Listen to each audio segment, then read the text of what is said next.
And there we are. Beginning an episode with no talking? What the fuck? Hello everyone. Welcome to Every Frame a Pause. And boy, are we so excited to be here and see all of your smiling faces on this beautiful Saturday afternoon. Boy, I am over the moon. That means I'm really happy and excited. I miss Halloween. I miss Halloween too. They made a But sequel? Thanksgiving's almost here. Well, I mean, there'll be one next year. That's only for us. Three of us here. Yeah, don't. You can celebrate it too. It's universal. Being thankful for what you have. And how do you celebrate that? Do you dress up? Do you go as No, it's pilgrims? just it's a lot of food and hand egg, as you guys would call it. Do you dress up as food? You dress up as your favorite food, and then you eat each other. Oh my god! You don't do I that. think you This just dress up as turkey and go gobble gobble. You know. Some people do that. That is true, but it's mostly just to get together with eating and turkeys are like actually native to the United States, right? Yeah. It was actually was almost a national bird. It was almost, it almost was. Man, that would have been really awkward. Like, imagine having bald eagle was obviously the correct choice. I've always said that our national animal is actually more bison. That's kind of our thing, but eagle is cool too. Bison would be a good choice. I mean, a lot of people are assuming from the title that me and Drinker have fallen out. No, we're good. Oh god, maybe you should change that then. Come on, I everyone in the audience, unlike Drinker, is media literate. Okay. Sorry, what? I just saw it. Yeah, like what the? Yeah, why would anybody think? I mean, come on, come on. Come on. No, yeah, you don't need to change that. That's silly that anybody thought that. Really? No one believes that. These are things that have been said about him, all right? But they're not things that we think. Our friendship with Drinker has come to an end. A fiery end. Because of Predator Badlands. Right, it's a question mark. You're just asking questions. That's right. I would have thought Dingbat would give it away, you know? Yeah, that's just a silly word, isn't it? Dingbat. Not a word we commonly use. I'm fond of it, though. I wonder the etymology of dingbat, whoever came up with that. Why a bat of all the animals? Not a ding dog or something. Ding bird. A dingbat, a ding bird, or a ding bug. Something that's actually awake during the day, perhaps. Maybe a dingbat, maybe it originally meant something to do with somebody who was, maybe they were a bit insomniatic. Ooh. Maybe they had odd hours, or maybe they flew out of caves en masse and ate their body weight in bugs every night. Maybe there's some people out there that you could call bats, I guess. It'd be an apt comparison. Or vampires. Maybe there was a vampire issue, and that was a slur against vampires. Dude, vampires can fuck up areas pretty bad. We've seen this many times in movies, and I assume they based it on something. They don't eat bats, though. Or they don't eat... Well, I don't think a vampire wouldn't eat a bat, would they? That would be a bit... Well, I don't think they do that. They like basically bats, cannibalism. Jack Black did take a bite out of a bat in Tropic Thunder, and I guess some people consider him a culture vampire these days. So is there a connection there? There's something to be said about that. I think you might be onto something. But they wouldn't eat bugs or bats, I don't think. I don't think a vampire would eat a bat. A vampire is typically if it was particularly thirsty. Maybe. Yeah. I guess so. Maybe if it was like in an emergency, like I wouldn't eat a person, but in an emergency, I'd think about it. Well, I hope it was a delicious person. I hope it's not like a got a really good marbleization on them, a decent fat content. Do you think Jack Black was a delicious person? No, I don't think so. All right. I don't think Jack Black's a delicious man. I think he's a disgusting gremlin creature. Just because of Minecraft? A nasty goblin. Isn't that enough? I mean, fat what else do you need? Fat is flavor, but after a certain point, it just becomes texture issues. It's just fat. Yeah. It's bad. Yeah, exactly. I've heard nothing but horrible things about Kung Fu Panda 4 to the point where it's just like, will I ever see it? Probably not. I don't think I even. Oh yeah, no one really talked about that when it came out. That's the one where we get the new about it. Yeah. Well, nobody talked about it, but it was pretty successful. Made a decent amount of money. I guess that's not surprising. So, yeah. No, it's not. But yeah, I mean, I don't know. Whatever. Whatever. I don't even Meanwhile, think I saw the third Kung Fu Panda. I know I saw the first I two. haven't seen the I'm not third sure if I either. ever saw the third one. Yeah, Kung Fu I Panda don't- 4 made $550 million on $85 million budget, so I mean, I'm sure it was hyper successful. I just didn't see it. Oh yeah. oh yeah. Apparently, Badlands had a 78% drop. Which Oh I wow, guess really? Damn. Oh yeah, So that's wow, yesterday- that's a real shock to Gonna me. sting. God damn, I never would have Which seen is- that coming. That's interesting you bring that up. Yesterday when I was kind of looking through, because I was going through these videos, because a lot of people are talking about. So, yeah, I think I sent it. Who was it? I sent it to you, Mahler, when we were talking about how good the movie did, or how allegedly it sort of did. And they keep trying to pull up the fact that it made like 40 million on its opening, which is a record for the Predator right. franchise. However, they don't mention that it just barely beat out AVP from like 20 years ago, not adjusted for inflation. Yeah. So they're like, yeah, it's a new record. It's a new record. It's like, I mean, yeah, that's the PR spin on it.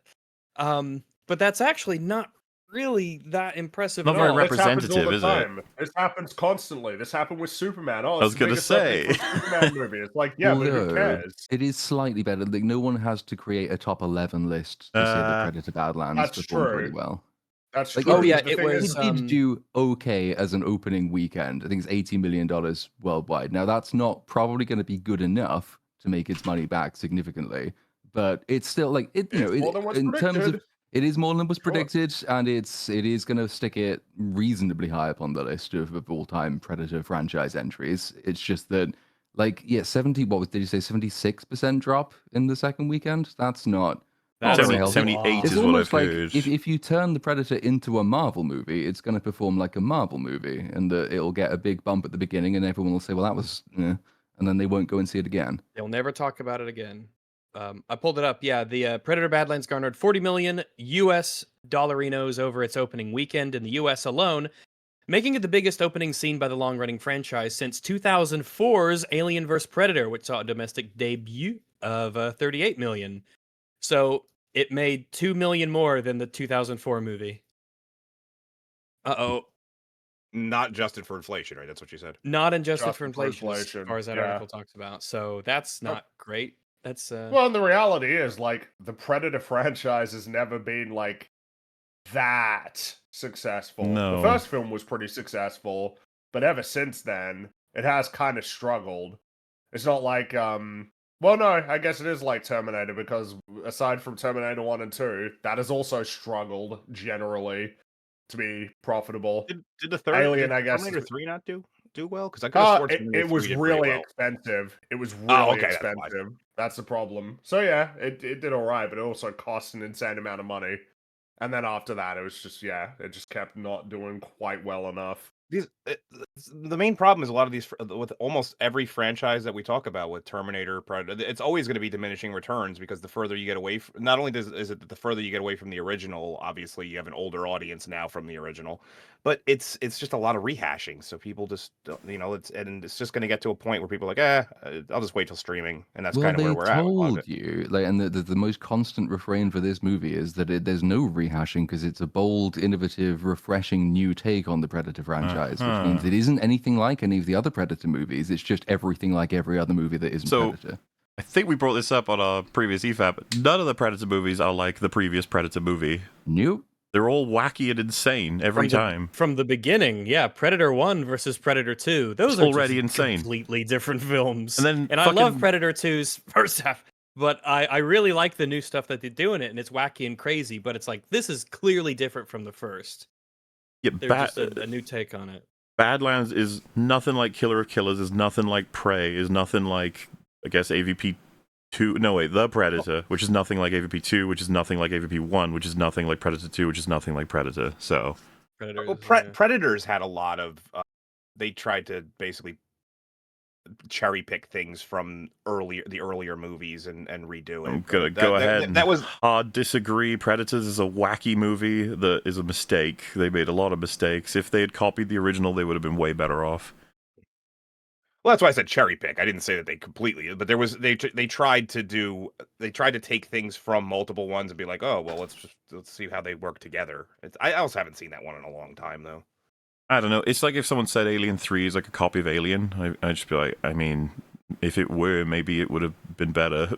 Like, I don't know. It's like but I guess it's closer. It's just that Predators is still, I think, a wacky remix on what we have as like the parts of the Predator mythos at that point. If you want to do that, and yes, I did skip over it by accident.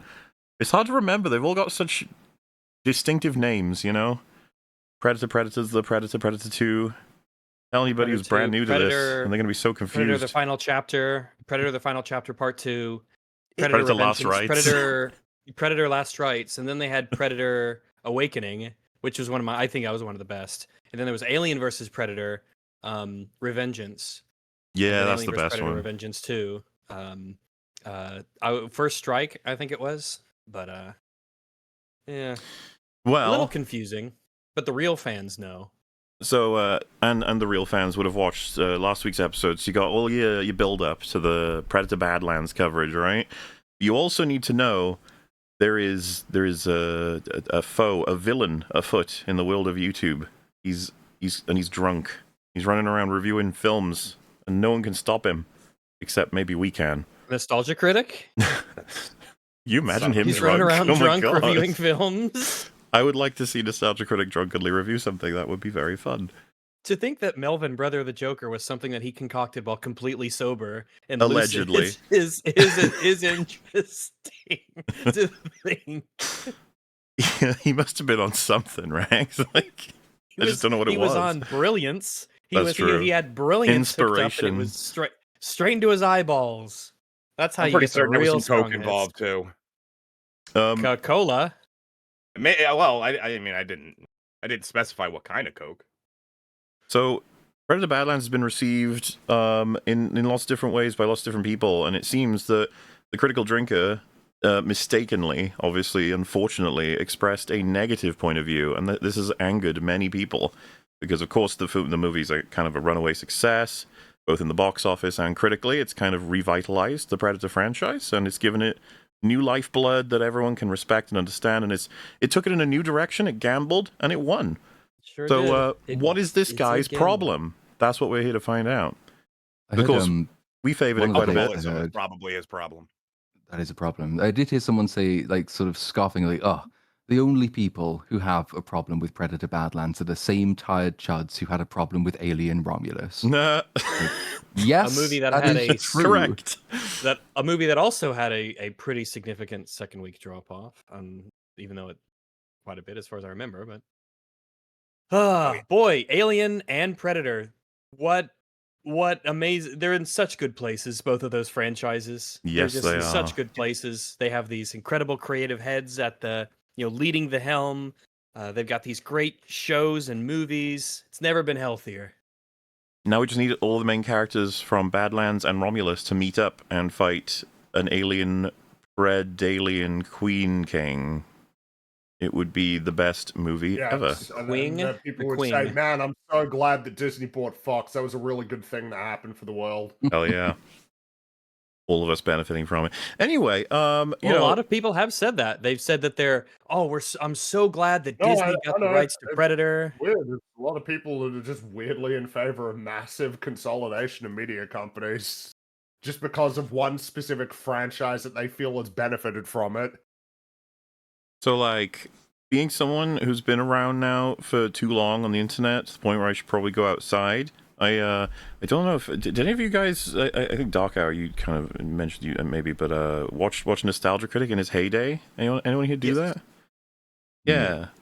I was not hugely fond of him, but it was slim pickings back then for media review. I checked out some people on Channel Awesome and then some people on YouTube, and Red Letter Media was still going at that point. So it was like, yeah, and they did their movies, and then big old controversy. Some people, came out, and it kind of detonated.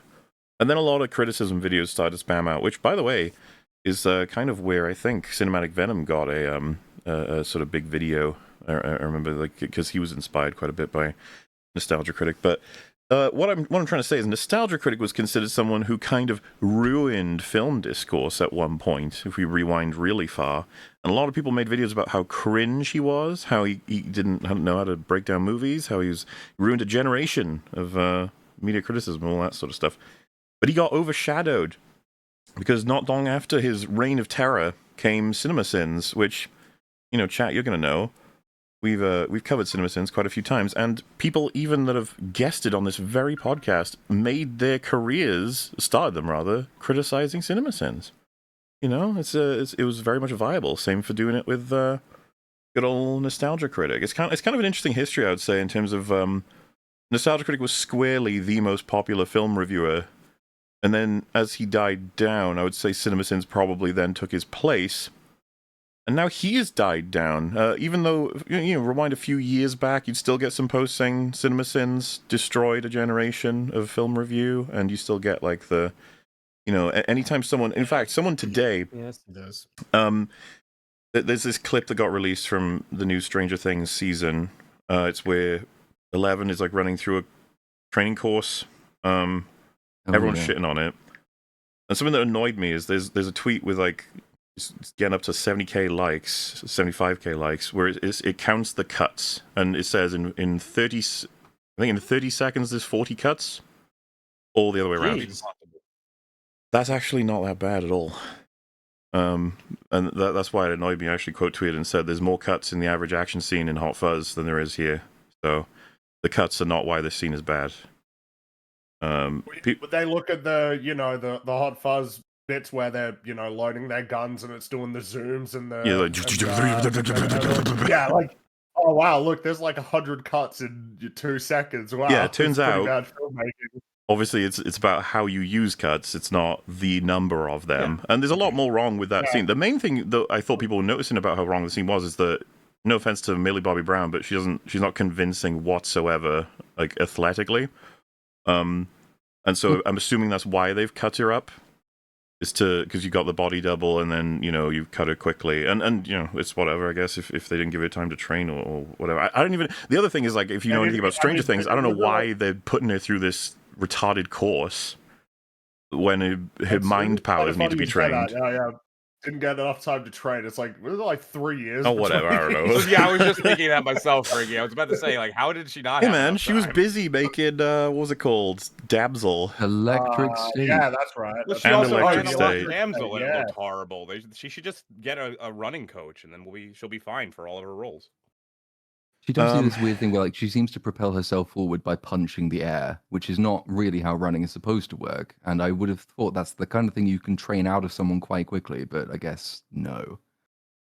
Yeah, you'd be surprised how much cuts will stack up when watching a scene, but if they're properly done, that shit can look good.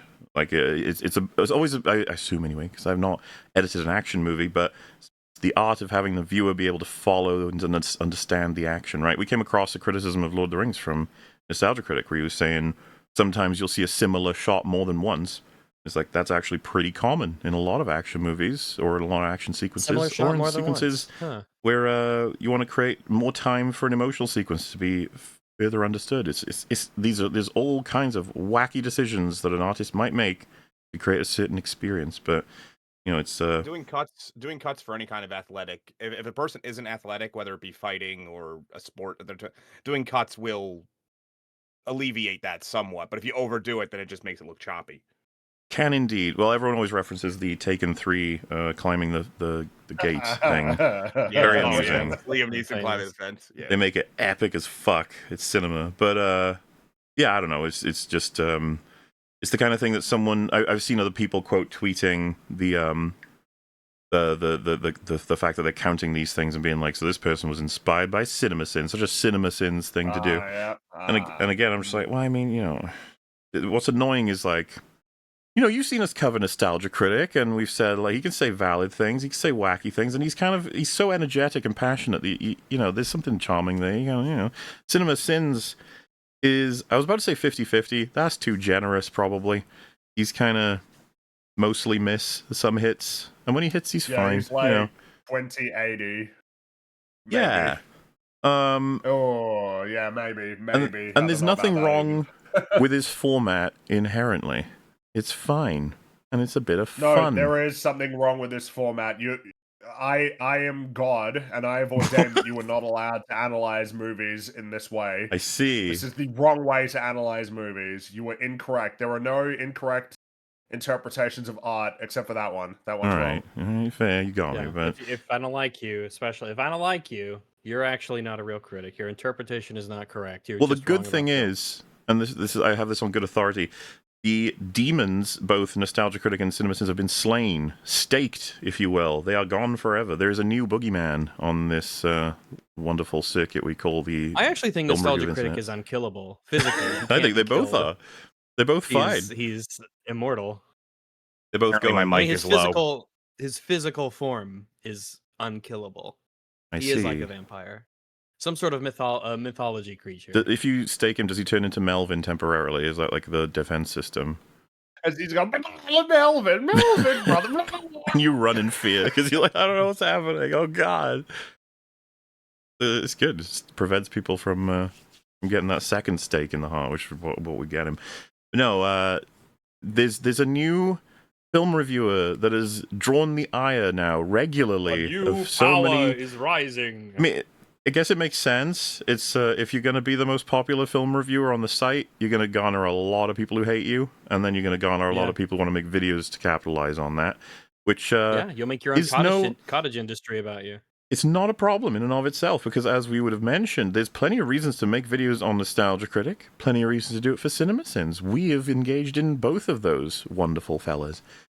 With Drinker, plenty of people have made videos, but apparently people have become very angry with his recent video on Predator Badlands. He did say mean things about that movie. I don't know why. It was very cool, and I've heard that it's actually better rated than the original. So, I mean, he likes the original, you know. I'd say all this leads to a natural Who conclusion. who doesn't like the original? It's a pretty fun film. I liked the characters in it. Yeah. I do wonder if like the people we're going to be covering today, how many of them actually have seen like the original? I wonder. Have you really seen it? I do wonder. I think I cut it out, but one of them, I think it was the third guy. He said that because those movies are older, a lot of people haven't seen it. So when they make these new movies that are experimenting, it's a good idea that they do it because they're introducing a whole new group of people to the Predator franchise. And for them, this is what Predator is. Predator is Badlands and Prey, and that's AVP even. And they don't even think about the original Predator when they watch this series. So the idea of tying it to that tonally or thematically is kind of it's pointless and it's silly. You're just making it for a bunch of old people who won't show up to the theater. Which is certainly an opinion. If we weren't, stretched for time when we were talking about all these guys, some of there's some interesting opinions in there. That's for certain. Well, what I think is worth mentioning. Drinker was nowhere near as harsh on it as I think we were. I'm pretty sure we. Oh, we were way worse than he was. Yeah. We kind of like we for the flat out throat. are like it's.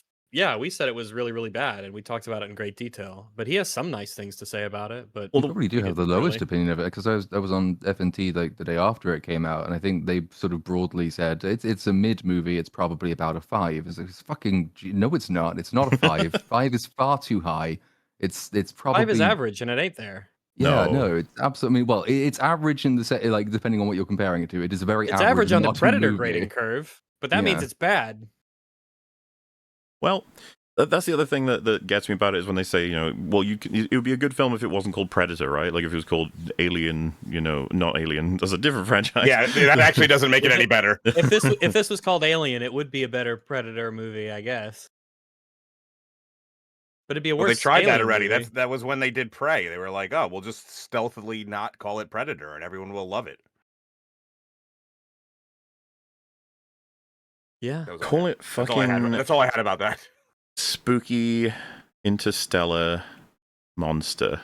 Spooky Interstellar Monster. I'd watch a film called Spooky Interstellar Monster. I mean, everyone would call it Sim for short, and that the final chapter, part 2. That's not so bad, right? Awakening. It kind of a good word of mouth marketing right there. The Sim fans, The yeah. soundtrack the soundtrack would be like the buy music from the original Sims. It would really match the tone of that story. it would be the what? Did you ever play Sims? The Sims, the DS game. No. There's a DS. No. Sims? I didn't know that. Yeah, there was. It's let me get the name of it. The Sims DS game. Just to I played the It The probably Sims is Sims 2. DS. It's the Sims 2, and that was a wacky game with aliens and stuff, and it had like weird music in it. Look, if you didn't play it, then I thought What? Sims 2 regular has aliens, right? maybe. I'm not But this one mistaken, was like Sims really. 2, It was you were Sims like in a games have all desert. sorts of crazy shit. You could. Yeah, but you it know, was like a plot thing. Plot aliens. Yeah, they were plot aliens, and you were in space, and it was like Roswell. People in chat know what I'm talking about when I talk about The Sims 2 on the DS. Well, I'm sure That that was a most of them will be familiar with The Sims 2 on PC because No. The Sims is a computer game more so no. than The it is a real console real fans played The Sims 2 on DS because it's just something that they had available to them at the game. time, like I that did. was a wacky era where you would just have completely different versions of the games on just other the consoles. DS was also porting everything because they didn't really know how to use the early games for them didn't really know how to utilize the fact that they were a dual screen. So they were just like, let's try other things. We'll throw this in. We'll put Resident Evil and we'll do the knife fights on the bottom screen. Oh, dude, the fact they had Guitar Hero on the DS, that was a wacky thing they did, but yeah, I had fun with it. Good stuff. Yeah. Chad, in Sims 2 DS, you ran a hotel, but it was like a freaky hotel, and it was in the desert, and it was like Roswell, and there were aliens, and they were plot aliens, My God. and there were some wacky characters, and you could make music, and you had like Disco Blitzkrieg and stuff like that. It was a wild ride. The DS was an insanely good handheld. I loved my DS to death, both of them. It was way ahead of its time, and I guess it still technically is part of its time because they still make stuff for it. Do they? I think they still So the because original don't they still release 3DS they release stuff for. I'm not even sure if they do now. I thought I don't think they 3DS do. initially released like 15 years ago. Do they still make DS games? I don't think they do.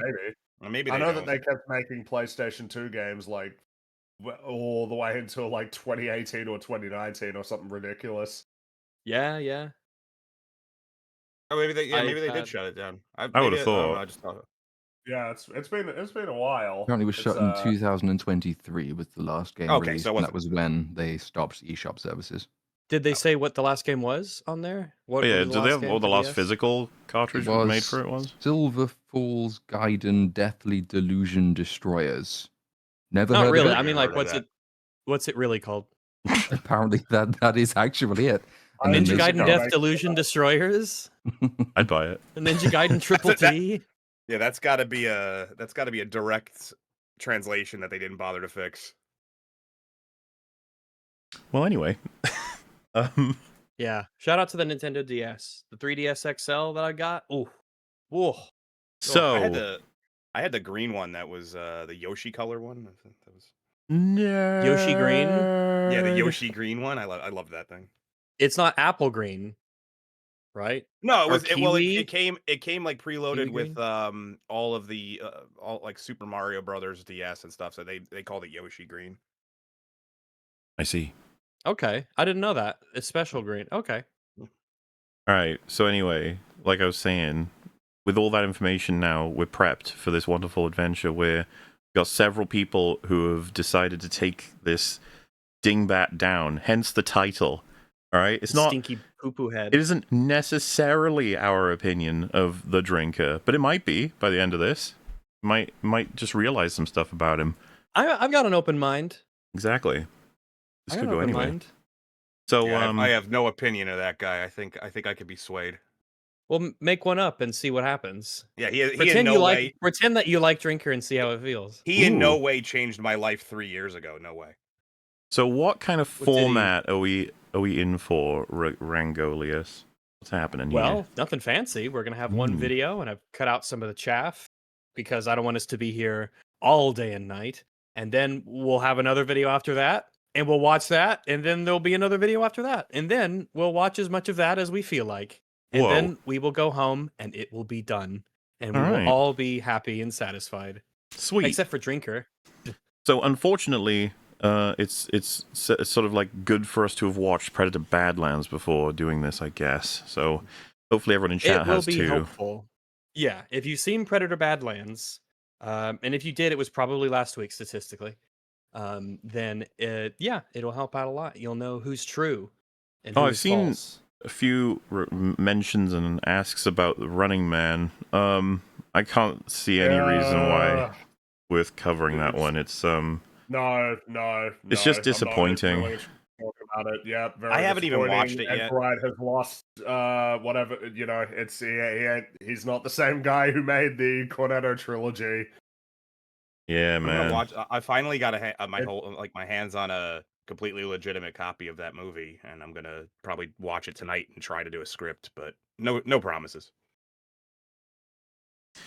Like, What a if shame. you didn't know that it was Edgar Wright, you would never think that Edgar Wright directed The Running Man. You No. wouldn't think that by watching it. You wouldn't think like, man, this is a particularly well shot, well edited film. You just think like, yeah, that's pretty bad script. So yeah, And pretty of course, disappointing. if you were That's a shame. blind, you wouldn't have known either, because that dialogue, man. Wow. Ouch. Not good. Not good. I What do a enjoy shame. how the film. It's real. It's never really functioning as a story, but I do enjoy how it just completely collapses the Yeah. longer that it goes on. Just completely falls apart. Well, and it just Something runs to out of enjoy. juice every once in a while, and so they have to inject absolute nonsense to keep it going. It's like, oh shit, why does anything happen now? And it's like, I don't know, this reason. You're like, hey, let's get Yeah, they going. keep writing themselves into a corner, Yeah. and then they have to bail themselves out with some bullshit. They keep writing this unwinnable scenario that just miraculously keeps being perpetuated. Well, that's just where the Annoying. excitement comes from. That's stakes, Yes, right? that's When the right, stakes yeah. are It super high, sure they're is. unbeatable. Great, But it's a great popcorn entertainment, amazing action. Oh yeah, it's so great and poignant. Oh wow, but yeah, it's bad. Don't watch it. Well then, alrighty. I suppose we shall begin with whatever this is going to look like. yeah, let's do it.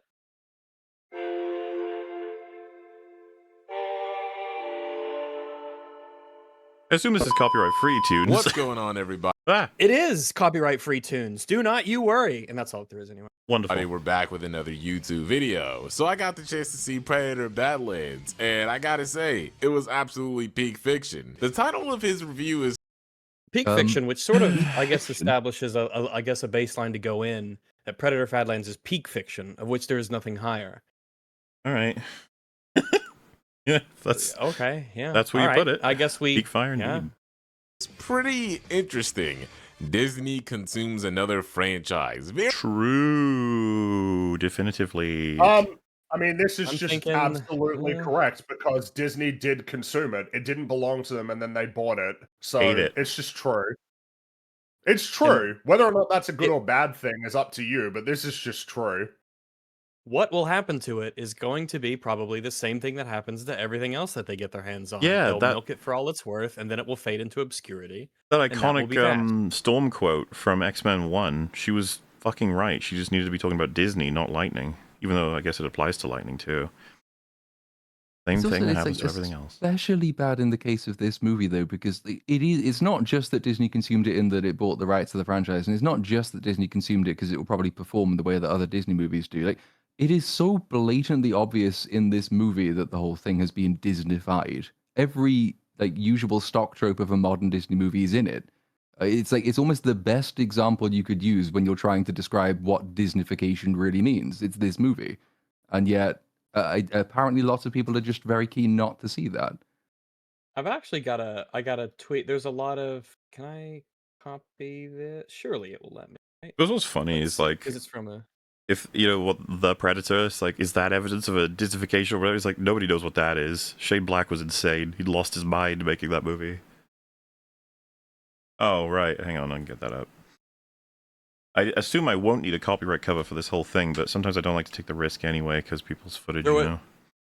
It Not for didn't this say image, that I there was mean. any copyright in it, and all of the all the stuff in here is either like the trailer footage or stuff from Drinker's video. So didn't get Yeah, and no copyright it did get renewed, so there'll be more of that. I think I saw this image. Did It pissed eventually off, get renewed, pissed off yeah. a lot of people because they were like, "This is not what happens in either Alien Earth or Predator Badlands." And it's like, very adept. This isn't what happens exactly in either of them. That is true. Yeah, did you know that xenomorphs can't speak English? Did you Wow, also that's know pretty about What? this Yeah, thing Predators called can. caricature has existed for a few This is- days now? No, there's no such thing. This is portrait. This is a photo. I see. This is a photo.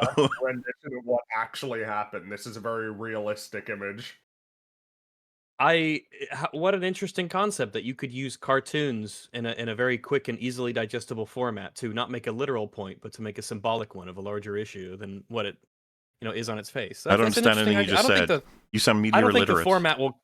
I don't think the format will catch on. Honestly, I don't think it'll catch on. No. What a shame. Very interesting, considering the fact that this is the same Disney that basically revived the Predator franchise, making Prey and Yeah, I've seen this. I've seen this from a yeah. number of people, not just our friend High CHD here, but I have seen this from a number of people who are saying, "Yeah, but they brought it back. It's back, guys. We're back. Prey is back." Or We're Predator's just back. So is he saying revived from a critical standpoint? Like, because obviously Prey didn't come out in theaters. But the problem A lot is of them- that, yeah, Prey and Killer of Killers were both released on Hulu, so we don't have a sort of clear indicator of how well or poorly they performed, essentially by conventional metrics for a film. And Now we correct me if do I'm- with Predator Badlands, and it's not looking great. The prognosis is not amazing. Well, and I think Correct me if I'm wrong, but wasn't Prey already basically done when they bought Fox? I don't think so, because that came out like 2022, which was three years after it went through, and like 5 years after, because it was 2017, I believe, was when the process started, and I think it finalized in 2019. If I'm not For some reason, mistaken. I'm in my mind, I feel like they bought Fox a lot more recent than that. No, it was yeah, no, it was a while ago. This is Yeah. like Prey is definitely that's Disney for sure. But I mean, again, it's kind of what I said. Those released on streaming. This one released theatrically, which means that we can actually have like a very clear indicator of how well or poorly it did, and it's not looking great. It also And can also, take a like, little I bit of don't time even to really seep know why through. this would be relevant, you know? Like, Well, you know, you can't say that Disney consumed another franchise because after they consumed it, they made it good. It's like, okay, I mean, if you want to say that, it's fine. Well, but I mean, how they about did we take consume the it. quintessential example? They released The Force Awakens. Rousing I was just about to success. say that, yeah. Immense success, you might even say. Star Wars Hindsight is so not really, kind. How Star can Wars you is say that Disney consumed. consumed Star Wars? How could you say that when they revived Star Wars for the Yeah. critically reviled Yeah, I'd be curious prequel?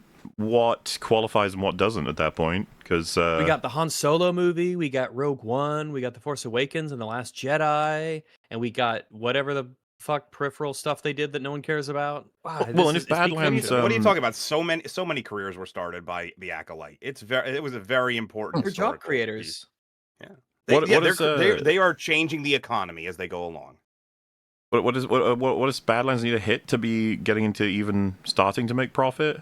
What will we at Well, on it had that? 105 million budget. If you just do so your standard thing, marketing, right? 250, You do your $300 standard, million, like, 2.4 and that, to yeah, 2.5. that'd And be projections are break showing it's probably going to struggle to, get any comfortable place over that. So, Well, yeah, because the thing with movies now is that typically whatever they get in that opening weekend is going to account for a significant chunk of the total returns. I've seen people looks like compare it Predator with. Badlands. Go ahead. On Box Office Mojo at the moment, it says it's worldwide is 96,058,000, which is Yeah, like I think it's doomed. Not close. I think I it's think doomed. it is You're a telling me bit that doomed. it's gonna make a hell of a lot more than it already has when the conversation around the film is already kind of dead. Nah, It's got to just make rip at Rooney. least if it makes double what it has now, then It it's would still take in a while. trouble. Well, and also, let's be real. If you just make your money back, would a studio be particularly clever to go, "Oh shit, just made our money back. All right, let's make a sequel, and it's going to cost more money." You know, I'm That is surprised. exactly I'm surprised what they they will gave. do, yeah. I'm surprised they gave Predator Badlands a 105 million budget, considering that Prey, which was released only on Hulu, had like a $65 million budget. Well, and and it was I think all of us would have recommended better movie. you don't want to be reaching 100 million for a Predator film. That's not a good There's move. no reason for it. Prey would have been a much better prospect for a theatrical release. Yes, Rags, and curious. Predator Badlands, if it was made by, I don't know, writer-director team that we had complete faith in and we thought it was an excellent film, and you find out it's 105 budget, I still would be like, I don't know, guys. I don't think so. Man. This has got nothing to do with the me viability of disliking that, this yeah. film intensely, by the way. It's more so to do with just, it was a bad move releasing this film with this budget.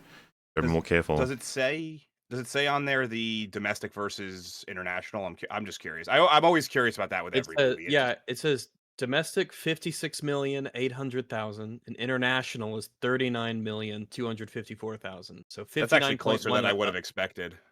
59.1% of its earnings are domestic. I don't know if it's fully I would have updated, expected it to be more. but I've seen people commenting like it's international needs to be stronger if it has a chance of breaking even. But we'll see. We'll see how time goes on. Tomorrow, right? Well, After Saturday. Second Yeah. weekend looks like.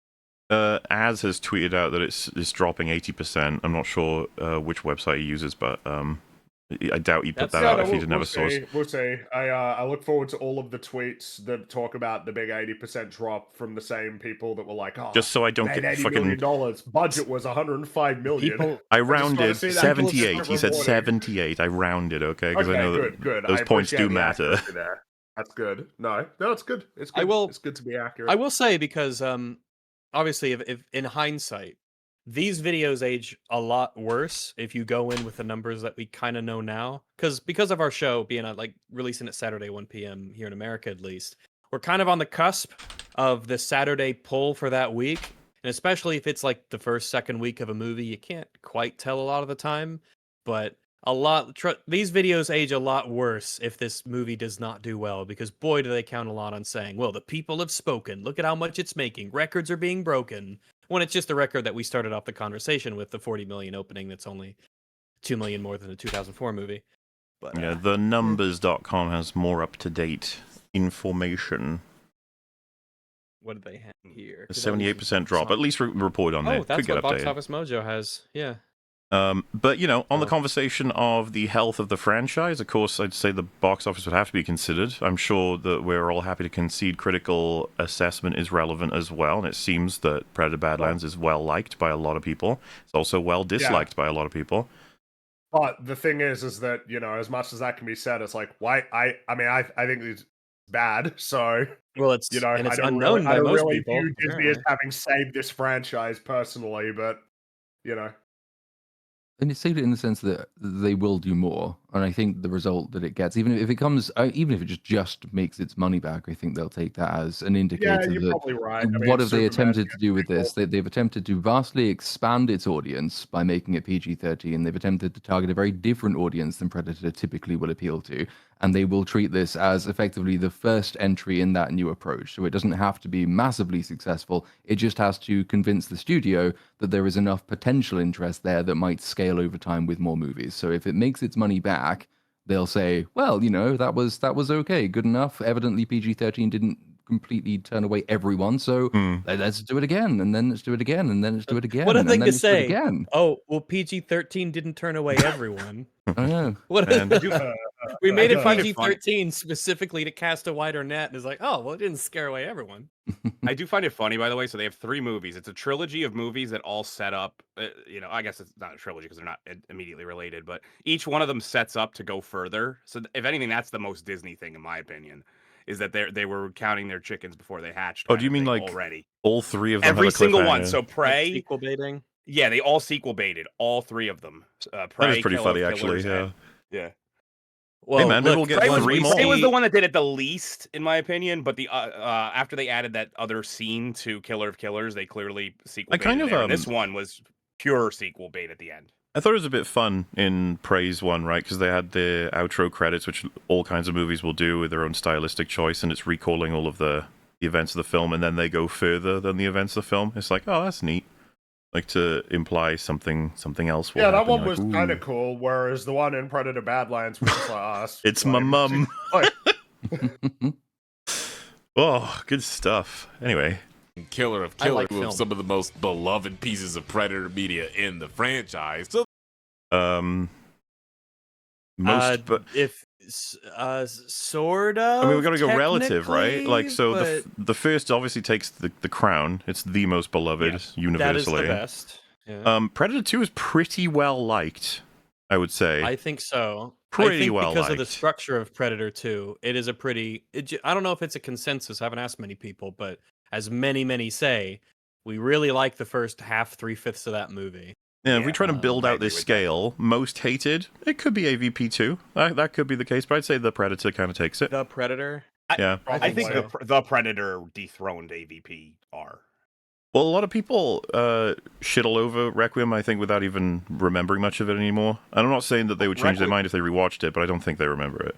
Well, you can't even see shit in Requiem, so people just True. hate, based on not even be able to physically see it. The Predator in that movie was cool, though. You gotta admit, all right? He had some cool stuff He in made there. he made a boil pool. He did. Boiled everything He in a boiled pool. the shit out of that place. And he had a big old boss fight. You gotta love him. But, That sounds pretty I don't know. cool. to say the most beloved is like, no. I mean, if we got to slot it into most beloved, middle, and then most hated, I don't think Prey and Predator Badlands or Killer Killers are really in the top tier. Obviously, If that you belongs to the separate- if you originals. Well, let me separate ask out this. the Disney section, it's the most beloved of the Disney ones. Sure. you think, Do you think of these latest 3 that have come out? Do you think those sit above or below AVP in the beloved category? Probably that's weird because people just don't talk about it. Oh, yeah, everybody says like, oh man, Trachtenberg made like the 3 highest rated Predator films, but then yeah, they don't really sustain any conversation. So what does that actually mean? Like, I love AVP more, but I think most people still consider AVP to be like, Paul Bit W. Anderson cringe. Yeah. Yeah. It's also the fact that AVP is pretty much considered. Well, it's not even just pretty much. It's just non-canon allows people to digest it a little bit easier. I think Mm. it's easier to ignore a lot of the inconsistencies, a lot of the problems within the movie because you're like, it's whatever. It's kind of a fan fiction. These ones Ridley are supposed Scott to certainly ignored it pretty easily. Yeah. So be. Yeah, these ones are supposed to be directly in line with the other ones, so it's a little harder to do so. Dude, the fact, like, because I was about to make fun and be like, oh yeah, who's going to ignore Ridley Scott's editions of recent? It's like, well, I guess Romulus didn't. They had the fucking black goo, man. They brought the Yeah. black Yeah, goo we in. sure do love that black goo. Like I crazy. said during our conversation on Predator Badlands and talking about some of the canon stuff with Alien, a lot of people are more than happy to pretend that those movies do not exist. Alien Yeah. fans are not there. It is to say that it is divisive would be Yeah. maybe understating it. of his review is pretty interesting.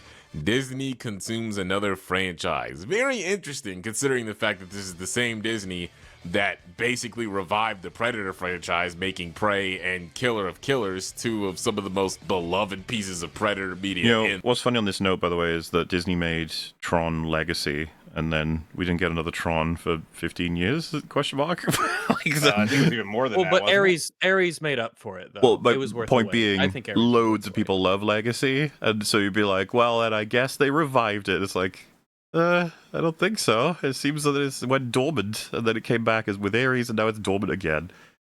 Technically, Oh. the metric of reviving something is just making anything in it. Well, if it counts to revive it as you made something that people liked, then I mean that's just a low bar. The franchise. So this whole idea of Disney consuming the Predator franchise has about as much validity as saying America ruined Godzilla. The movie.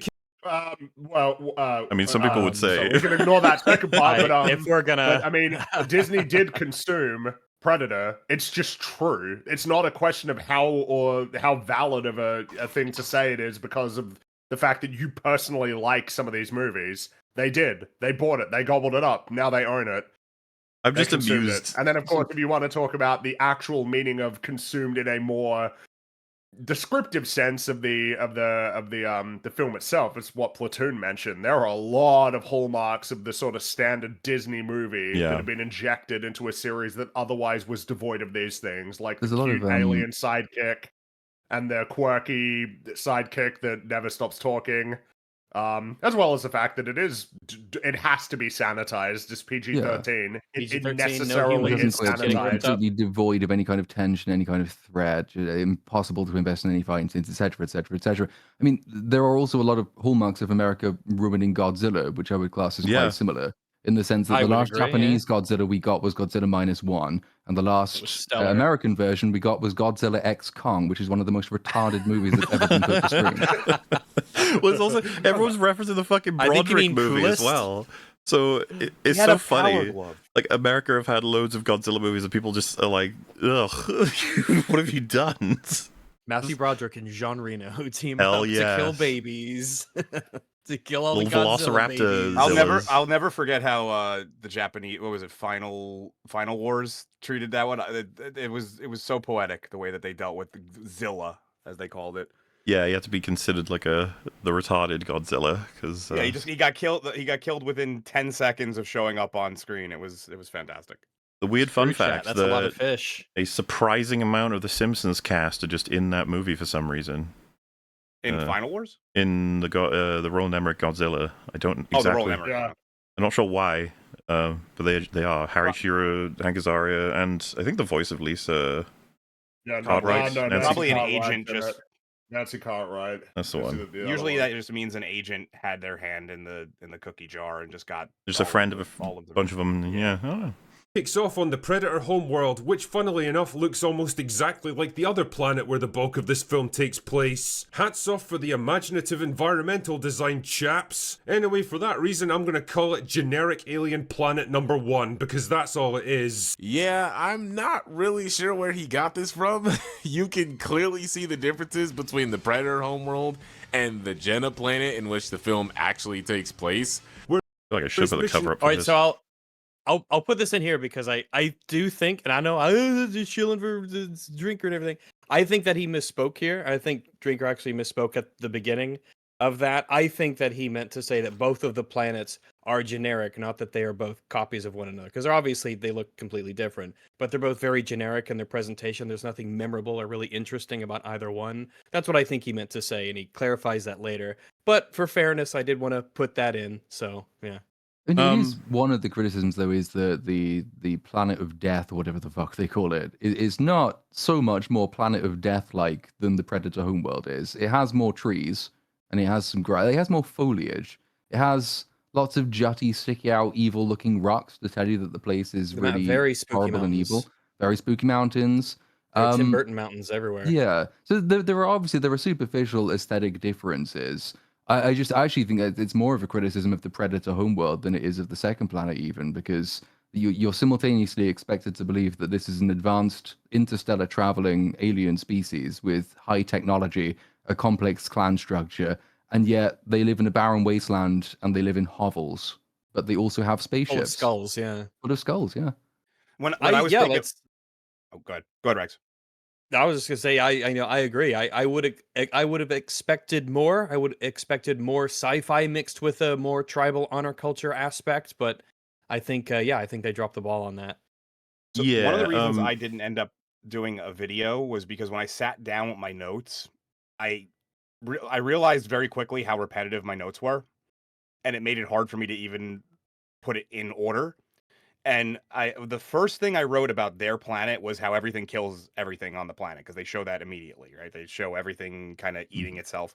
And then the next, like 2 or 3 notes later or whatever, I was like, the planet he goes to does the same thing. So there definitely was a let's just have everything killing everything on every planet in this movie. I like I would, obviously I could tell the difference between the planets, but I would definitely agree with they didn't feel like there was much character to them. As a direct comparison, I think that would maybe help people understand is how iconic a lot of I guess you'd say George Lucas's planets are in Star Wars, and how even if you've only watched the films, you'll still kind of be like, oh yeah, I know that one. You start with like Mustafar, right? Like it's fucking that planet's pretty iconic, even though it's lava planet, and then you could call Camino Water Planet, but Camino, I mean, it's got a look, it's got a style, and it's pretty fucking cool. It helps a lot that it's not, when you think about a planet, you don't often think about the planet itself. You think about the structures that are built on it and the plot stuff that happens on the planet as well. Hmm. Tatooine is a very generic desert planet that's become more desert as time goes on, as the case seems to be.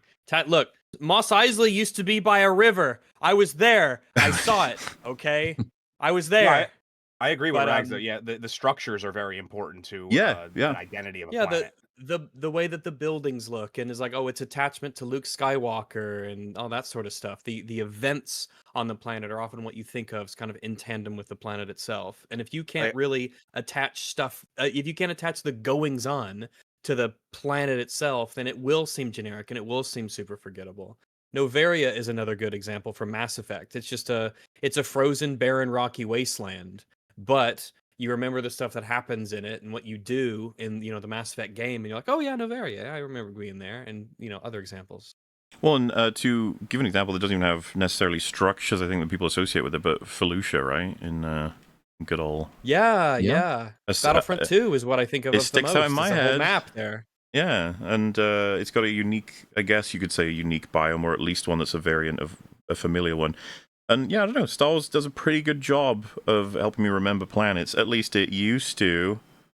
I mean, It gives them their own identity. Coruscant is fucking iconic versus Hosnian Prime, which is like, was that just Coruscant? And did you just rename it? Which I'm pretty sure is true. Which one was Hosnian Prime Well, again? here- It's the one that got blown up in okay. TFA. Yeah.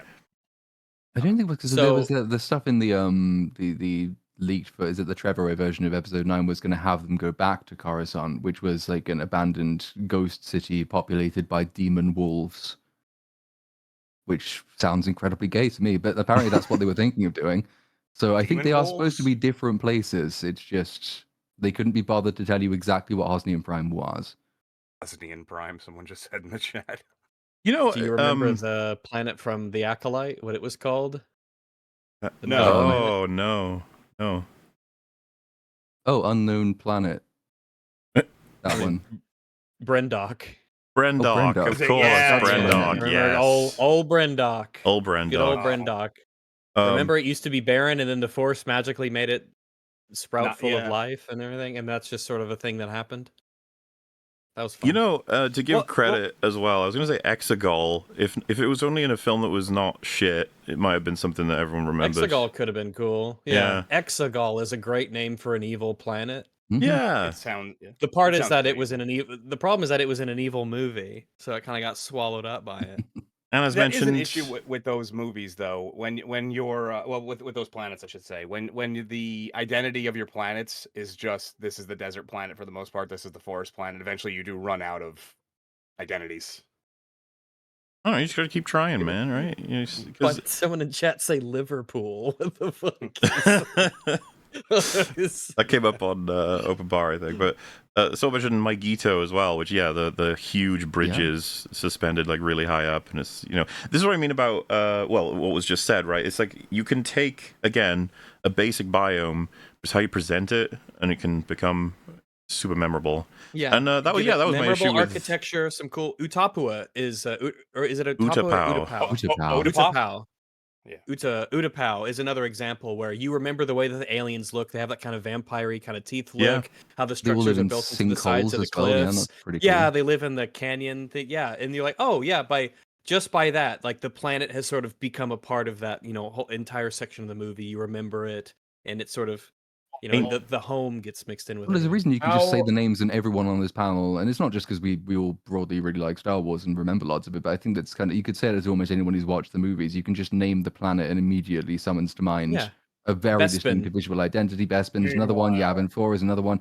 Like all these places are very, very distinctive. It's partly biome, it's partly story, like it's partly a whole bunch of things. Whereas you've got in Badlands, Yautja Prime and Jenna, I think is the other one. I thought it was Genna? Genna. Genna. I thought Genna? that was he Yeah, pronounced. Genna. I thought he pronounced it wrong, which I find funny in the defense of how distinct and interesting of a planet it is. Well, and I think that Yana? we start to see problems because I was going to say, and if you do know, don't say what it is if you know. But does anyone here know Takodana? Where that is? What that is? Ooh, yes. God, Yeah. that's a familiar. It sounds familiar. I don't know what from. Yeah. I actually think this is it. Is Okay, that- well, so go ahead, give a guess, Ranks. Is that the Is that the first planet on the Force Awakens where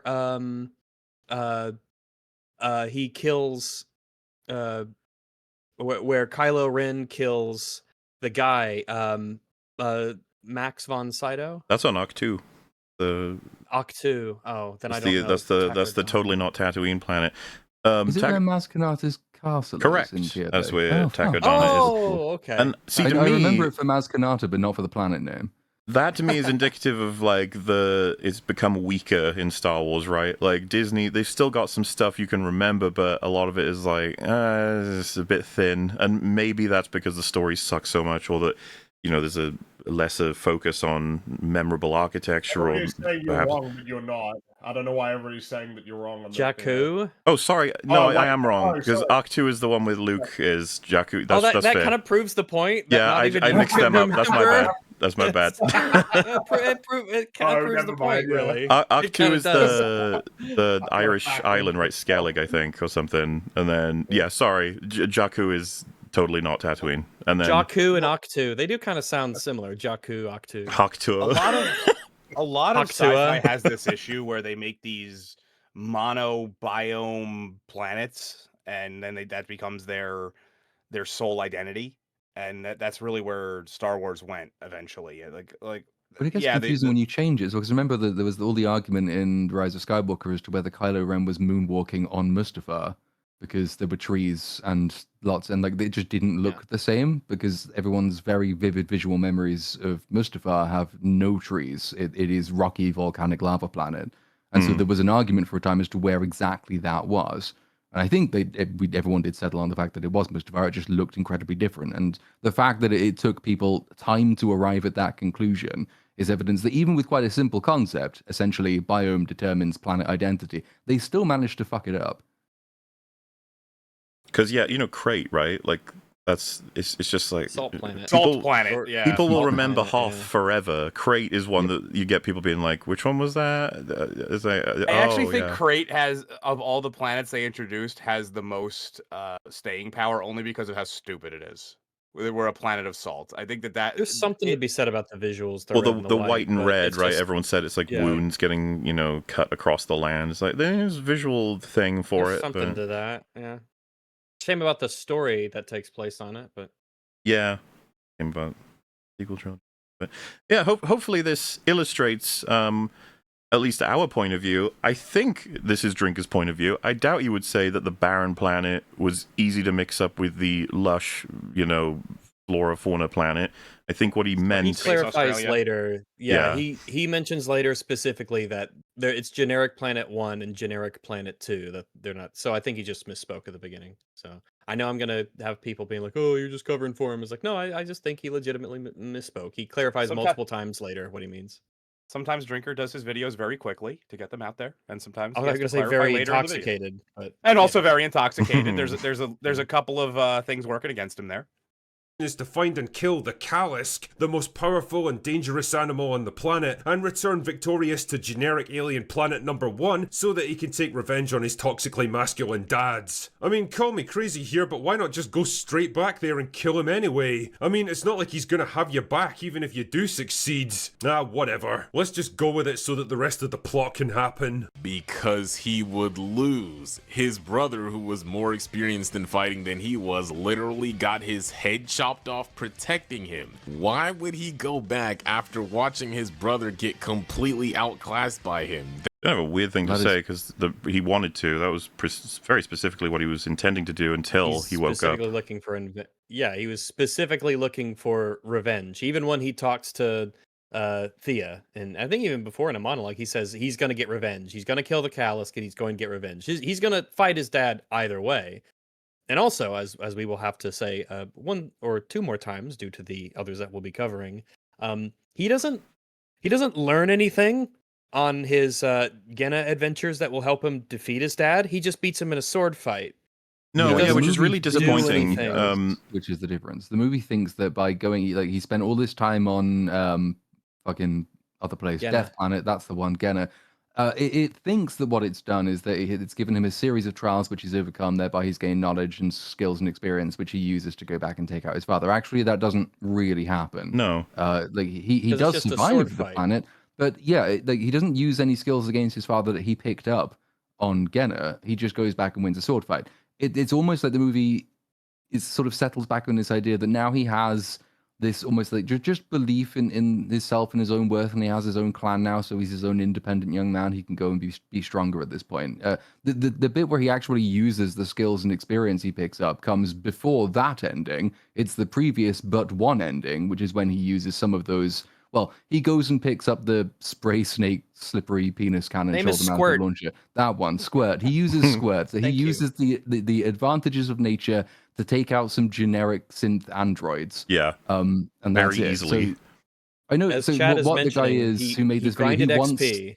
he grinded XP. The guy who made whose video is this that we're talking about? What's his name? High CHD. Not going to remember that. That guy seems to want the movie to have done something which it should have done but didn't, and he has taken away from it that it did, and therefore Yeah. Drinker is Also, wrong.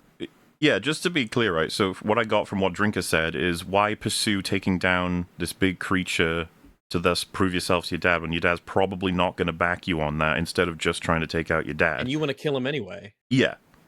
And then this guy says, well, because... Well, actually, let me do that again. Cause, at first he said that that he wouldn't be able to take his dad out, right? But he, like, very much believes Yeah, because and wants Quay to. died to him, so surely Deck couldn't do it. And I'd be like, I would agree. You'd think that Deck would not be capable because Quay is probably the better swordsman, and Deck couldn't beat Quay, so Deck probably can't beat Jorah, his father. But he Okay. just sort of does at the end. But- He's just able to.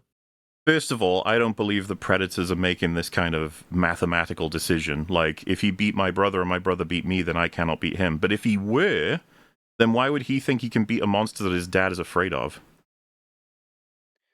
It's projecting a better story into it of, earning respect for doing what you can't, but because he inevitably doesn't end up doing the thing and bringing home the head, it's irrelevant. You would have to say something along the lines of Deck wants to kill his father either way as revenge, and the head of the Calisk that he brings back is just to show to everybody else, I'm not fucking around. Even though you Also think that that I'm better killing than you. Jorah, yeah, even though you think that killing Yeah. his father would be like enough, if he came back and he's like, no, I didn't do a hunt, I fucking killed my father. And he's like the leader, and I killed him Yeah. in one-on-one combat. You can skip the whole step. You can basically skip the whole middle, hour of the movie, basically, because Or God forbid he learns something during the movie that allows him to be his I was dad. about to That's say, it's actually like- like a relevant skill. What's the fucking point in taking all this effort to kill a thing to prove that you can kill your dad if you think you can kill it without necessarily learning anything? That means you can kill your dad now. Yeah, it he would have requires. to. He'd have to level up, and then all the XP he gets, he has to put that into a sword fighting skill that he didn't use the entire time, and then come back. There's a section so there's a portion of the narrative that is missing in that for him to essentially level up internally would require that he prove to himself he can do what his father can't, so therefore can beat his father. But they don't really ever say that. It would have been neat if he had learned something that we saw him use against his dad. That would have been something. Remember when Batman Well, that's Yeah. learns because you've seen from movies. Ra's al Ghul about his environment, and then he uses it on him at the end? He's like, you never did learn to mind your surroundings. You're like, haha, I remember when you said that in the beginning. I remember that. Using his words against him. Yeah. Even Prey kind of does a better thing at this, where Tabe's like, you could do it. You'll pay attention. Use what you've learned. Da da da. And She, she does some planning. I'm still not a fan of that ending, though. Yeah, it's not good. The ending sucks, but it's like some things in there, you know? More experienced in fighting than he was, literally got his head chopped off protecting him. Why would he go back after watching his brother get completely outclassed by him? That makes I no hate sense. this guy's voice. I mean, Weird to say that yeah, when he does. his whole plan That's is what he to does. Go back. That is Does, his yeah. intention. That is for the what he whole does. movie. So it Something doesn't about really the way this work. guy tenses his sentences just annoys the shit out of me. Like- I can't figure out what it Yeah. is quite yet. No, I got you. But I was actually going to say, is he actually treating this like a video game where you go, like, I can't fight the level 10 boss, I need to get more XP first? Because what is it that he grind, expects yeah. to learn from fighting this creature that will then allow him to Yeah, why defeat would his being dad? able That's to a beat skill. like a giant then- monster mean that he can fight a guy that isn't even remotely the same as that giant monster? And then, of course, we see explicitly he does not learn anything from killing this monster. He doesn't even kill the monster. Like, it's just not even a thing that Well, happens. This is going to be me projecting my own stuff onto it, so to say. But having done tournaments like martial arts tournaments over the years, sometimes when you get a couple of wins under your belt, so to say, you go back to the gym and you're beating people that you normally wouldn't. It's a confidence thing, and that's what I was kind of saying before. Proving to yourself that you can do something, in a way, is a plot device that could push you forward. Problem is that's not really. That's not in the movie. Yeah, Yeah, it's it not was in the never movie. a confidence issue. Well, it if I'm being wasn't, it totally wasn't clear, anything regarding that. I don't see why he did beat his dad or those two predators. I don't know why that happened. Because he's just better now because it's the end of the film That's pretty much it, yeah. and he has to win. They just skip. They Yeah. just skip to that portion I just said that Yeah. he's just now able to do it. There's a whole section that was skipped. Go back after watching his brother get completely outclassed by him. That makes no sense. Deck would not have even stood a chance against his father had he not went to that planet and endured what he did. What did he endure that gave him Okay, the so- edge? okay, Tell me. So that is the idea that he went there and sort of got XP, and then Yeah, and then that's He all I'm got getting from XP. this, which He sucks. he endured. leveled up. He got some new skill points, and then he beat him. That's Look, crap. killing monsters and it makes you a better sword fighter against other sword fighters. It just does. The fact That's that how he you could- practice sword fighting. Is you do an Mr. obstacle course. Mr. I Love This Movie couldn't even reference like the thing that he learned. He just said it's like what he endured. It's like, uh-huh. Well, yeah, because in a Which better was? movie, you would have seen him acquire very specific skills that he leveraged against his dad. course, yeah, You would have 100%. seen, like, Seek out the how ancient he Yachtja realized- swordsman to teach Well, okay. me. You Well, know, So you know I the don't know, it dad would just- the dad fucked over the brother with the cloak, right? So we can Yeah. go with that. Let's say the dad fucked him over also with a weapon that had like an extendo thing, or you hit him in the back with a weapon that goes whatever. Three things. And then you, in the process of him defeating or hunting the Kalis, whatever, he learns about being able well, he to encounters beasts that kind an of do invisible that. beast. They camouflage an invisible or and he has to camouflage learn how beast, to listen and or how one to that has like a yeah, you know. tail, like yeah, a scorpion and or then something that could get behind him, and he has to watch Exactly. his back. And this is so standard as well. This is not. There are so many movies that do this. Well, we're They'll thinking even of it off have the the top of our little heads. flashback where you think back, like, oh, that's how it'll work. Like in the Yeah. Incredibles, it can't stop it. The only thing, When and he- then flashback. Oh, remember when it destroyed Yeah. itself? Yeah, like this is When pretty he hears normal, his- and this film when he doesn't do sees that. When his dad goes invisible with a cloak, he hears like in his mind the little clicking noise that the beast made when it went camouflage, and it reminds him, Yeah. "Oh, this is just like the thing." And We like should he's, stop he could because be we're- beating his we're dad. inventing Yeah, the we're movie making the again. movie better. With, yeah, and then his dad goes invisible, and then it doesn't work because his boy has learned how to counter such thing. It would have been satisfying. It would have been cool, but oh well, he just got XP, I guess. That's how it Yeah, goes. he The got funny XP. part is that there was plenty of time that they could have used too, because it was a pretty short movie. They could have extended it by 10 minutes and added almost everything we just said, and Yeah. it wouldn't have really drew out the movie too much. But you wouldn't have needed to add it. You could have just reframed and recontextualized everything that's already in the movie to achieve these exact Yeah, that's true, same too. points. Yeah, I mean, you there's could- not enough story as it is for the runtime that it is. I mean, it feels so incredibly long because very little actually happens. But you can pack the. When we had this problem when we actually broke down the movie, even from basically from the opening fight scene onwards. There's lots of stuff happening on screen, but there's very little story information you gain from any of the fights that he has. All you need to do is to add these elements we're talking about as story beats within the existing fight scenes, and then without extending the movie at all, you've suddenly got something that helps you tell a story, which will then obviously redound on the conclusion to your benefit. But that's not what they did. Did you watch it? To the planet until her team got attacked and torn apart, literally, by the Kalisk. Oh yeah, and she can speak fluent Predator. How? Don't know. She makes some vague reference to other predators visiting the planet and talking to her, which makes no sense really because Lumpy's brother specifically said they don't go there because they're all afraid of the Kalisk. Okay, first off, the dad never explicitly says that they've never been to Jenna. It's only said that the dad is afraid of the callus that's on Jenna. I mean, the only way they would even know that the I thought it was like nobody ever returned from there or something, right? That's what so I can't remember if the brother says no one ever comes back. I think he says many have faced it and none have he says like many have faced it and none have returned. So he says that, I think, and then Thea later in the movie says, do you know how many have gone after the Kalisk and none have succeeded? Yeah. So I think it said at least once, probably twice in the movie. From what I gather from this point, I mean, that seems fair enough, I suppose, as a criticism of Drinker's video, in the sense that, like, yeah, you have to have presumably been there and encountered it to know that you fear it. I mean, the dad probably has he ever been there himself? The movie doesn't really make that clear either way. It's reasonable to If he infer fears that it, people have been there. Yeah, because Yeah, he would have at least had to encounter it at one point of his life to fear it. our version of this was because from that statement alone, it's like, so how many Predator ships are down there or in orbit if the Predators never come back? And then, of course, would Weyland-Yutani not have been able to intercept them by now? The conclusion is no, because they're really interested in getting Dak specifically, which kind of then raises more questions of like, so you're in a position where you have fully translated the Predator language, but like you've never captured one. That seems implausible to me. Very strange. At least based on the information that's in the film. And then, of course, the way that it's presented is just, like, bizarre. The universal translator thing. I don't even understand, like, what you meant to conclude from that. Oh, It is I'm magic. speaking Yeah, it's English, magic. but you magically hear your language. It's like, that's what the hell No, does everyone that here, what does that- everyone in what does that proximity, mean? they can just hear their own language when she speaks. Is like, what? So Doesn't tell make any what's sense. actually going on here? What is happening? What is physically happening? What sound is being propagated? Because she's moving her lips. I actually personally don't have a problem with universal translators as a plot It's not device universal because- translator. No, it's not universal translators. It's how they're used in this specific film. To be explicit, right? She says hello.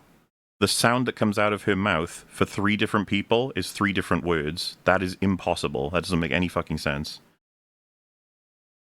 She says whatever she I says guess it is would have heard to be in their some own sort language. of speaker system that. Yeah, I guess. Yeah, now that you mention it, it would be impossible for that to. Well, I mean, if Can't they even be a if speaker system he's not, because it's everyone not like he's would be. wearing headphones or they'd something, layer. you know, that are translating it Yeah. into his ear. He's landed Yeah. on this planet, but for some reason He hasn't even it gets shoved in the translated in his babblefish own yet. mind.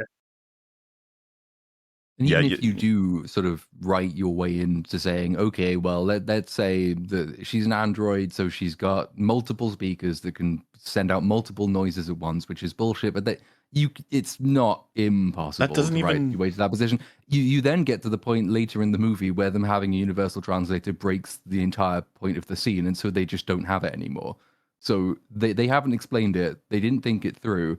And then they deployed it in a way that breaks an important scene subsequently, at which point they said, you know what, we just don't have the universal translator in this part of the movie anymore. It's just gone. So it's just a convenience thing. They wanted at least a character to be speaking English because they don't like people reading subtitles, and they thought they'd just make the rest up as they went, which created a shitty, bad script.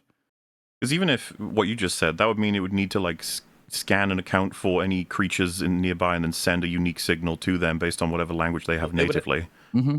Well, it'd Which have is- to know which language it understood. Yeah. How would it know which language they understood? That'd do like a brain scan as well as a life form. It's just, it doesn't work. There's a reason why of all of the universal translation, really the big concession that you kind of have to make with it is that the lips don't match what's supposed to be heard in universe. But I think that's a meta concession that's a reasonable one to give, as long as they're consistent with it. But there's always going to be some sort of a system. You have to download something. You have to shove in the babblefish into your ear. You have to hook into a translation, cybernetic, whatever it is. There's always something the hearer has to do so that Yeah. they can receive their language, not just from entirely They even from had the in person, the speaker's perspective. I think it was Guardians, like when they're in the lineup for the police, you could see a little thing that points to Peter and it says Universal Translator, like he's got one. You know, just because they This were could have like, easily been fixed, by the way, of her just. of course. Farscape, You have to get the microbes injected, and then you'll understand. Oh, yeah. And it's just sci-fi's done this a million times. I don't know how they fucked this up. Like they made it stupid as hell. Here, just put this on. You know, like. Kalisk is on that planet would have been the fact that some of their species had been there at some point in time, which, as we find out from the android, they have been there. Also, it's worth mentioning that the Well, they would have to be there sufficiently I long gotta enough say, and interact with yeah. Weyland-Yutani enough to where that the language could be understood and learned, and then you'd have to get like the grammar and the cultural cadence and things of that nature. Which then just Also- begs questions the movie can't answer. I mean, it already does this when Thea says, you know, I've studied your kind extensively, and also, do you know how many predators have been here after the Caliscan failed? Is that, as we've mentioned, okay, so what happens to all the ships that they used to arrive, that they're still on the planet? What has Weyland-Yutani learned from all of this, besides how to speak Yautja, which most of them still can't do for some reason? Nothing. Yeah. It's an incredibly important piece of world-building information, because this tells you, it should tell you a huge amount about everything that, you know, all Weyland-Yutani's interactions with the Yautja, are the Predator common knowledge now to humanity? That seems like it might have some pretty big consequences. How is it then that they still don't have FTL travel, given that they've got a bunch of Predator ships that do? Have they never considered using those ships for resources? There must be loads of them on the planet. It's, again, something that they threw into the script for convenience's sake and then didn't bother asking any of the obvious questions about. Also, isn't it a little bit weird to be like, man, this film is like peak cinema or whatever he said, but then he refers to Thea as the android rather than by the character's name. Isn't that a little bit Fringy, strange? if you think that's strange, there is a part later in this video that is going to legitimately baffle you, and I'm looking forwards to that Okay. immensely. Blow your mind. Android is not actually speaking his language in the traditional sense. She was Well, but she can. 'cause we Yeah, say she understands that. him, so does she it can. later. Yeah. Yeah, So she can. even speaks it aloud, and then the robot they says, show her doing "How it come you're a couple of times. She knows and speaks the I did language, and then she can project any language as long as you're listening, which is insanity. Yeah, remember the It could have synth even been an- asks her once, "How come you're speaking the Yautja's language?" Yeah. When she It could have been speaks an it aloud. interesting thing where they did the bad dubbing lips for it as just an aesthetic choice. That clearly her lips are moving in one way, but we're hearing a different language. Could have been an interesting aesthetic choice. Could have But been. they didn't do it. I would be. They didn't do it, so who cares?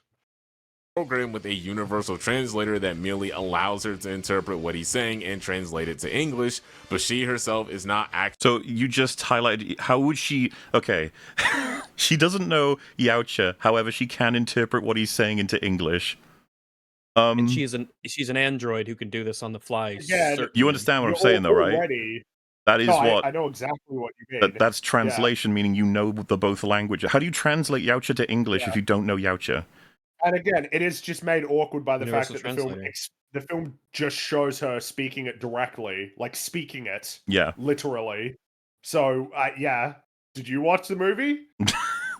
I don't know, man. Like, this isn't even much of a huge. This is stupid on the part of the film, but it's just weird that he didn't pick up that part of the film. Actually speaking the language. For fuck's sake, man, the movie literally tells you this. Yeah, for fuck's sake, man, the movie Yeah. literally shows her speaking Yeah, Yautja literally later. shows her speaking it. It just- Yeah, it We're- just makes the claim that this is just how it works, I guess. I'm pretty certain that we're 3 literallys in, and he's not even 3 minutes into the video. Well, that's mega literal. That Ooh. mean that Yeah. there's no room for misinterpretation. Translation. You hear Yautja, others hear their language. I don't know how people heard this and didn't think it was so fucking stupid, man. You can't do that. You can't have 17 different people hear the different sounds all with one Like, sound. the only way that you'd be working with it is if there's some system that if he's got he's wearing need headphones Professor or X. something, and or psychic abilities. Yeah. It doesn't work. You It's need also- basically magic for that to work, unless you, like I said, you have Like to with the explain headphones, something. yeah. It's got to be, headphones, Babelfish, something. And even running from that, there is still poses second order questions about her behavior, given that she knows she's on this huge, massively predatory planet where everything's out to kill you. And she's like, well, I can speak your language and everything will understand it in its own language as well. So let me shout at you from on top of this tree and hope that nobody notices and comes to try and The kill us. fucking- I get the- she didn't have a choice. the She was bird stuck is in like, the nest "Hey, or wait a whatever. the bird is like, that's a horrific slur. in all my the people's plants are language." like, hang Yeah. on. It's like Alice in Wonderland. Yeah, Yeah. all the flowers go, "Oh, I can't believe she said that.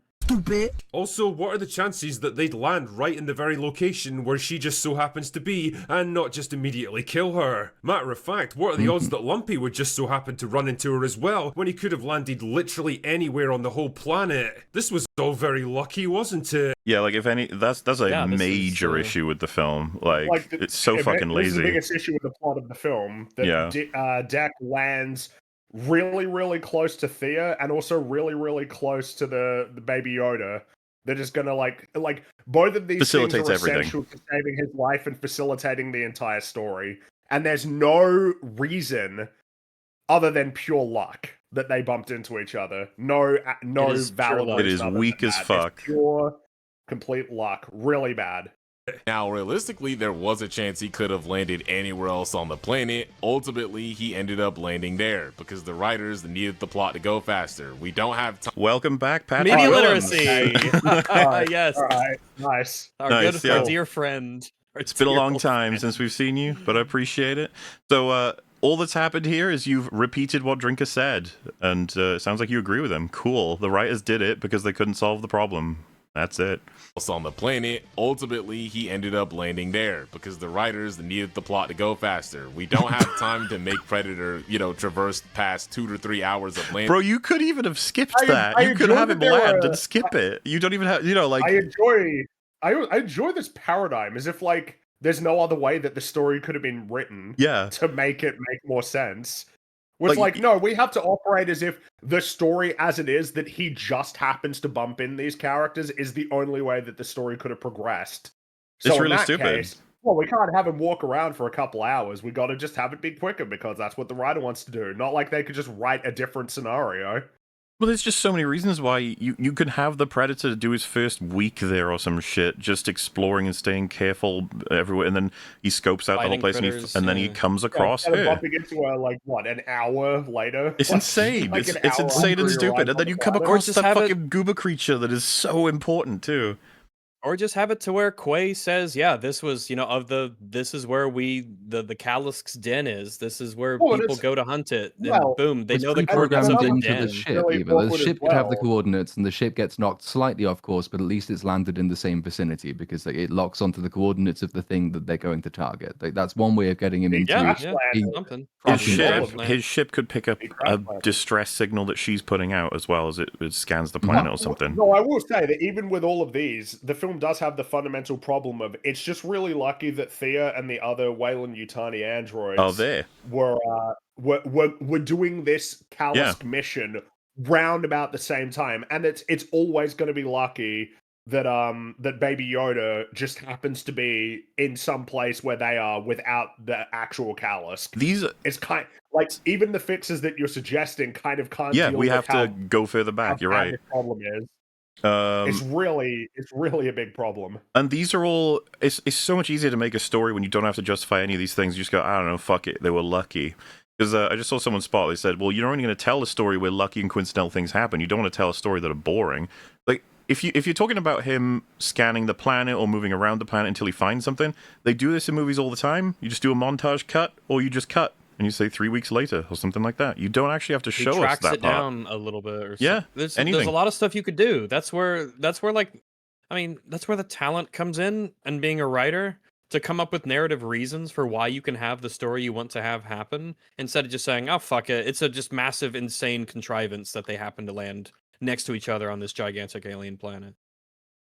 To make meeting her look believable. Now, while there is a little bit of convenience as to how they Lol. met, it's worth mentioning that a not little bit. all plot convenience is bad, as long as there's not too much plot convenience to the point where it breaks internal logic or Well, this does. But it kind of does, though. Well, doesn't it? Yeah. there is This enough does. here that breaks it. And yeah, there is enough. So I And don't it's know not why the you said only that. instance of it either, because it says so as long as there isn't too much of it. So like every inciting event in the first third of your movie, is that Yeah. too much? Because it seems too much to me. Also, the traditional rule is bad luck is fine, good luck is not. Good luck is lazy and Agreed. cheating. Bad Yeah. luck is fine because bad luck poses challenges for your character to overcome. He goes through this movie getting virtually nothing but good luck.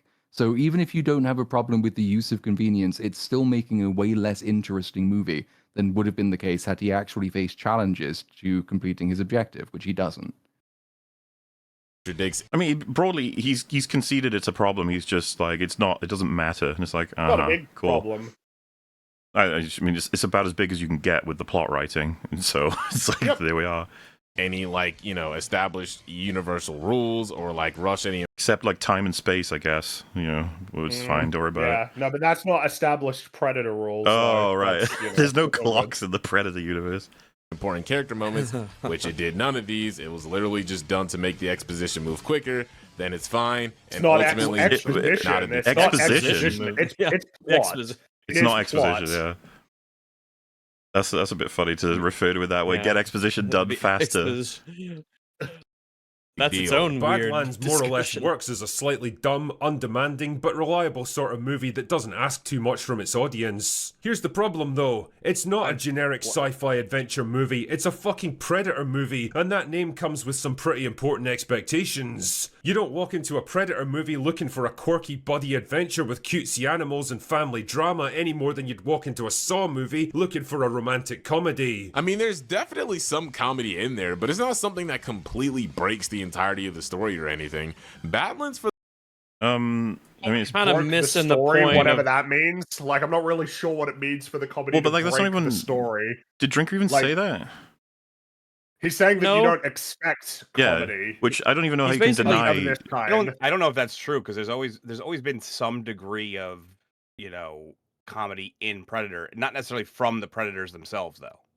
No, but it's Yeah, also it- grounded in the characters delivering it. So, what's his name in the first one who tells the like really bad jokes, which is kind of grounded in Hawkins. Hawkins tells the really bad jokes, and then Yeah. the reactions of different people around him, Amazing which play jokes. into their established characters, can also be kind of funny.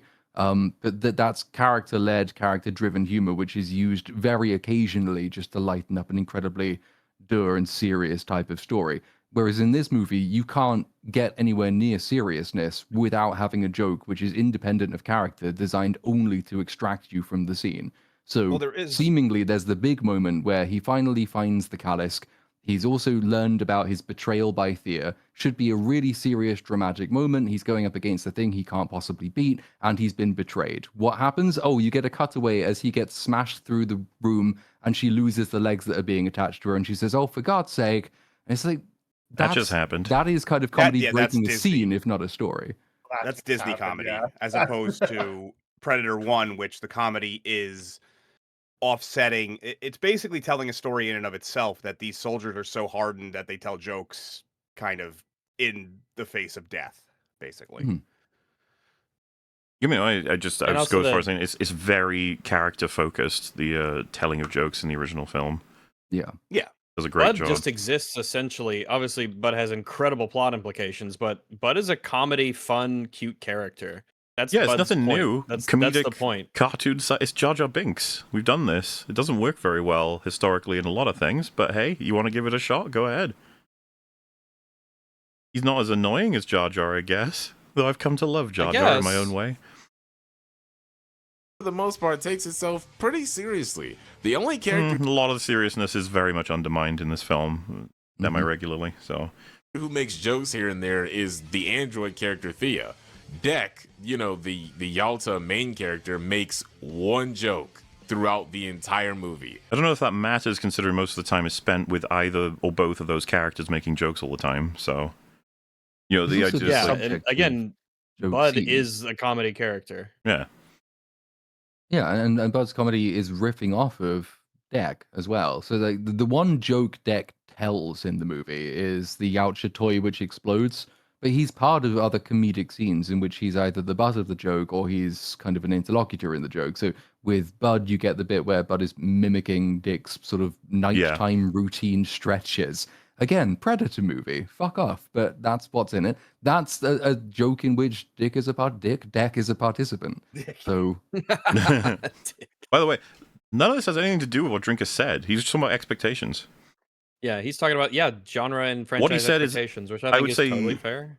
Borderline undeniable what Drinker said. As in, if you've watched the Predator franchise, you're not going to be going in expecting what this movie delivers. Now, that can make for good results, can also make for bad ones. But what he said is true. You don't go into Saw expecting the criteria that he'd said as well. Romantic comedy, yeah, that is true. That's it. Also, in case it wasn't clear from the premise of the film, this isn't a traditional Predator movie. This is a member Okay, so you agree? What are we So, doing? Yes. At that point, you just concede, Oh. yeah, it's kind of Drinker's point, right? Yep. This is not what you would expect. If you want to say that it's good, that's a different argument. Yeah, and you can even say that maybe people didn't expect Aliens from an Alien sequel, or maybe they didn't expect Predator 2 from a Predator sequel, maybe they didn't expect T2 from a Terminator sequel, and they ended up very, very happy with them. It's like, you can make these points, but like none of this counters what Drinker said. Of the clan who breaks away from their tradition. The whole movie is about him learning that the Yalta way. Bro, you're rambling. This has nothing to do with what Drinker said. He also keeps Yeah, pronouncing still, Yautja wrong, and it's annoying the shit out of me. yeah. Yautja. It is a bit of annoying. It's okay. He loves it. You know, it's fine. Isn't necessarily the answer to everything. Now, obviously, he's still a killer. He still kills things throughout the movie. But there's nothing wrong with trying new things or taking the characters. That's not. You're countering points that just never got made. I don't even know what's going on. He's like had four different arguments that have nothing to do with what Drinker said. He's going off on his own tangents. Come back to us. Very simple thing about genre and franchise expectations. Very simple. Down a new path as long as it's executed well, which I would argue in this case, despite having some problems, it is.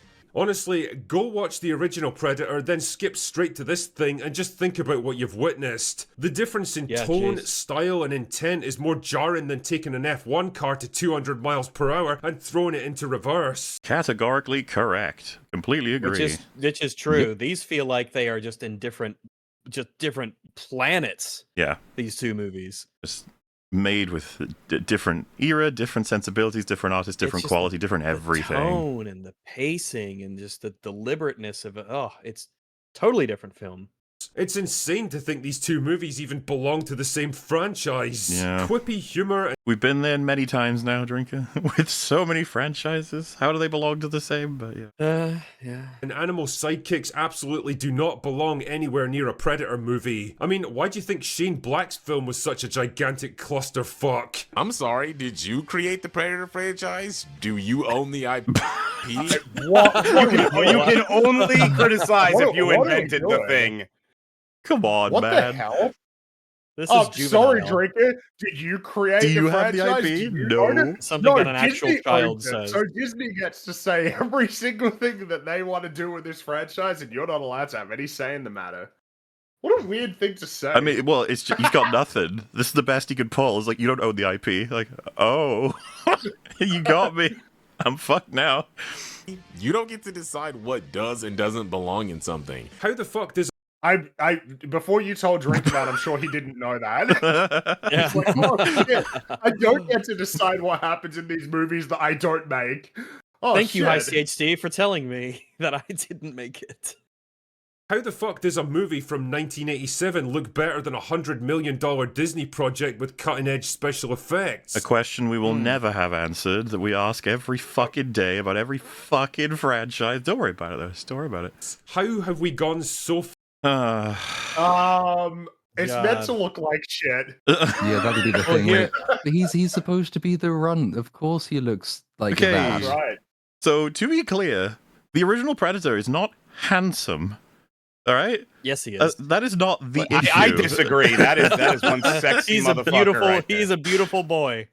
I just want to be clear. You didn't have to make him look retarded to make him the runt of the litter. That's not, you know what I mean? Like, everyone makes this fucking point he's now. Smaller. A runt is just, well, if you think everyone makes this, then you're going to be disappointed moving forward in this video. But yeah, the runt is just smaller. It's not like they're so deformed and weird that they look like they're not a species. If you take Deck and put him next to Quay and Njara, then he doesn't look like he's related to them. He just looks like a different, like entire different kind of predator from what they are. What does the Predator Milkman look like? That's really the question. Interesting question. Interesting. Someone's got to build the starships. It's a job to do. It is a job to do. Even the Klingons knew to address this in Star Trek. It's I think we talked about it, but like my big issue was it's like they have a human on the left and then the 87 one on the right and then this one in the middle, and they're like, see, we humanized him, and it's like, that was a fucking mistake, wasn't it? Nice. Wouldn't have done that. No, definitely not. Now he looks retarded, so good job. But yeah, Muller, just to reiterate, there's very few things I disagree with in the original Predator, but "you are one ugly motherfucker" I do not agree with that line at all. I think that this is, you can be ugly and badass. Beautiful. Yeah, no, it's the most beautiful thing I've ever seen. Yeah. I mean, I love the Predator. He's fucking awesome. He's classic alien design that It will is- stand the test of time. So cool. He's so unique. Excellent job. The 2025 one, please go away. I never wish to see you again, but I probably Pretty much will. most of the ones that have come out since, Yeah, I would say since the second movie, because the second one still looked pretty good. there's, we've Yeah, got the a one in the whole, second one looks whole pretty good. variety. I think and Praise looks really It good. wasn't quite as good. Like the one in the second one, you could tell it wasn't Stan Winston. Like it wasn't the best work, and they clearly rushed it a little bit to get out, yeah. to try and capitalize. But it didn't look jarringly drop offish. Backwards. I honestly can't emphasize enough how soul-crushingly horrible a downgrade this actually is. I mean, Yeah. I personally think they look good, but for different reasons. I love how he puts these two pictures up, making it seem like this movie's Predator is like a downgrade or something. It is. Heaven It is clearly a will make that downgrade. point. Most people I feel agree it's a ramping up downgrade. to that is the point. Yeah. I feel like I feel it. I feel it coming. Which he is. And Wait, hang on, wait. Oh. All right. Hang on. Wait, hang hold on. hang You actually hang on. gotta rewind that. It That's- is. I mean, I personally think they look good, but for different reasons. I love how he puts these two pictures up, making it seem like this movie's Predator is like a downgrade or something, which he is. Bro, And that's What? I like how He's he puts gonna- these pictures up, making it seem like the Predator is a downgrade, which he is. But he's gonna go on, and he'll go on to make the fucking But- inevitable. That's because he's supposed to be a run. It's and that's already what he's just over. like- you might want to Yeah. redraft that then. Instead, you should have said, but Drinker, you don't understand. It's supposed to be the way that you've just analyzed it. Instead of saying, "Pfft, you think it's a downgrade? Well, it is. This is the fucking Total Recall meme. I'll teach him. done intentionally. Even through, through Yeah, his character design, it makes sense. Yeah, he looks Yes. retarded on purpose. Yes, it Cool. makes sense. Yeah, Why do because people what not we're talking- This is understand height. the This time- is on. This, Why do- this is why do comparing people- height. That's height as well, so I don't Yeah. know why we're pointing that out. But why do people not understand when you say, "Yeah, it's meant to be shit"? That doesn't make people go, "Oh, well, now I feel like it's not." In fact, you're telling me that it is. Yeah, it doesn't work. The It's not reaction is the argument. reaction. It's just If not the you're response. eliciting a negative reaction and you're saying, "Well, that was the point," it's like, I mean, I guess good luck to you. Like, You sure, did it. if you I was wanna do only. that, then Yeah, Go it's not for even it. I was pretending to be retarded. It's like I'm retarded by design. And I'm like, all right. By the way, I hate the Sure, upgrade yeah. Predator too, because he's like full CG bulletproof Yeah, that Predator. one's It was stupid. shit. Yeah, dumb. Even then, there's more like design fidelity there. If you just the basic head shape stuff. Oh, is sure. just- when you put them side by side Yep, like the that, it's hairline, the head even more shape. shocking. It's just like these three of these. Even if one of them comes from a really shit movie and is a shit idea, they look like they are the same species or derivatives of the same species. Then you get to the fourth one, and it's just like, no. Ah, but you What are see, you? Platoon, when you're the runt of the litter, you're a different species. It's like, wait a minute. Sense. Deck is the runt of his clan. He's nowhere as experienced or as evolved as the typical. As experienced would have nothing to He's do with how he evolved. looks. That's like, unless we're Or talking your about war evolution wounds. level. Evolved. Wow. How do you think evolution works, my dude? Well, he's a Pokemon Pokemon. like different- evolution. Yeah. The more you learn, the further you get along, and then you change form. Well. You learn something new every day about the Yowza. predators Yow- that we've seen before. So it makes perfect sense that he looks like that. I mean, Uh-huh. Perfect sense. Perfect sense that he looks genetically completely different from his family Looks like a members retard. and no other predator. I've heard this argument so many times. I'm just waiting for when someone addresses the argument, instead of addressing an adjacent one. hell, look at the other predator designs in the movie. They could have easily made him look like that if they wanted to. Why on earth? But he's related to them. And Those also are, his, doesn't- those are his kin. It just doesn't even address the point. That's just like a random thought. It's like, Well, it all seems right. like the argument is, well, they could have made him look better. They chose not to. It's like, oh, damn, I think that's worse. I was going to say But that alright. the whole issue is with the design inconsistencies. If they chose to do it, that's still valid then as a criticism. Would you program a synth for a high priority mission like this to act like some ditzy bimbo with Tourette's? She literally never shuts the fuck up, and True. 90% of what she says is inane, unfunny, meaningless babble. It's like being at a party and getting stuck with that one girl who's convinced she's funny as fuck and just won't stop trying to prove it to you. I think Yeah, well, you fool, Drinker. Well, you should have learned from Yeah. watching the movie that she is supposed to be an inane, babbling retard, and that's how she's been programmed. But of course, the So point... if you're annoyed by that, you fell in right into their trap. That's what I mean, though. Like, if we're at this point for just talking about the movie and how good it is by saying it's bad on purpose, I'm just like, okay, that's great, man. think that's kind of the yeah. point. Yeah, kind of the point. There we go. Cool. Thank you. Thumbs up. She's supposed to be talkative and annoying at first. Hell, even the main At first. I don't think it alters as the movie goes on. You remember the point in the film where she stops being super annoying, right? Hmm. You know that the part when character when gets everything annoyed with her changes. to the point where he actually considers abandoning her on multiple occasions. And doesn't. So, and I don't know why you brought that up. I am gonna say this, and people might not agree, but they do dial back a little bit on the annoyance. I don't think it's enough, but they do dial back a little bit. And I think it was a crappy technique they were trying. Like, I legitimately believe that they wrote her as annoying as possible up front. They just didn't dial it back enough because it was going to be like a general warming of the character. I just don't think the writer was good enough to do that. Oh, I certainly agree with you on the writing part. As for maybe the frequency is turned down as the film goes on, I just remember never finding anything she had to say particularly insightful, fun, or tolerable. It was the opposite, where a lot of the stuff she said made me just like ask questions about the world building, and character stuff, and it made me question things. Well, and I mean, I gotta say, I think it was an attempt to do a thing that clearly it was over the writer's head. That's the film. Yeah. The more I think about it, the more I realise this is literally a Disney-fied version of the Predator, neutered and toothless, with all the tropes and cliches you expect from a Disney movie. An emotionally vulnerable hero on a quest to take down a monster, a sinister family member working against them, a quirky sidekick for comedy banter, a cute little animal friend for merchandising purposes. Yeah, like if you described this to me before this movie had even been marketed, I'd have just been like, what are you talking about? They're not going to do that This for is Predator. a Predator. Yeah. You It watched the was wrong movie. Noteworthy that they hid the Baby Yoda. They hid that for It a is, while. yeah. Yeah, I was saying obviously when we were breaking it down that I when this thing got introduced, I figured it was like a one act or one scene creature. I had no fucking clue it was going to be a main It's character. gonna be like the most important character in the movie. Yeah. And a sequel bait ending to help set up an extended cinematic universe. Yay. And it all just makes me feel kind of sick.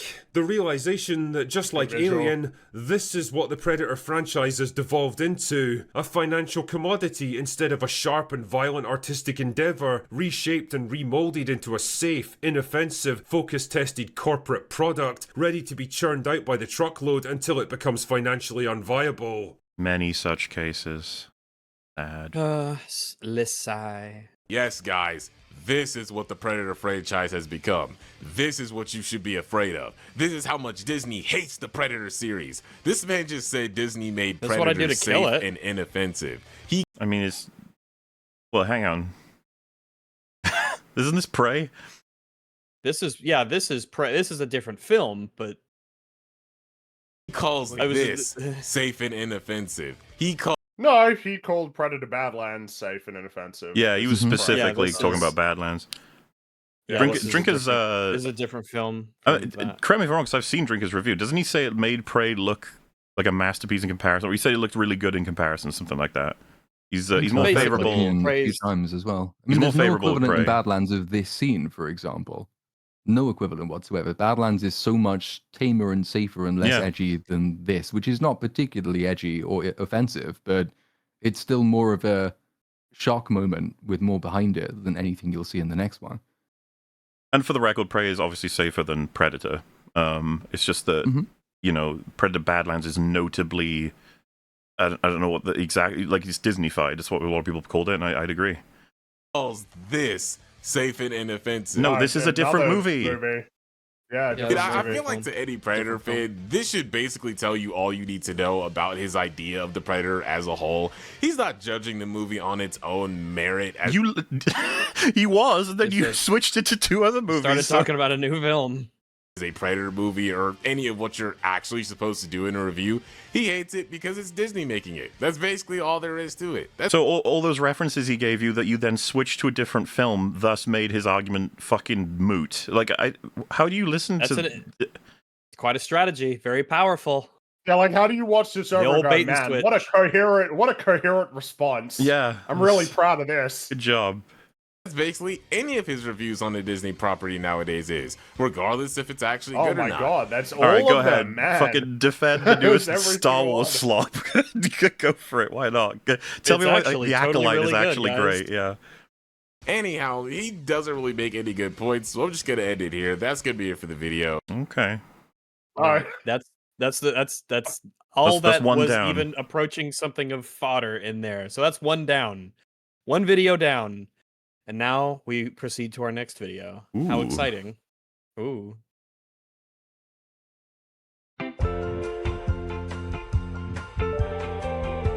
Drunken misses the point. Hot garbage. Critical Half that Drinkers statement's review. correct. Yeah, Critical Drinkers review of Predator Badlands is hot garbage. Hunting Griffly Bears. This What is the by fuck is that? Otterly Noah.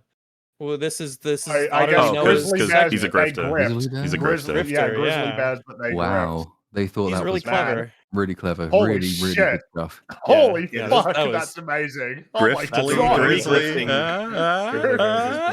bears. Grizzly Holy bears. We're strongly shit. in the re-grifting movement now. Grifting on perceived Dude, grifters.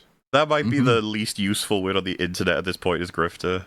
There's no fucking It point. is, Oh god, yeah. yeah, it's up Grifter there and with shill have designers. both become basically meaningless at this point, in my opinion.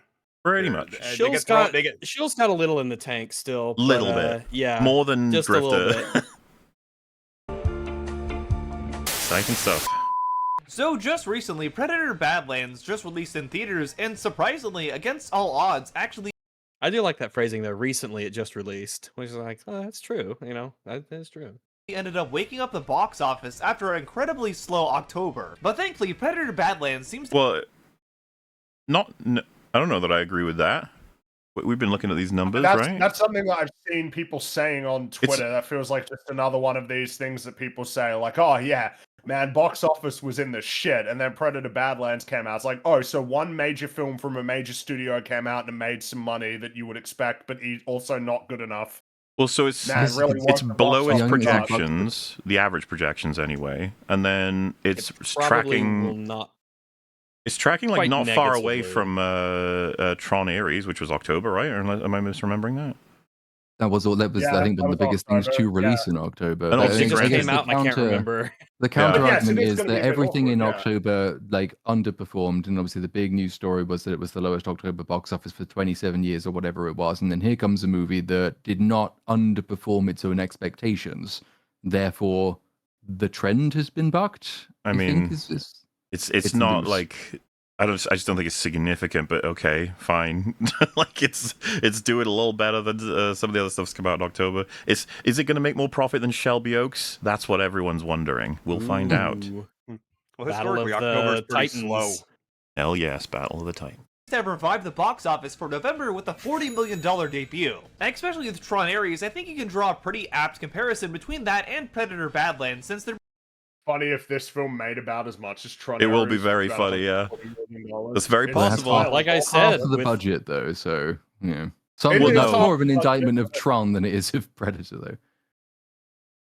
Badlands, since they're both Disney movies that take a classic 80s IP that has a very distinct formula to it, and take that formula in a completely different direction while still staying very faithful to the original films. Okay. I knew Splatoon would like that. that. Tron Ares really does stay faithful to it. It's really the soul of Tron that it's able to just keep, you know. It's more that keep a I'm just hold kind of of. shocked, and I'm almost admiring because he already had a difficult job convincing me that Predator Badlands was good and defensible, but trying to defend Predator Badlands and Tron at the same time that's a tough one. Good luck. I like that some people choose to make their videos on hard mode. Yeah, I respect man. that. I respect that. So, question: am I mistaken? I thought everyone didn't like Ares. Did anyone like it? Would people? I was very I- just like, whatever. That seems I'm to not be a the most huge- I'm not a positive huge thing I Tron. hear people say about it. Is that Yeah, I- I just broadly I'm saw not a everyone huge making Tron fun of it. person to begin with, so I Nobody guess, is. That's the yeah. problem. Hmm. Yeah, and that was kind of my video was all about that. I was like, there's really not much of a there's some diehards here and there that seem to have come out of the woodwork, but for the most part, people forget it exists. Well, yeah, I'm not a Tron fan, but I still felt offended on Tron's behalf that Ares Yeah. exists. We're not even 100%. friends, and I'm just out of sheer decency. I'm upset. It was very rude. Ares needs to go away forever. Off you go, Jared Leto. Off to your island. Take the movie with you. Oh, back to your cult. That's what they play at all the cult meetings. They have to watch Tron Ares. But whereas Tron Ares unfortunately failed to land with audiences Oh wow! I think it's very fortunate it didn't land with audiences. Thank fuck we don't have to get a sequel Thank for God, that piece yeah. of shit. There's no. But all there's right, no fair more. enough. To each their own. Despite, by all intents and purposes, being a pretty solid film, Predator Badlands seems to have really taken off. It really seems a lot of people like this movie, and rightfully so. It needs to take off far more than it is It needs taking to do off. a lot of Yeah. taking off. It's still in the process of. We will. It is still on the runway. Yeah, It we'll keep an eye on its needs legs. to gather up a lot of speed. But I wouldn't be hopeful that this movie's going to be making a significant profit. I would put that Yeah. in the very unlikely category. Pretty solid film. But unfortunately, it looks like a certain notorious This fucker, this guy, That this guy. Piece of grifter. shit. Fuck you. Look at his Grifter face. Look alert. at that fucking beard. The stupid glasses. Do you know that none of those figurines in the back are real? That's all AI. He's trying to come across What? as a nerd. Yeah. Yeah. Oh, what? You can tell because been they're all. bamboozled. Can you notice how they're all out of focus? They're all a little blurry. That's because Yeah. AI. Yeah. Grifter's gonna grift. Oh, that's why. He Yeah. probably can't even play that guitar. Yep. So Fucker. get exposed. subset of reviewers on YouTube and other platforms. Oh, the pronouns guy. I know The that. pronouns guy. Have not taken so kindly to this movie. Ah, the cockroaches guy. I know all these La characters. Roche. La Roche. cucaracha charmer. La cucaracha. Whatsoever. However, rather I don't know That this one. No. I who don't know that who this is either. Pumpkin shirt lady? Got Godzilla -1 poster in the background there, framed. I I think. actually am not a fan of that shirt. I feel like there's not nearly enough pumpkins on that Yeah, shirt. like The if you pumpkins said need to be definitely bigger. I would There say needs this to is be- needs I to would say dominate there a bit needs to be more. more. The It amount of needs to be pumpkins, they're full just of not large pumpkins. enough. It needs to be full of pumpkins, but there's just like a couple here and there, and they're positioned oddly, and they're so small and they're so few. It's like, yeah, I got a pumpkin shirt, I guess. Some people I've seen some people say Jester Bell is apparently this channel. All right, well, Oh, Another- I actually do know her. I just I've heard the name before. I've Wow. another fake- grifter. wow, You fake probably friend. forgot because you don't remember grifters. Yeah, you I've don't heard the actually name. watch I've never movies or watched any of something. the videos though, but I have heard the name Jester Bell before. hmm than Yeah, I don't know actually anything about offering this any person. substantial criticism about Predator Badlands, it seems there's Melanie, Tomb Raider, Melanie, what a wacky lady. Halloween, simply mad that a woman is one of the main characters in the film. Nagi J. It's also funny Wait, because Hold on, the- all of the SpongeBob women, was in We got there. the all of Avengers these here. Women are mad that a woman is the main character in the Yeah. film. I mean, Women, Yeah. women, Women women violence, man. famously hate women. Yeah. This Women is are true, yeah, famously nobody misogynistic, hates a yeah. woman like a woman, but even so, That's true. It's Well, like we, no one hates um, Star Wars more than Star Wars fans, from what I hear. chat probably wouldn't know this, but there was the great war of. What episode was it? When we covered Jenny Nichols. I was about to use the number. Oh. Completely forgot. 67? I don't know. Something like that. Well, yeah, we once criticized a woman. Never doing that again. My goodness. Oh, Mahler, if pay attention when just watch. You'll be shocked. Oh, no. You'll be shocked. Speaking of Jenny Nichols. Oh, no. the exact same things that he tried to knock the Prey trailer for and call it woke propaganda as a result of are actually the exact Did Drinker call Prey woke propaganda?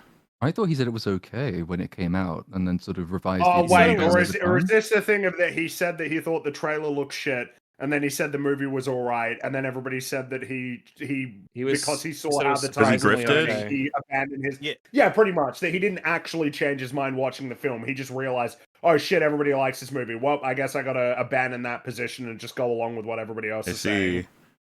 So how come he hasn't done that for all the other takes that go against the grain? No, it's weird. Well, and also just why can't we entertain the prospect that he changed his mind?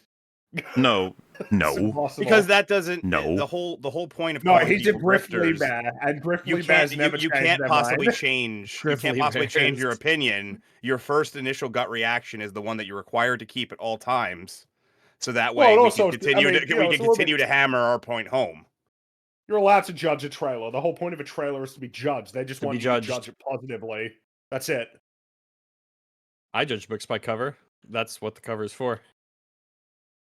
I mean, we've changed our minds on stuff as well. It's crazy. It can happen. Yeah.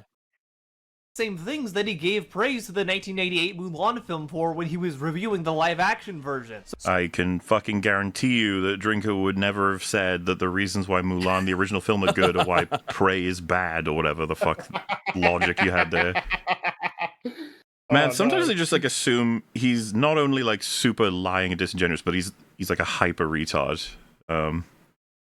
Drink is like a bag of rocks. The original actually took a pretty He's like a balanced and bag of realistic rocks. view of the subject of women serving in the military. Animated Mulan wasn't particularly big or strong or good at fighting because that wouldn't be realistic given her background. She was actually kind of clumsy and unsure of herself, and she had to work extra hard just to keep up with her male counterparts. But the difference here is that Prey is a prequel, you see. A prequel about a young Native American girl who has to defy her tribal traditions in order to take on a nearly invincible hunter from another world. Because, you know, if elite special forces operatives, hard-boiled detectives, and entire squads of specially trained government agents can't stop these things, then a 100-pound teenage girl is definitely going to make the difference. Corporate needs you to find the differences. Those aren't the same thing, even remotely. That's not the same No. thing. Yeah, I don't Those are even know completely why. different scenarios in virtually every regard. There's basically nothing about them that's He's doing- even really comparable. Do you not This remember is- the bit in the woman is original involved. Mulan where Mulan fights a predator? This is I the remember this that is the as same well. picture meme. That was It not was the a same Chinese picture. predator too. Fucking hell. It's between this picture The Huns and weren't this Chinese. picture. They're the same picture. Fucking hell. Sorry, no. Is that his position? Is that what he's trying to suggest? Jesus. Like Mulan and Prey are very similar to each other. So They're not. Mulan is a fucking great film. Like, Phenomenal. man, go watch our EFAP movies on it. Oh, what a great movie. Prey. I like things in Prey, but let's calm down. Like, let's The things that are good in Prey have virtually nothing to do with the protagonist of Prey. let's calm down. Find the differences between this picture and this picture. They're the same picture. So he tries to knock really one bad film editing. for the exact same kinds of things that he praises another film for. Yeah, nah. It's, No, that's not what you compared. That's not what you Yeah. showed. not the clips. So, Completely no. How can you incomparable. not see that that's not what you showed? I guess he broadened it out to woman defies expectations. Like, same That movie. does seem to be it, yeah. I mean, if we want to be that reductive, sure, but you can do that for a whole bunch of stories that aren't even remotely similar. The hypocrisy is very blatant with someone like Drinker, and he can't ever keep his talking points straight, and really just isn't a real critic whatsoever. He's not real. He's so He's not real. He's a boogeyman. He's like in your dreams. He's like Freddy Krueger. He gets you in your critic dreams. No, he gets you when you pass out drunk. That's the Oh, only time no. he gets you. It's Comes and takes your empty bottles. yeah. Oh, he That's gets you. that. Well, that one's true though. Not even that He bad. does do that. Cleans it up. Yeah. Yeah, Nice, he's yeah. not really just tidy. He's Yeah. very nice. He gets And- 5 and- cents for him each over at the recyclers. Yeah, that's why In he's this got that review, big he cart seems with to him. completely miss the point of so many things at every turn, and also shows a real lack of media literacy. Hey. Hey, It's a real lack of media literacy. You love to see it. We did just joke about the fact that Drinker's not real, but there is that video going around that's using his voice that isn't actually him. So. Yeah. There is a fake drinker possibility. running around. there is a AI Drinker. And also just straight up lies about things in the movie as well. Life really is Lies. a matter of perspective. Lies, yeah. You liar, drinker. You liar! you weaselly little liar. Oh, are we gonna have to add the Dark Viper one? to Oh, the, yeah. I think- that's Well, a so, really okay, so good we've one. got Oh, yeah. Anakin's liar, and then you've got Dark Viper's Liar. Why can you not don't stop lying? Please stop lying! What is wrong with you? and then Every single thing. Oh, everything you said is a lie. and then I spent Boogie's 4 days. Boogie's is pretty iconic too. We gotta have all of them, right? You can't just get rid of one of them. You gotta keep them all in rotation as That's best right. you They don't can. get to go on the Yeah. liar shelf. Yes. the liar shelf. the Please liar Hall of stop Fame. lying. Oh yes, and we can't forget Ares. Lies. Oh, it's a classic. There's so many lies in the world. For example, your I boyfriend love isn't cinema. really a useless, effeminate pussy who makes your skin crawl. He's actually just By the way, just to be clear, that's Otterly Noah has censored the word pussy. I was about to say, Rags, you censor that? Because that no was way. that is not. No, I would add more pussy. I'm- Because as we all know, it is short for pusillanimous. Of course, we all knew Yes. that. Now, Yes. but yes, I just wanted to make sure, and I did have to double check. It was Otterly Noah who has censored the word pussy. What a shame. I think pussy is great. You know, It's a very thumbs fun up. thing to Pussy. do. Even Platoon. Who doesn't love? Who doesn't? Especially the Love? ones that are as big as a house. I've owned a pussy before. He has It was- appreciation. it was, Yeah. Yeah. Redefining masculinity. Predator Badlands isn't actually a goofy buddy comedy complete with cute animal sidekicks, an insecure protagonist with daddy issues who has to learn to connect with his emotions. Wow, so right off the bat, that was a pretty convenient way of oversimplifying and also straight up misrepresenting just about everything. You oversimplified that Mulan and Prey are the same. Yeah. You also... Look, they're basically the same movie. Okay. This is so like, you know, we could be real here. Drink has obviously given a flippant summary. We're allowed to do that. Everyone's allowed to do that. Yeah, that's his creative stylistic choice, and I'm totally down for it. The movie doesn't deserve a great deal of solemnity or respect, really. He's being very, as you said, flippant, casual. About everything in this film. There's quite a lot to unpack in just that one sentence if I'm being real, but let's start with the fact that Drinker calls this film a buddy comedy. Are you f***ing dumb? I think anyone with just a passing... I mean, there are buddies and there are jokes. And it's a comedy, yeah. I mean, it's closer remember, to a buddy the comedy buddy than is any a other. joke character, to the point where the character's name is Bud, and Bud is a literal comedy character. But yeah, I think no that's less fair. an authority than Grace Randolph herself said that this Badlands even reminded her of an Arnold Schwarzenegger comedy movie. There are many people. Grace Randolph said a lot of wonderful things. Many people who I would like never this disagree with film- our queen. Of course not.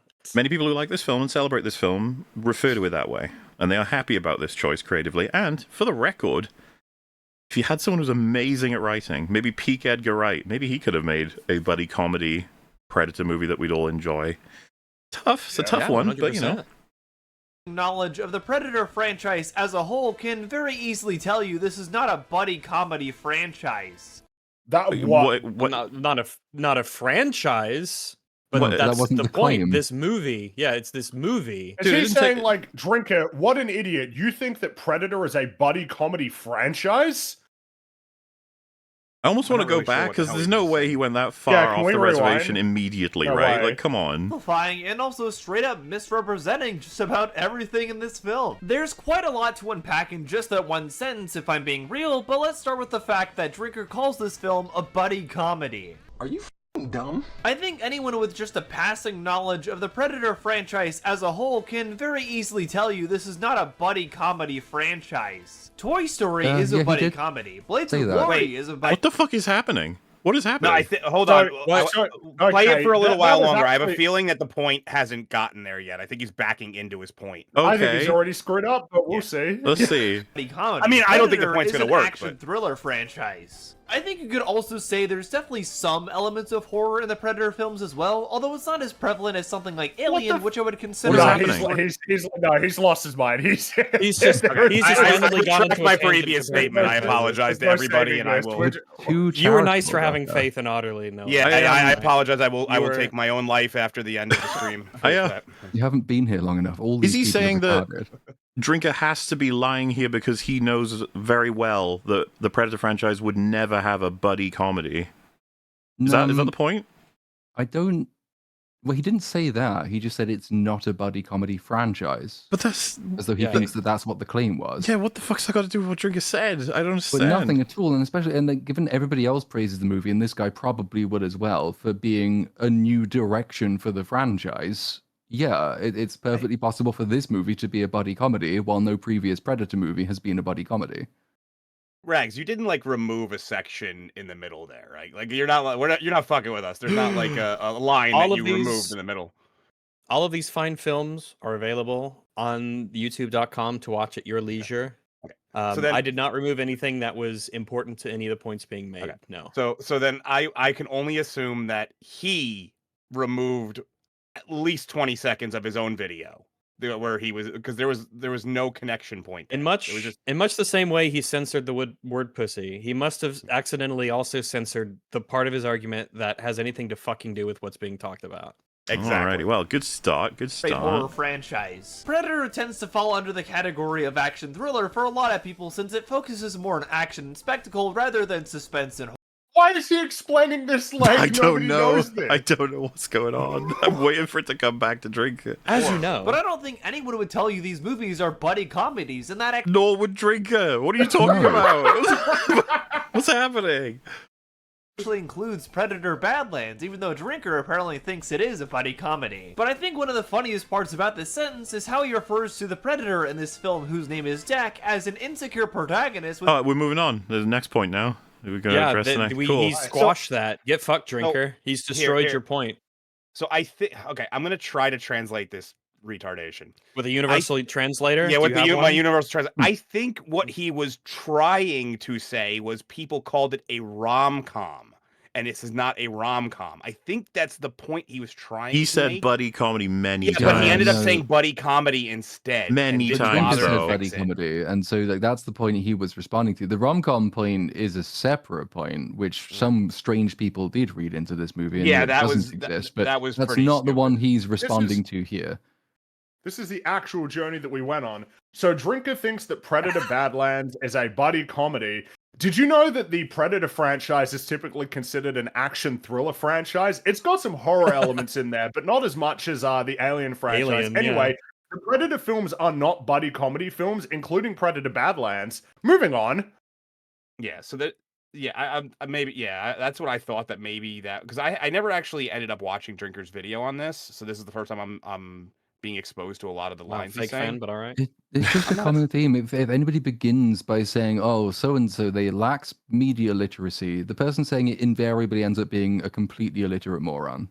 And a little so bit. This is no surprise. Managed to not understand what Drinker said, but maybe we'll get some better luck the more we progress. The funniest parts about this sentence is how he refers to the Predator in this film, whose name is Deck, as an insecure protagonist with daddy issues. Gee, that's a pretty convenient and very simplistic way of boiling down Deck's entire character arc, where he sees his brother die due to— You can see your brother die and also be insecure. Those aren't contradictory.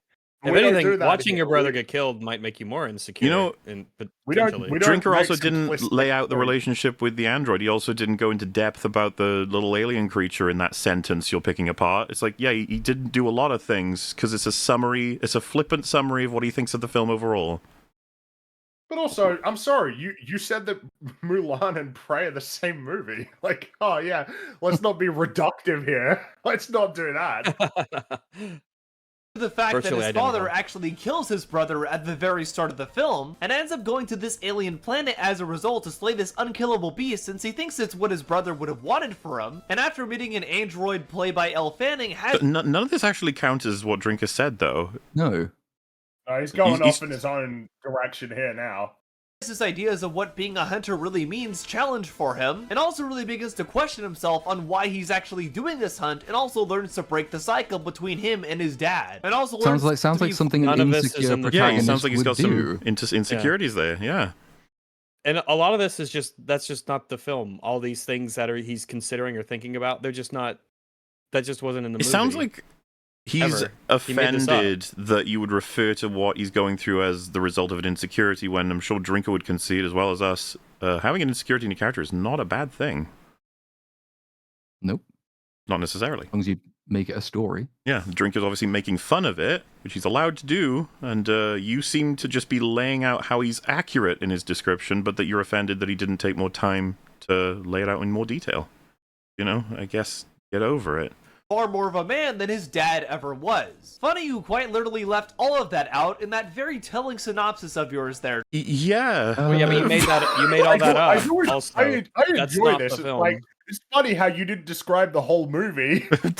Curious. I wonder what your ulterior motives are here, you bastard. Also, I assume Drinker would have talked at some point about parts of the story. Probably. The entire video is not Drinker just saying Deck is an insecure protagonist.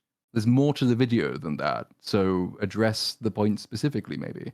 Drinker. This is pretty par for the course with all grifters, however. Rather than actually going into detail about the film, Drinker would much rather give you this incredibly short and honestly very narrow-minded look at what Predator Badlands is in his opinion in order to sell his— You mean like calling Mulan the same as Prey? Narrow-minded and honestly pretty short? I don't know. It's kind of weird. Yeah. Audience on the idea that this film is woke propaganda. And clearly— We'll play the clip. Yeah, did he say that? Play the clip. Yeah, did he say that in the video? You and then of course, that. What was his argument if he did say that? Like, give us the context, man. Come on, this is critical Drinker. He's easy to take down. He is a dingbat. He is a grifter. He's clearly has some sort of an alcohol problem. Yeah. Which means that you could catch him at his most vulnerable often. It's funny because Drinker has actively pulled back on using the term woke. So every time you hear somebody say that he called it that, you know that they didn't pay attention. Well, I think a load of people have, and that's the thing. It became very quickly a fucking useless word in terms of criticism anyway, because it's so broad and has so many shifting definitions. And then also movies changed in their tone and changed in their approach, and the word, even if you used it accurately, became less applicable. The problem is, and it's kind of the irony with people like this, I think he expanded the range of grifters he was covering in order to avoid dealing with specific points of any one of them. But they are all kind of stuck in 2020, 21. And so they have this concept of a grifter, and the grifter just talks about woke, woke, woke, woke, woke. And so that's what they still do today. And this is me as an anti-grifter. I have accurately summarized all of these very different channels in every single video they've ever made ever, and I don't need to explain or elaborate further. This is just what grifters are. Ironically, that's what a grifter does. Yeah. But these people are anti-grifters, so they can't possibly be a grifter. Yeah, he's hunting griffly bears. He isn't a griffly bear. He's got the... That's why I call it re-grifting. Like all Drinker's done so far that we got a clip for was summarize the movie in an insulting way. I will concede he was mean. How could he? Wow. But obviously he doesn't think the movie's very good, so that's probably why he's attaching the connotations that he is. And you have managed to not counter it at all. You went on some random parts, and then you've run out this screed about like anti-woke people saying anti-woke, and it's just like, where did this... And I think it's what Platoon was just saying. It's like, you were just waiting to say this because it's what you say. It reminds me of Xanderhall. The you know, he's born of like the birth of bread tube, right? Like he's like, oh, they're great, and I'm going to do what they do, and he just has the same script every single time. So, you know, the one time, I don't even remember why he'd heard of me, but he like threw all of the normal shit you throw at right-wingers at me. And I was just like, what the fuck are you doing? What are you even referencing? The famous right-winger that you are. Actually doesn't correspond to anything ever in my videos ever. I get the same thing in comment sections when people will say, usually they'll do what this guy does and say, you're just another like long list of completely different creators who are different from each other, never mind me. And all you do is bang on about woke. And it's like, one time I did actually go and check, because, you know, I've got all my scripts in Google Docs. It's like, when did I last use the word woke? And it turns out it's in all the scripts I've written, which it probably is into the millions of words at this point. In the last 3 years, the word woke has appeared twice. One of those was in the sentence, and he woke up. And the other one was criticizing an anti-woke talking point. So, like, it's not actually corresponding. It's just, you are doing the grifting thing, but you think you're virtuous and that you're not grifting. But you are just grifting. You are the grifter in this situation. You can always tell when Griffly bear, you big bear. You can always tell when someone hasn't watched your video, which is hilarious because a lot of these people will accuse you of not watching the source material that you're critiquing, and then often you'll catch them in their own situation because they'll say, "Oh, well, you didn't mention this or you criticized this," and it's like, well, if you would have watched like 5 more minutes, you would know that I did not. It's hilarious how that ends up happening. I think everybody on here has probably been compared to multiple people that have nothing to do with them. Well, so we've got that fun accolade, which a handful of people have, I know, but I still enjoy that we've been called like Nazis, right-wing crazies, but also, Rags, were you not called a known leftist by Knobs at one point? Yeah, no bullshit. Yeah, he called me a known leftist. Known is such a funny way to put it before. I'm pretty sure there are a couple of different, still like different YouTubers here, and like it depends on what we're doing at the time. Will be known as, you know, the extreme on one side or the other. So it just reminds me a bit of like in the console wars, right, where you could simultaneously be called a PlayStation fanboy and an Xbox fanboy at the same time. My favorite is always when there's a list of like, avoid these YouTubers, and they just put up a bunch of, it's like 150, 200 accounts, and you'll go down and you're like, some of these people are completely on the opposite side of things. How could they possibly be on the, because it's always these are grifting right-wing extremists. That's usually the list. And then sometimes you go down and you're like, no, some of these are not. Some of these are very the opposite of that. Well, I just mean, if you had zero context for Drinker so far, this video is bizarre. You should be like, play the clips, man. Let me hear him say it, Going to see it. Well, I hate to tell you, Drinker, but it looks like the audience has already spoken for you. So this Damn, is ooh, so yeah. this is Gonna be so this is awkward. one of those that you never know at the time if this is going to be a good call or a bad call to put in. And so No, I far, think it it's was looking safe like to in say hindsight. it was a bad call, even when it did better than its projections. It's just pretty simple. Because the How much projections were money so do you- low. The projections were really low, and then it's like, oh, it made 40 million domestic, and the budget is 105 million. I don't know why anybody would be particularly confident with those numbers, but that's because a lot of people don't really like understand how like the film industry Well, works. but also, like, I don't understand what he thinks Drinker would say to this. It's like, ha, loser, it's doing well at the box office. Drinker would be like, okay. Yes, that's actually that's a relevant point as well. Why would that matter when he's making his review of the film and what he thinks of the movie? I mean, we can, like I said, Oh, I think we we made were harsher money. on it than Oh, Drinker okay. was. So it's like, so what do you guys have to say? I just be like, it's unfortunate. I don't want really bad stories to be successful. However, if they are, so be it. That happens. Yeah, I mean, unfortunately, the Lilo and Stitch remake made $1 billion, so I guess this guy would be like, ha, well, joke's on you, EFAP. Look at how much money it made. Yeah, which again, would just be like, it sure okay. did. Yeah. That's probably that does bear repeating. That is such a horrifying result. Really sad. $1 billion. The remakes will never end. You thought that they were going to end because of Snow White? That was silly. That was really silly that anybody thought that was going to be the case. And for those people who say, like, you know, don't talk about box office, it doesn't matter, matters intensely, unfortunately. Of course it matters. What do you think these studios are making these films for? They want to make money. Whether or not they make money determines whether or not they will continue to make these movies or continue to employ specific filmmakers or writers or actors. They sure as hell care. And it's going to affect the movies that show up in cinemas, that when you go turn up to the cinema, like, oh, what movie can I watch? Well, if Lilo and Stitch makes $1 billion, you're probably going to see a lot more films like that at the box or at the cinema instead of, you know, a good movie. Yeah, it's not a indication of quality, but it is an indication of whether or not it's going to continue being made. Yep. Yep. People are very clearly going to see this movie. It's going to be funny if it fails, man. Yeah. Now, I can't say I was exactly bursting with anticipation when I went into this one, partly because the concept of a Predator movie told from the Predator's point of view felt like a fundamental betrayal of the very thing that makes them compelling, their mystique. I do not agree with that at all. No, I don't agree with that. I've spoken to him about this. It's fine. I don't. If you I want to have have the that concern, perspective, but I don't agree. Well, so fucking step one. I mean, you know that like the prey scenes from the Predator's POV. Like, I like all those. You know, where you see him just, not necessarily all of the specific context, but what I'm aiming for is don't talk, do things that I can watch and be like, I wonder what he's up to and why he's doing it and what he's thinking, what he's feeling. I was saying about the AVP2 scenes with the wolf predator. It's you know, it's interesting shit. I disagree with this point, and I think we could have had an amazing Predator POV movie. I don't see why not.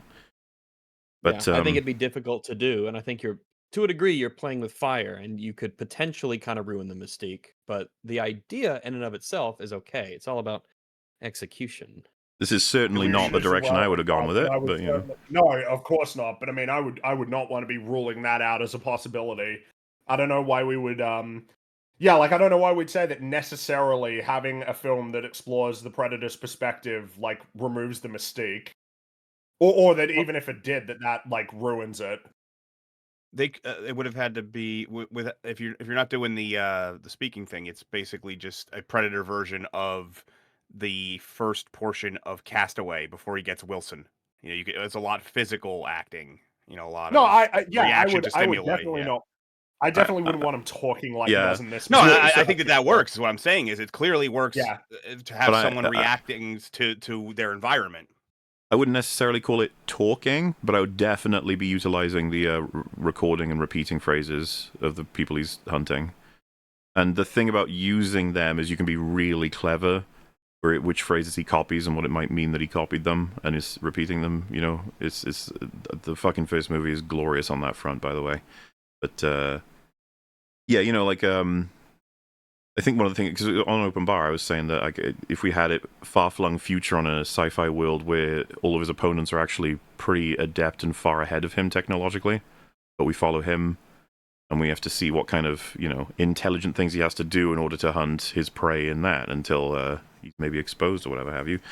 I think there's a lot of potential for a Predator movie from the Predator's POV. It's just that we got this, unfortunately. Monkey's paw, you know how it goes. Their It do be curling. mystique, partly because those CGI-heavy trailers with the horrible Predator redesign didn't do much to win me over, and partly because of early reviews from intellectual giants like Grace Randolph. How dare you? She's beloved Grace here. Randolph is a wonderful saint. lady. He's saying that she's an intellectual giant. He sounded Which like he is was true. saying it That's right. sarcastically. I hope not. He Yeah. did sound, that's all in your head, man. Okay, all right. That might have Thank been Very young goodness. for her age. That's Very the young alcohol for her age. talking. All right. That's just the alcohol talking. right. Who boldly gushed over the film's humanization of the Predator and a possible romantic relationship with a f***ing android. Yeah. Yeah, where did that come from? I don't know. But she talked Grace about is she's not the the way- only one. This is what makes her such a fascinating character. gonna She'll say- just come out with shit that you would never expect. I really think remember that when was just, she was fantasizing about John Cena's, Yeah. you know, And she wanted she knows what she Starro likes. She knows what she likes. wanted Starro to kill more Either white it was- people. She wanted she either was it was projecting or it was her just trolling us, trolling everybody just to see how Or much. what else was that? Well, Cat she's Mario just- was for the that was for For the the Japanese furries. audience or Yeah. something. Yeah. The Yeah. Japanese furries. Like, Japanese that, furries. Well, that part's yeah. good stuff, Grace. We miss you. She wants a piece of that juicy John Cena, don't we all? Remember the Sonic thing as well? She was like Shadows of Unhinged. Predator. That was unhinged. She's insane. You gotta love her, I guess, if you want. It depends. Stuff like this is why women's fiction should be banned. So, I'll let you take a guess here. Do you think the Predator actually gets into a romantic relationship with Elle Fanning's android character in this film? If you said no, then ding Doesn't ding, even ding, have a lower ding, you're half, correct. And unfortunately, Drinker inevitably is very wrong. But that's not what Drinker That's not said. what he is it? said. Drinker was saying that he he is was purporting- turned off from it originally by people who did say that, and those people were Grace Randolph. He's Yeah, not he- agreeing Yes, with But he her. didn't he's saying just- this is what Grace Randolph said. He didn't just quote her, he made fun of her intelligence. Drinker is specifically Yeah. saying what she said was stupid. Which we disavow entirely. I'm 100%. confused. She's brilliant. What just but- happened? He played the clip of Drinker quoting someone and then he attributes the quote to Drinker. Well, technically, then you can say that Drinker. It's a quote from Drinker. He did say it. Oh, I hate everything. Technicalities. That's how people get you. This is crap. You're correct, and unfortunately, Drinker inevitably is very wrong. No, the Predator does not get into a relationship with an android in this movie. Yeah, it's almost like that was the point Drinker was making. that'd Isn't that be crazy? Really weird. That'd be really crazy. I don't He know where said he that. got this from, but He literally Got just Grace said I don't Randolph. know where he got it got it from. from Grace You played the Randolph. clip, bro. He put a picture of her on the screen. Come on. The Griffly Bear was in the mirror all along. The Griffly Bear How outsmarted do you? me. But dude, he grifted himself. He's fucked That's himself. what I'm saying. The maybe Griffly Bear is maybe in I'm the mirror. Griffly Bear. Maybe- Maybe the Griffly Yeah. Bear is me. You're not an Maybe otter, he thinks you're that a Grace Griffly Randolph and Bear. Drinker are the same person. Inside you, there are two Griffly bears. It's the biggest fear. Well, it's the biggest fear of every otter is to wake up one day and realize you've become the bear. Damn. Jack and Thea are quite literally just platonic friends throughout the entirety of this film. Holy Heck, shit. Jack doesn't even like Thea. Bro. I love how that just isn't true whatsoever. They are not sending That's just their best. literally not true. My God. You know, they're just platonic friends throughout the whole movie.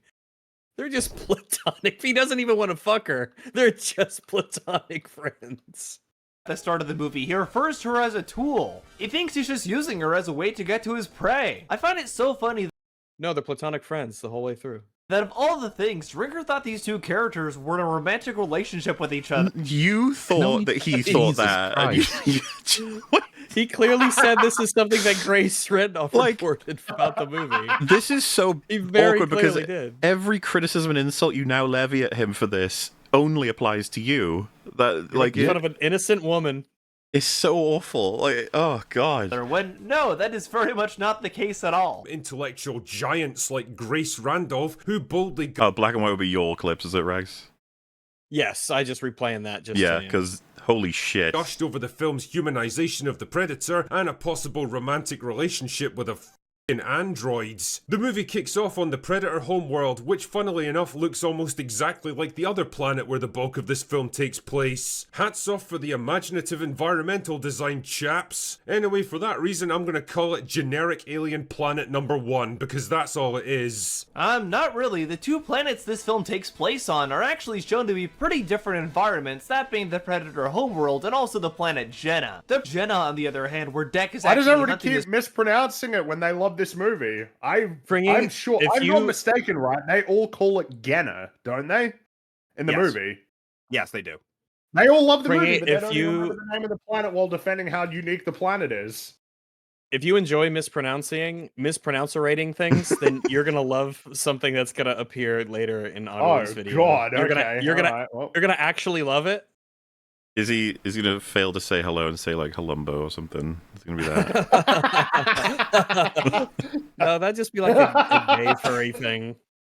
Prey is Columbo. actually shown to be pretty much the complete opposite. It's shown to be incredibly lush and lively, with a wide variety of different plant and animal organisms living on it. But We've kind of already done this, so it's Yeah, that's just like the same point Just again. yeah.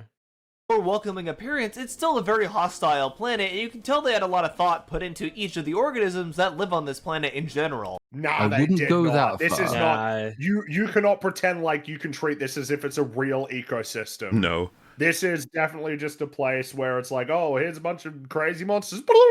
Fucking They're grenade gonna get worms, you. dude. Yeah. Well, yeah, they put a lot of thought into it. They went, hey, wouldn't it be great if something insert X tries to kill you? That was all the thought that was put into everything. Every single creature. What if the trees were tentacles? What if the worms were grenades? What if the slugs were acid spitters, I guess? Like, It almost feels like there was like a spinner wheel, Yeah. 2 spinner wheels. Insert or that joke from Family Guy. It's like we just have 2 things that are picked and we'll just make a joke out of it. In this case, we'll make a species out of it. That's a joke from South Park about Family Guy, but Oh, yes, sorry, I get sorry, that. South Park the about Family Guy. manatees. Yeah, the manatees. That was it. There you go. I think that the thing he says before this, if I can wind it back, it sort of just snuck through there. What he says about the planet. Despite its more welcoming appearance, it's still a very hostile planet. Despite its welcoming appearance, before Deck is even able to make contact with the planet, a creature attempts to devour him. That's true. Yeah, while he's on his funny moped. Isn't there a whole, then- there's an establishing shot designed to tell you basically from the moment he lands that this is not a welcoming Yes. planet. So like he Yeah, gets 'cause attacked it's by a got the pterodactyl scary- on the way down, then he gets almost raped by an ant with some tentacles, and then he goes up a hill, and then it's like Mount Doom in the distance, and this With is a massive it's not a worm on it, welcoming and then planet with a another huge worm. dinosaur eats another dinosaur. Yep. It's like almost cartoonish how unfriendly it is. Well, there you go. You can tell they had a lot of thought put into each of the organisms that live on this planet in general. Even things like caterpillars. It's funny. I know. Oh I no, know. is he about to praise the exploding I caterpillars? mean, this. Fringy, Sure, you can fool! we- You made fun of it a moment ago, but Can't you're we all actually really agree dumb because it's really. This is brilliant. absolutely the opposite of a lot of thought. The idea is like I pick up a caterpillar and it explodes like a grenade. Like that's come on, telling me that someone put thought into this. General. Even things like caterpillars are dangerous on this world, since if you pick one up, it'll actually turn into a mini nuke. And they're all. How did you I say love how he this? says that. He says that like, wow, that's actually pretty cool. Yeah. The fuck? Also plants that'll shoot needles at you to paralyze you as a sort of defense mechanism. Situation soon goes the way of your average Scottish wedding, and Lumpy ends up crash landing on generic alien planet number 2, where his mission is to find and kill the Scottish wedding, and Lumpy ends up crash landing on generic alien planet number 2, where his mission is alien planet number 1, so that he can take revenge on his toxically masculine dads. I mean, call me crazy here, but why not just go straight back there and kill him anyway? I mean, it's not like he's gonna have you back even if you do succeed. Why not just go straight back there and kill him anyway? I mean, it's not like he's gonna have you back even if you do succeed. That's why Deck didn't actually bother going back to his dad right away. He saw his own brother, who was already shown to be much. Okay, I need to get some clarification here. He doesn't have necessarily a choice, right? When he wakes up, he's crashing. Yeah, he is in the process of crashing.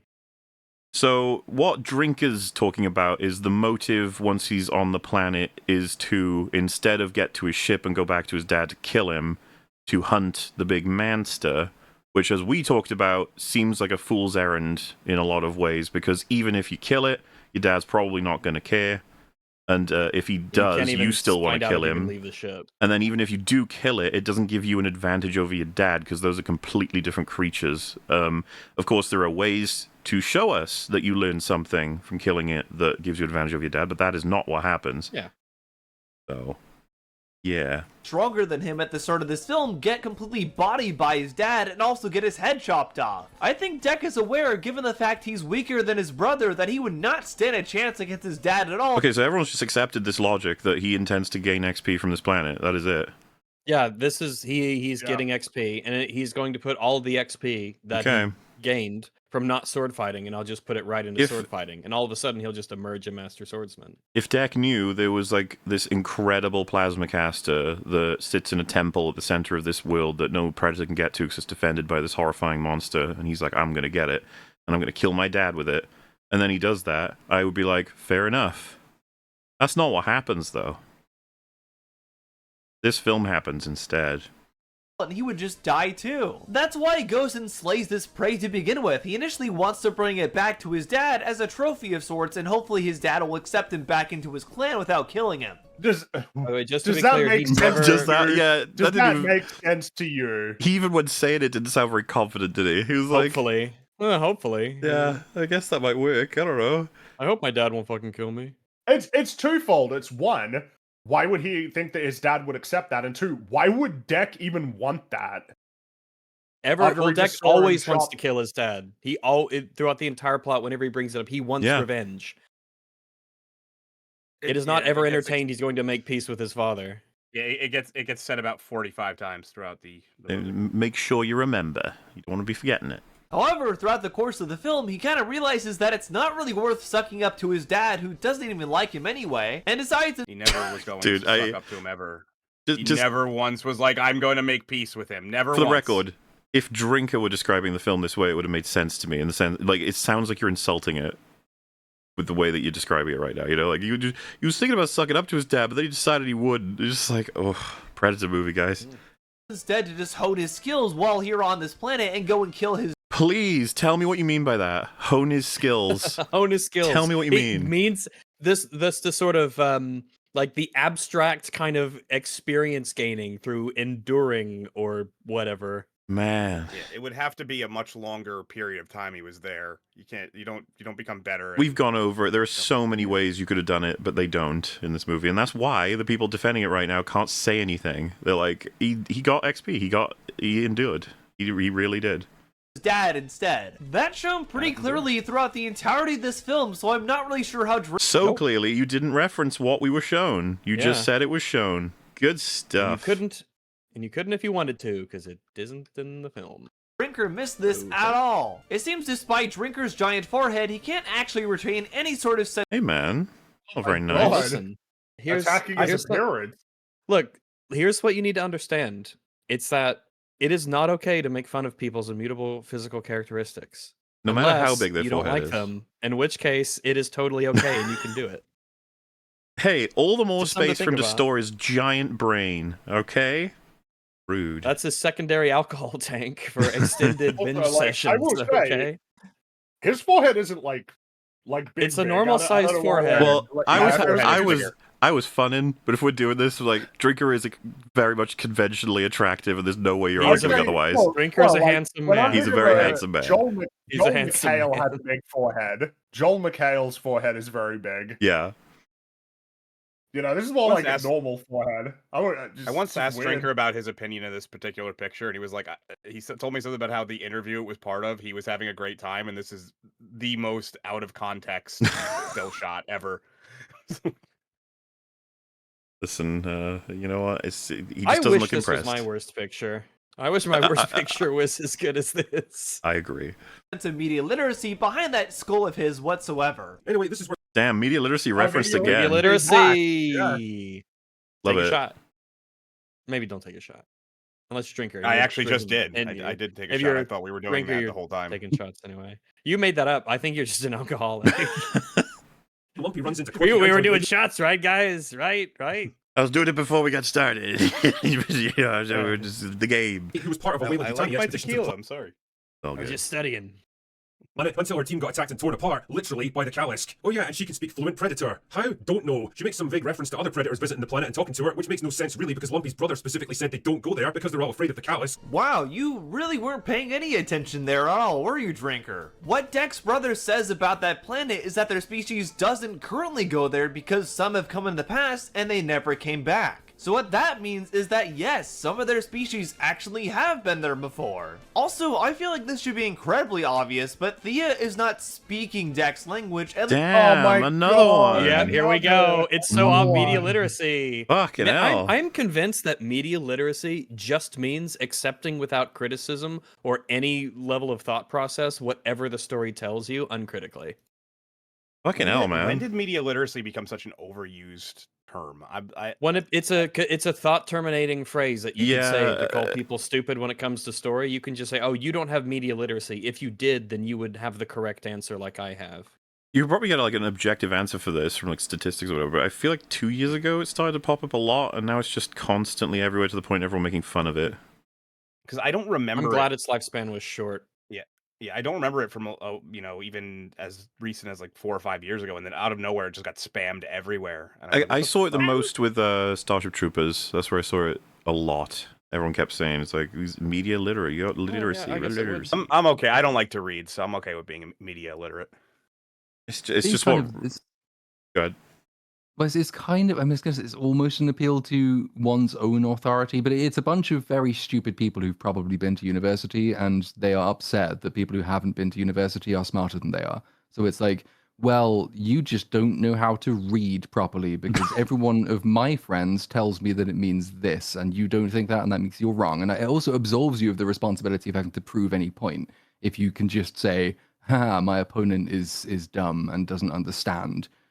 So it's thought terminating, as Rag says, and it's also just ego boosting for people who basically have nothing going on in their lives. I just enjoy God. I mean, I don't blame him, right? The fucking references we keep getting are from people who aren't paying any fucking attention themselves. No, it's just funny. It just felt like that came from your soul, like from the depths of your soul. For speaking. Listen, guys, I've been wanting to get a few things off my chest about these people. I just fucking hate them, is all. They should shut up and go away. It's just a bit of hate. I don't have a degree in. I mean, well, anything. In hateology? In hateology. That's self-taught. Yeah, I think that there is an element of I went to school, or I'm highly educated in storytelling, and I took drama classes and da-da-da. How could someone on the internet who just watches movies and is decently intelligent and thoughtful and kind of pays attention and maybe, God forbid, learns things for free off YouTube from other intelligent people, how could they have takes that are different from mine? How could they be popular even? That's criminal. Shouldn't be allowed. At least not in a traditional sense. She's using her universal translator function as an android to be able to communicate with Deck and be able to be understood by him. The movie literally has her say this up front, where you're just not paying. This is exactly the fucking same as the other dude. You just weren't watching the movie, man. And it's funny to accuse Drinker of it and then simultaneously miss the scene. And also just, I think it's the same. Everyone's got the same problem. They've seen too many movies with universal translators or microbes or whatever have you. They've assumed that's what Badlands did. It's not what it did. What they did was fucking magic. We've been over this, but for some reason, nobody's picking it up. Any attention at all? This better universal translation. You hear Yautja, others hear their language. Also, what nonsense are the chances that they land right in the very location where she just so happened? I swear to God, this is okay. Oh my God! Look, ready?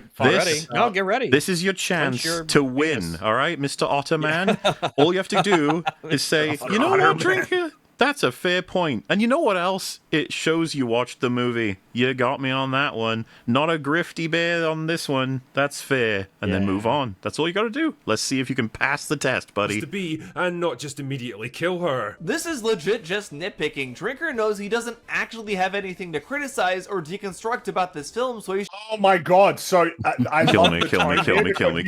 You know, the tone here is, you know that this is a problem.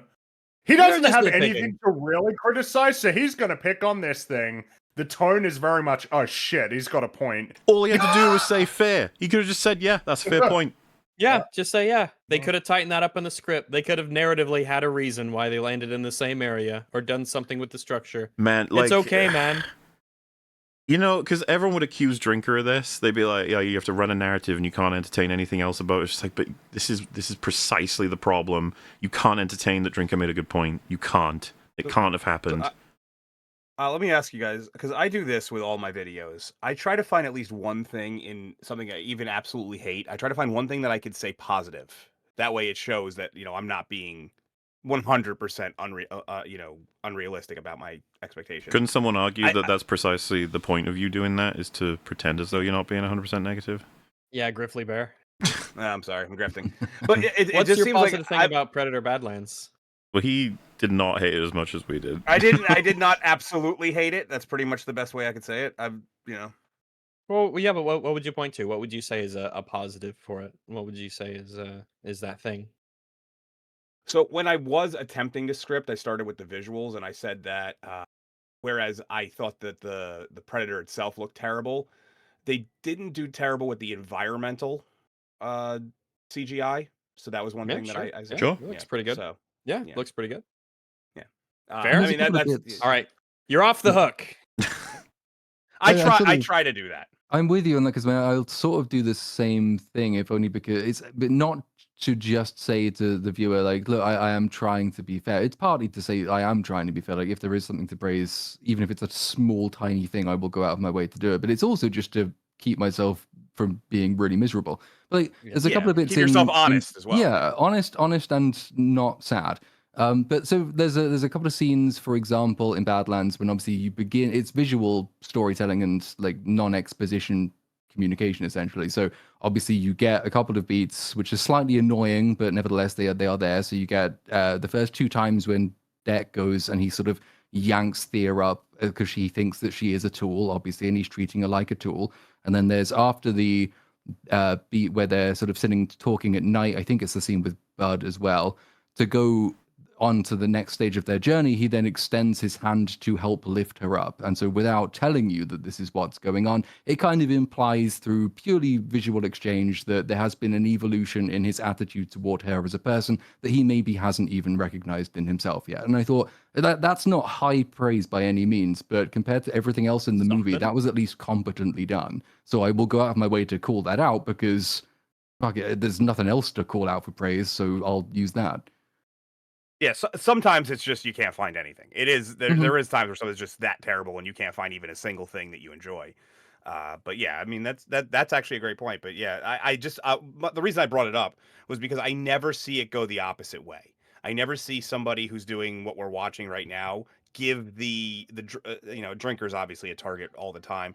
I never see them give him any kind of credit whatsoever. So it's just so hypocritical. No, man, it's definitely win, even the smallest one. A demon boogeyman, and it can't be that he makes a good point. That wouldn't make sense. Fuck him, And it's just like we give this kind of deference to basically everybody we ever cover. I don't know why people have so much fucking trouble with it. Yeah, even the worst YouTuber eventually will say something, right? Yeah, even by accident. A couple of times, even just today, where we've said, the bit about the predators never visiting the death planet ever. I think we've said already at some point in just covering these videos, like, yeah, that's a fair point. I think that's a fair criticism. I think Drinker was wrong if that's what he meant to say. Well, I disagreed with him about the have visited that before. Predator POV movie. Yeah, one of my favorite quotes. About that kind of stuff is that even a broken clock is right twice a day, So like even if you absolutely hate somebody, in this case, how many people hate Drinker, you have to agree that at least occasionally he's going to get it right, even if you don't agree. And that's why I hate these kind of criticisms, because it's that, oh, you're nitpicking, and then they cherry pick exactly what supports their argument. It annoys the shit out of me. Just complaining that two characters happen to end up at the same location. This is a pretty common tactic for grifters overall. Oh my god, what the fuck? What, analyzing the plot? It's a tactic. Jesus, you're making grifters look awesome. I want to be a big griffly bear. Instead of actually criticizing any real part of the film or piece of media that they're covering, they'll often just nitpick things when they can't actually find anything to criticize. Which, given the fact... So you just... all I'm getting subtextually is you think he's right. He is correct, but you just don't like it. But you're big mad about that. It's upsetting you. They always want to complain about everything, and often complain about media that others find generally pretty good. They often Yes, get him, ass, get him. You're boring. I like it. Really, it's been said before, but it really is kind of amazing how the only thing people remember from Starfield is his rant about it. What a legacy.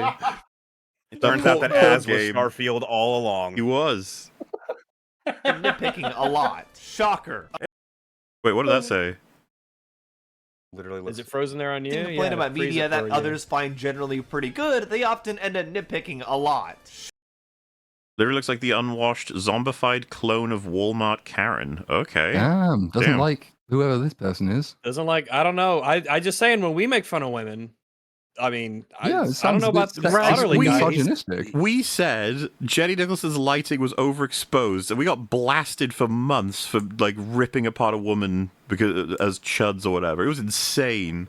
But Like, we are Insane. If I recall correctly, Jester Bell, her like whole thing is that she mentions that she's on the spectrum, so they're making fun of somebody who's on the spectrum. this They're is just weird ableist anyway. And sexist Yeah. and He's ableist and misogynistic, but sexist. it's That's okay right. when we do it. Well, this is Yeah, just kind of I don't know her crazy particularly overall- well from her stuff, but if I recall correctly, I remember reading that.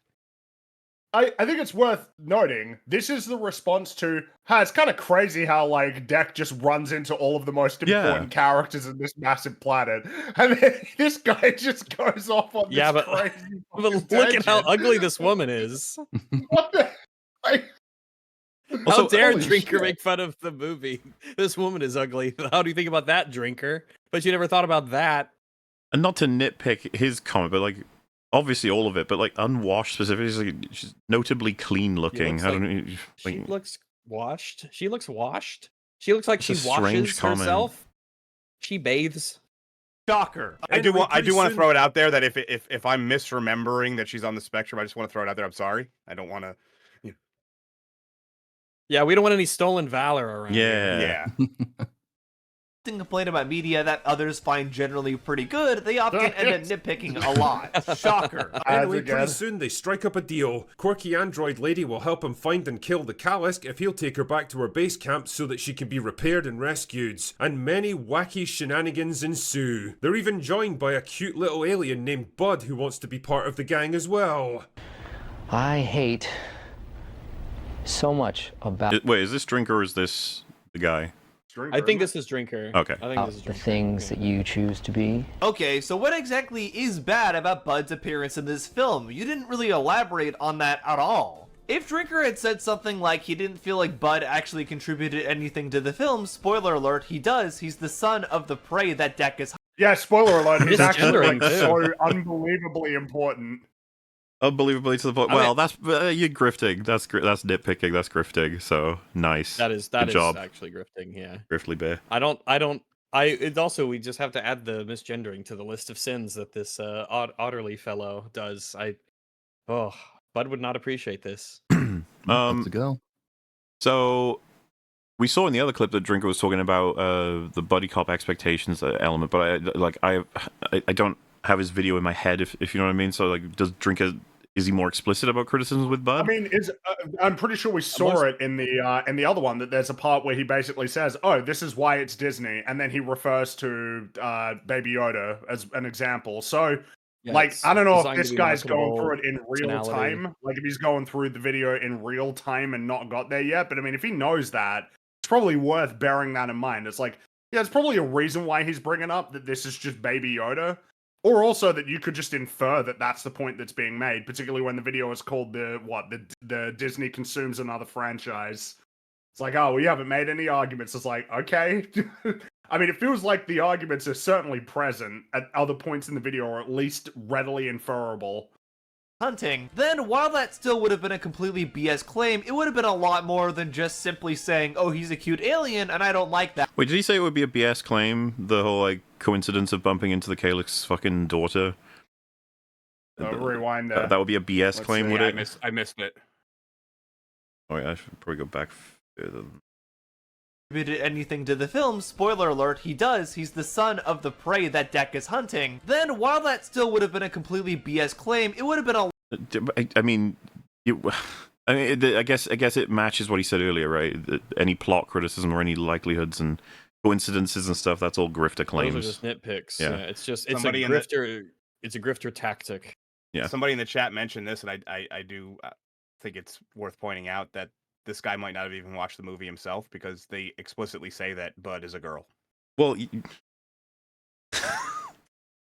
Dare I say the least two of his words? sins. Dare I say them? Shall I utter the media litoriously? I don't know. I can't do it. No, that would be no. We'd never stoop to. I what is it? I'm cursed to use my enemy's tactics against them. lot more than just simply saying, oh, he's a cute alien and I don't like that, and then leaving it at that. Because that's exactly what he does here. He doesn't actually elaborate on why Bud being a cute alien is a bad thing whatsoever. Man, it's just the statement in there. It's like, why is it bad? There's a cute alien buddy that's comic relief in Predator. Yeah, You're like, what could be wrong with that? He just brings it up once here, then moves oh on. no, the otter is mad. Mom, the otter on the screen is mad at me. To his next talking point without actually elaborating. Drinker is putting in even less effort with the grift on this video than he does on other ones, which, not gonna lie, I can kinda actually see why. What? Damn, Drinker. He's not even trying hard to grift On other this ones, time. which, not gonna lie, I can kinda actually see why. See why you put less effort into this one than others, is what he's saying. Why? I don't actually know why. Well, Drinker's I a don't know what very he's trying busy to do. man. You have to understand. I He's see, doing yeah. He's got a lot of things. grifting to do. He He's wakes up at 8 a.m. He's got to get his He grift coffee. He goes for his grift walk, does a few grift push-ups, and then by then it's time for his first grift podcast, and Yeah, then it's time for grift lunch. He's just, he's full. Gotta hit the grift mines. The grift That's right. mines He's are got to very- go down need and to be- hit the grift mines, mine that grift. I've been down in the bloody grift mines for 14 hours. Hours today. Oh, would you shut up, woman? It's like one of the best What I jokes. wouldn't give for Drinker to change his channel name on April Fool's Day to Critical Grifter, just for. Like, Oh, that'd be good. That'd be Hmm. good. That'd be good. But can they hope to take down the most powerful killing machine in the universe so that he can finally confront his toxically masculine dad? Is quirky android lady hiding a secret from Lumpy? And what became of her sister Tessa, who also went missing during the expedition? The answer, of course, is who the f cares? I mean, the movie does explain exactly all those points that you just mentioned. They do explain. Well, that. He's saying. Yeah, he's not saying it doesn't. What? He's not saying these are Sorry, unanswered. He says who fucking cares. They just blew my mind. He's like, here's all these mysteries. The answer, who gives a shit? Well, the film actually does provide the answers to these mysteries. That got him. He nailed it, dude. This is great. They do explain what happened to Tessa, the assistant. Like, if I could help him Yeah. for a second, right? If Predator Battles were a film we loved and we just saw that clip from Drinker, our response would be like, well, I care. I guess you Yeah, don't. I care. We would be addressing. That's it the in a response. completely You different can't really way. take it much further than that. He's saying he doesn't care. We'd say we do. That's it. Yeah, we'd be talking about the film stuff. All those points that you just mentioned. They do explain what happened to Tessa, the sister, during the crash, and show that she's actually basically the main villain of this story. Man, that's and crazy. yes, they do reveal that Thea Yeah. actually. Not like, True. did you know that, Drinker? Did you know that Well, she's clearly the Drinker bad didn't watch guy? the movie because he's a grifter. Ah, yes, of course. He didn't watch the movie, but he has a lot of very specific references that could only be gleaned from watching the film. was hiding Or a an secret AI about summary. her sister true, the whole true, time, true, and that she actually. was on the hunt for the exact same thing that Deck is. Here's the problem, though. convenient. It's not a generic sci-fi adventure movie. It's a f***ing Predator movie, and that name comes with some pretty important expectations. You don't walk into a Predator movie looking for a quirky buddy adventure with cutesy animals and family drama any more than you'd walk into a Saw movie looking for a romantic comedy. I remember this Wait, pointless scene. Earlier in the video, though, didn't the guy say, well, Drinker actually thinks that the Predator is a buddy comedy franchise? That was Was that that was the- this was that guy, the right? same Or- one? I thought It's that hard was to this tell. guy, and I can't remember. I feel like if you were to put these scripts through AI and use the same voice, you'd think it was all the same person. Well, let's see what he says. Not really, because if you actually watch this film, the comedy actually isn't really that frequent at all. This film, for the most part, plays itself pretty seriously since, like I said before, it's not a buddy comedy, it's an action thriller, just like every Predator film is. But funny enough, even just on that merit, Drinker is actually wrong. By the way, I think people understate how much attempts at comedy or comedic Yeah. stuff is in this movie. Yeah. Bud is basically a comedy character. Thea's halfway there. Yeah. It is definitely it is present. It is quite present. If you removed it from the film, it would definitely not be the same. About everybody expecting this film to be just like every other Predator film. Because, shocker, the marketing already made it very clear this is going to be a Yeah, the marketing very did not different include. Marketing head, Baby Yoda. Marketing head that. Yep. Did it? Because I don't really. I mean, I also didn't pay attention. There to was, the there was marketing for this one movie. there was one clip that got released that had Baby Yoda in it, maybe like 2 or 3 days before the film came out, but like Okay. doesn't show up in any of the trailers, like in any of the main trailers for the film. They definitely were trying to hide that. One I mean, thing I I will saw say that this. Oh God, sorry. I saw the major trailers, and I remember thinking this movie was going to be the android and the Predator, and the android was going to be pretty, sterile somewhat, but more character than, ironically, the living creature, and that was going to create some interesting dialogue potentially. I was very wrong. Just like Halo. Yep. I was actually impressed with the lack of marketing for this movie. I thought it was very. I didn't even. Saw one trailer, and that was about it. I didn't see any. I drive on pretty. What is it like? Trafficked roads. I didn't see any billboards, nothing like that. So there, but when Superman and those movies were coming out, they were everywhere. Probably wasn't as saturated. They did release, I think it's 3 trailers and a couple of clips at least as well. So they put stuff out there. It just maybe didn't have the same reach or push as. Yeah, it was bigger nowhere movies have near done. what some of the stuff we saw earlier this year with marketing. This was definitely much more. I was a little shocked. Also, by this, I think at this stage of the video, what he's now doing is it didn't happen, and the fact that it happened is good. Because he started, I think, by saying that it's not all comedic, and now he's saying, but the trailers told you it was going to be a different movie, so why are you complaining? Kind of Predator film, given it's the first one to actually star a Predator as the main character. This film was already setting itself up to be a very different take on this franchise from the get-go just by that merit. I enjoy how we simultaneously appealed to the entire Predator franchise being an action thriller for how this one couldn't be a buddy cop film, while simultaneously arguing, well, no, they set expectations that this was going to be radically different and totally different, and you had no idea what kind of thing. You got to pick one.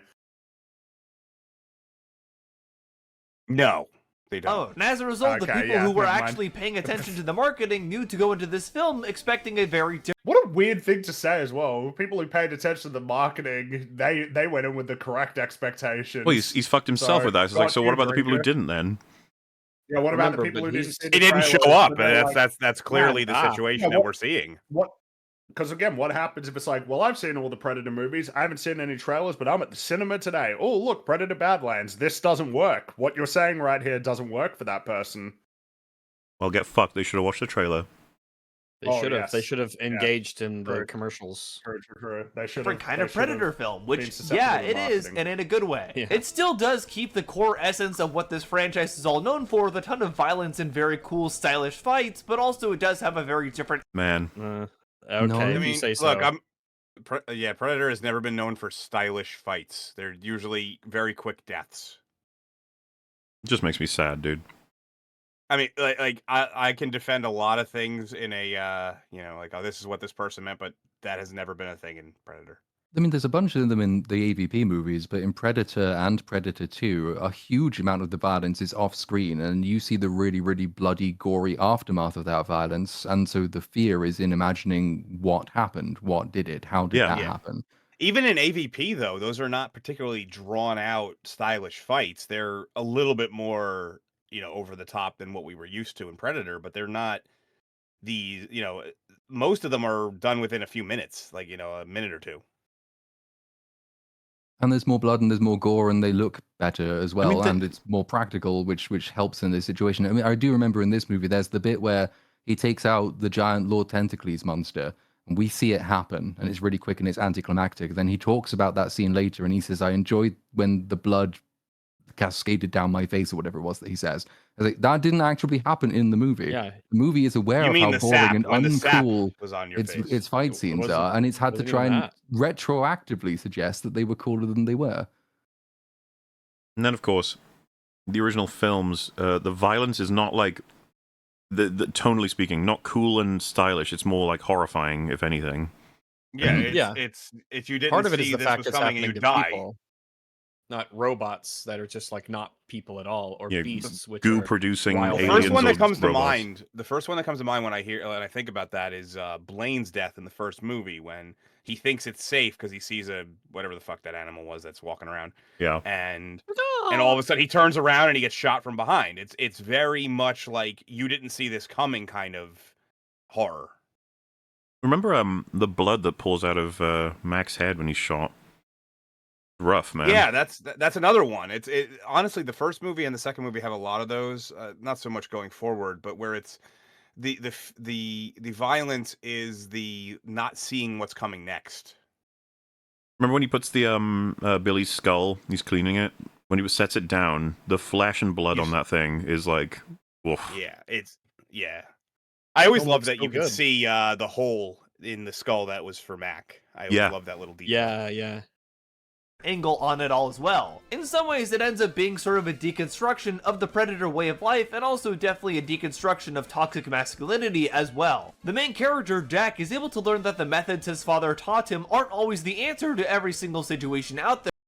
His father didn't teach him shit. But it's also, it's not what happens in the movie. It's what the movie seems to think has happened. So you get the bit, two important scenes for this. There's the bit where Thea tells him that on Earth there's a predator called a wolf, and the alpha wolf isn't the one that goes and kills everyone. It's a better way of being an alpha. And that's supposed to give, seed the difference between what Deck will become and what his father currently is. Except that every time you see his father, he sends other people to do his killing for him, and then Deck disproves his point by killing him, and then being the best killer, which is the thing he's supposed not to do to solve that sort of dramatic arc that he has. So, again, it's an example of taking what the movie wants you to think as opposed to what the movie actually shows you. We get that a lot on these videos. Oh, Yeah, the movie he's talking about sounds really cool. I wish we would have gotten that. That would have been neat to see all those ideas, you know? And he must think for himself sometimes as well. And as a result, he's able to break the familial cycle and not feel like he has to suck up to his father constantly or impress him at every turn. It's honestly a really great message that's... What It's is a the really great message, guys. Great It's a real great to be said message. about the fact that he was clearly still mad enough that he went back there to fuck him up, right? Like, it's not like, I got nothing to prove to you, and then, goes and doesn't return. Instead, he's still like, well, no, I gotta go back and beat you. It's even more simple than that. The great messaging is that your father hates you. That's really just what it is. It's just a very simple familial hate. Escape the culture that you were born into. Kill the past. Kill it if you have to. Kill it. Kill the past, kill it. Yeah, kill the past, kill it. Yeah, Kill it, whatever he please. said in Now, that movie. please. Jeez.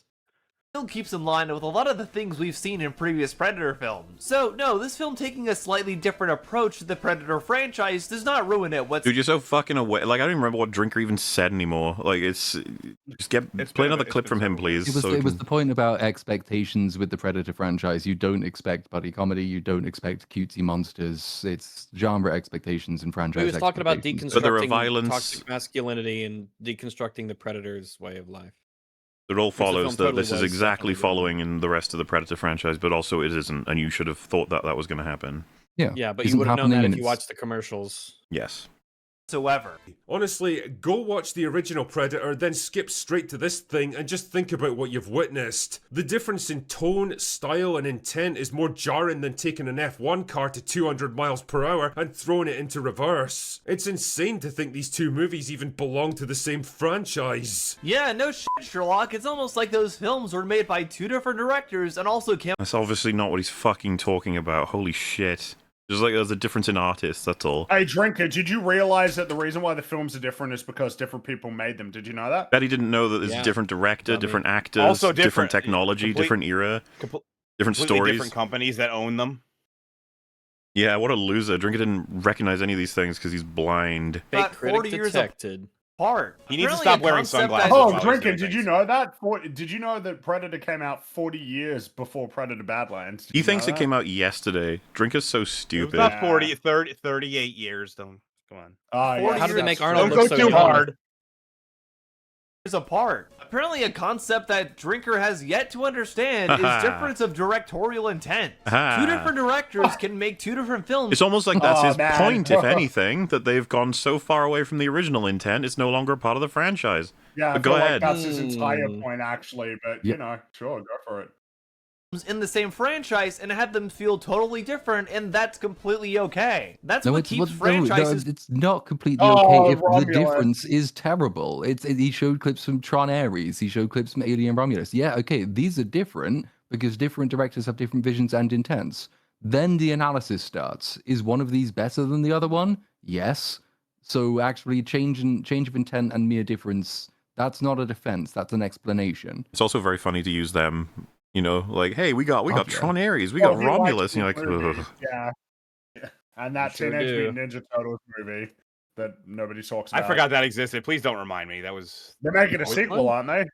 Really? The animated Teenage Mutant Ninja Turtles movie, yeah. Oh. Yeah, I didn't even know. It's one of those franchises they try to relaunch every 10 or so years. Yeah. It's fresh and interesting, especially franchises that have been around as long as Predator, starting all the way back in the... Why did you show Gladiator? You don't think Gladiator 2 is good, do you? Probably They showed does, Gladiator, yeah. I missed it. My At God. least I think they'd just be happy yeah. someone's talking about Gladiator too, really. 1980. While Drinker apparently thinks he's gotten some sort of knock against the film with this, he really hasn't, and he apparently doesn't realize that either. What a Yeah, surprise. look at that giant forehead. What's happening? Like, Just look at the giant irony. He's describing himself. Drinker thinks he's got some massive knock against the movie that he doesn't, and he doesn't realize it. Well, no, actually, you, video reviewer Ottoman, you think you've got this massive point against Drinker, and every single thing you've said is basically bullshit. You're wrong. He is a otter. Get it right. He's not drink. He is not a He's not a man. He's grizzly an bear. otter. Huh. I can believe that. Quippy humor and animal sidekicks absolutely do not belong anywhere near a Predator movie. I mean, why do you think Shane Black's film was such a gigantic clusterfuck? Okay, so first of all, Shane Black's movie was a giant clusterfuck, not just because of the cringy humor that was incorporated in the film, but a lot of other things that were incredibly wrong with that movie overall. I think Hey, one what of are the biggest those? ones... What are they? Yeah, Sounds like he he's- agreed, though. He's about to He's tell about you. to tell you. He's He's about to good. He's tell actually you. going to tell us. I'm shocked Yeah, that he's he actually going to tell us. This is why the movie's bad. Yeah. that people took issue with, myself included, is the film's awful portrayal of autism as one of the main plot points. And the autistic kid... I mean, it is cringe as fuck, but, like, let's be honest, you know... That is the next evolution of human beings. You don't understand. Shane Black has Tourette's, I'm pretty sure. So he explicitly said he wanted the film to have, like, several characters with mental disorders. And Is Tourette's considered part of the spectrum? I don't know. I'm not 100% sure on that, but... Thing. Keegan-Michael Key's character, I think, has Tourette's in the movie, or the friend he has, I forget. But point is, that's something that he had intentional, wanted it to work. It's not very well done. I'll agree with that. But like, the Predator's biggest issue is, you know, completely upending and destroying the lore of the Predator. Like, obviously, that's number one. Like, I just feel like that's kind of disingenuous to be like, Tourette's, yes, so therefore autism is the next evolution. It just seems like such a weird jump. It's a some of the terrible most movie. stereotypical autism portrayal I think I've ever seen personally. He's shown cowering in a corner pretty much every minute, covering his ears, doing all the things that everyone thinks that... This is not why the movie's bad. I'm sorry. Yeah, This- no, I was about to say, like, we're fixating on this very specific thing when really the big problem is the movie's just broadly retarded. The whole script is Like, it's a abominable. really stupid script. Really, really dumb. autistic people always do. Which, yes, while autistic people do get overstimulated easily... What is... Okay, yeah, alright, sorry, okay. We can just They gotta speed stop through doing this. Can we just... No, can we need just to get learn through why this The a bit Predator is a quicker? bad movie. You need to Especially get some by media loud terrible literacy. noises, that myself the movie does included, this it's- thing, and admittedly, though, yes, this is technically accurate. It's still bad that the movie did it. Yep. It's not something that we do every single second at every noise. So then it's not the main problem with the movie, is it? Also, this film Well, is putting to... It sounds like it's just bothering him personally, because it sounds Yeah. like I think he he just said just that he's said, yeah, it's not autistic. something we do So, every day. I just want to point out that What? I wasn't making criticisms back when this movie came out, but that's the worst mask I've ever seen in Predator. I hate that Or the fucking movie. It's Predator. horrible. I mean, it's But just, it's just take everything bullshit. out, just take all of it out of context. That mask, it's just this basically mirrored dome. I hate it. easily, especially by loud noises, myself included. It's not something that we do every single second at every noise. Also, this film is... What if an autistic person said to you that they felt it was 100% accurate to their experience? What are you going to do then? Ooh, Did it kill him? Oh. That's a you know Death is the yeah, sentence. that's a crisis, not an existential crisis. The Crisis Autism nonetheless. Council has to meet, and then they'll have to sort this out. pretty notorious for having perhaps one of the most stereotypical portrayals of Tourette's as well. I mean, why do you think people make war? Because Because we cock. One of the main guys on the prison bus that the main character teams up with has Tourette's, and his... Why are we talking about this? This is why the movie's bad, Fringy.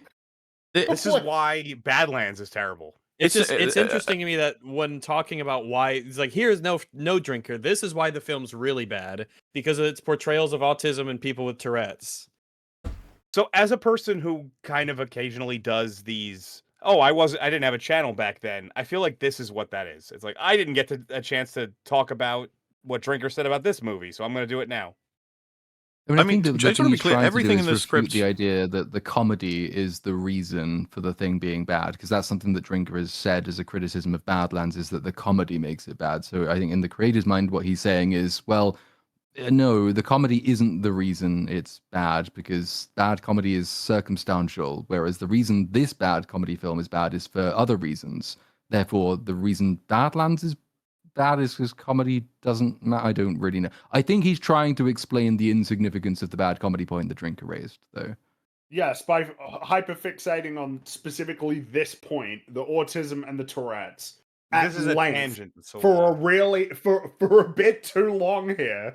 How long are we going to spend on the Tourette's part as well? This tangent goes further than the actual point. The Predator has a billion issues. It's a horrendously awful script. This is one of the problems, but like, if Drinker said to me, the main issue with the Predator is too many jokes, I'd probably be like, that's like one of I don't know what I necessarily pick as the main issue. Completely incoherent, maybe. Stupid. Yeah. Well, and if we were going to pick on something with a plot, it wouldn't be the depiction of autism. It would be that the autism juice is what he's after for the next stage of evolution or something. That's probably my pick for number one. Gotta get that sweet autism for the future. That is so stupid. Portrayal is a big yikes in my opinion. Funny that South Park did Tourette's far better than the Predator 2018 did. Also, why is that funny? That's just to be expected. It is pretty funny that he's showing the visual of the guy going, "Yes, coming from my ass." He's like, "Yeah, this is a really very." That's one of my favorite episodes of South It's Park. funny as fuck, but the idea that it's like, that's a more respectful portrayal. It's like, okay. Our South Park enjoyers could enjoy that. I had to cut out my ass. I think I cut it out. I think I cut out a huge portion where he talks about like South Park and something. I'm reminded because another one of the characters who has Tourette's goes. The mic totally swallowed that. Yeah, we didn't hear you, man. Okay. Oh damn! I gotta try again. So yeah, because there was a character who's like Tourette's is like a cough or a sneeze. He just makes like a sound. Maybe I'm doing it a bit too loud. I'm really trying too hard, Frankie. You're just trying way too hard that time. Yeah. Dial it back by like 10%. Okay, no, but I mean, the point being, it's a really, really funny episode, but to be like, man, this is a really authentic portrayal of Tourette's. It's like, I mean, it's probably more authentic than The Predator for sure, because that film is really awful, but come on. Let's Makes me especially angry. I will say, though, it's a reference earlier. Little awkward, though, on the Tourette's portion, just like, unlike the autism one, because Shane Black has Tourette's, as far as I know, so... You know what I mean? It's like that's the one where it's a little more awkward to say he's absolutely wrong on the portrayal if he could just say himself. You understand where I'm going with this? Like, he can't. Denying his lived experience as a sufferer of Tourette's. Yeah, it's a bit more in awkward. The same way that if one of us turned around to this chap and said, "Well, I don't have autism, you do have autism, but I'm telling you that the portrayal of autism is wrong and inadequate," then the guy with autism actually thinks that it is. It's kind of the same point here. If the creator has Tourette's and the guy without Tourette's tells him he's doing Tourette's wrong, seems a little bit insensitive. So the Predators in Predator 2018 are not scary at all, and they're not even... Oh man, that's just not the fucking problem. Like, this down the list, okay? I wasn't this guy likes Con Airy, so I mean, I don't know if he's. Well, it feels worth pointing out. Like, it is a bit of a disqualifier in a way. As funny as his use of the term media literacy, I assume his general analysis is pretty bad based on this video. Yes, I wasn't told that I needed to stock up quotes on The Predator for this one. By the way, I feel very gypped. Just Well, I feel like by dismissing like major plot contrivances as just being nitpicks, I would imagine that his media literacy actually isn't Pick very those good. nits. Pick those nits, Rags. pick 'em. Either. There are a lot of things that you could actually knock this film for, including the cringy humor. Yeah, well, he's not doing that, is he? Because it's not that video. Go watch his video on The Predator if you want to. That's where he'll have all of his criticisms Yeah, for go that hunt movie. Grizzly Bears there. It's one of my all-time favorite videos of his, by the way. I mean, you know, he and I both hated that fucking movie. But of course, Drinker can only focus on one thing. I don't exactly Well, that's not even a problem. He just mentioned one thing. He just mentioned one thing. It's even bad to focus on one thing at a time. But the problem wish We're you back said to that Prey, more. by the way. We're back to Prey. It's like it, yeah. Why not? Thank goodness. consider Prey a masterpiece either, but it definitely is compared to this thing because at least it took this what it is. itself and its characters seriously. I can't take any of Badlands seriously because the film itself treats every fight and plot event as a joke. Although I do find it very rich that he claims Predator films should never have humor in them to begin with, as if Drinker is. I don't think he ever said that. Maybe y'all missed something or got something I missed. Predator films should never have humor. Yeah, I don't think he ever said that. So rip. Yeah, I got nothing. He just didn't ever say. Do you think this. just give some I feel like I have credit, to go watch man? his video like, right now to. Well, no, I mean, I'm kind of being a little sarcastic. I already know, first of all, that I know Drinker would never say that, but secondly, I'm pretty sure I know from the quotes in these videos that they've been playing clips that he hasn't said that.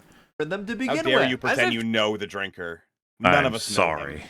Drinker is the I've end-all, heard of be-all him. criticism for the Predator franchise. And don't even get me started on Lumpy's creature design. Like, how the fuck does a movie from 1987 look better than $100 million It's supposed to Disney be shit. Yeah, here we go. Dan Winston. Yep. Dan Winston is the answer.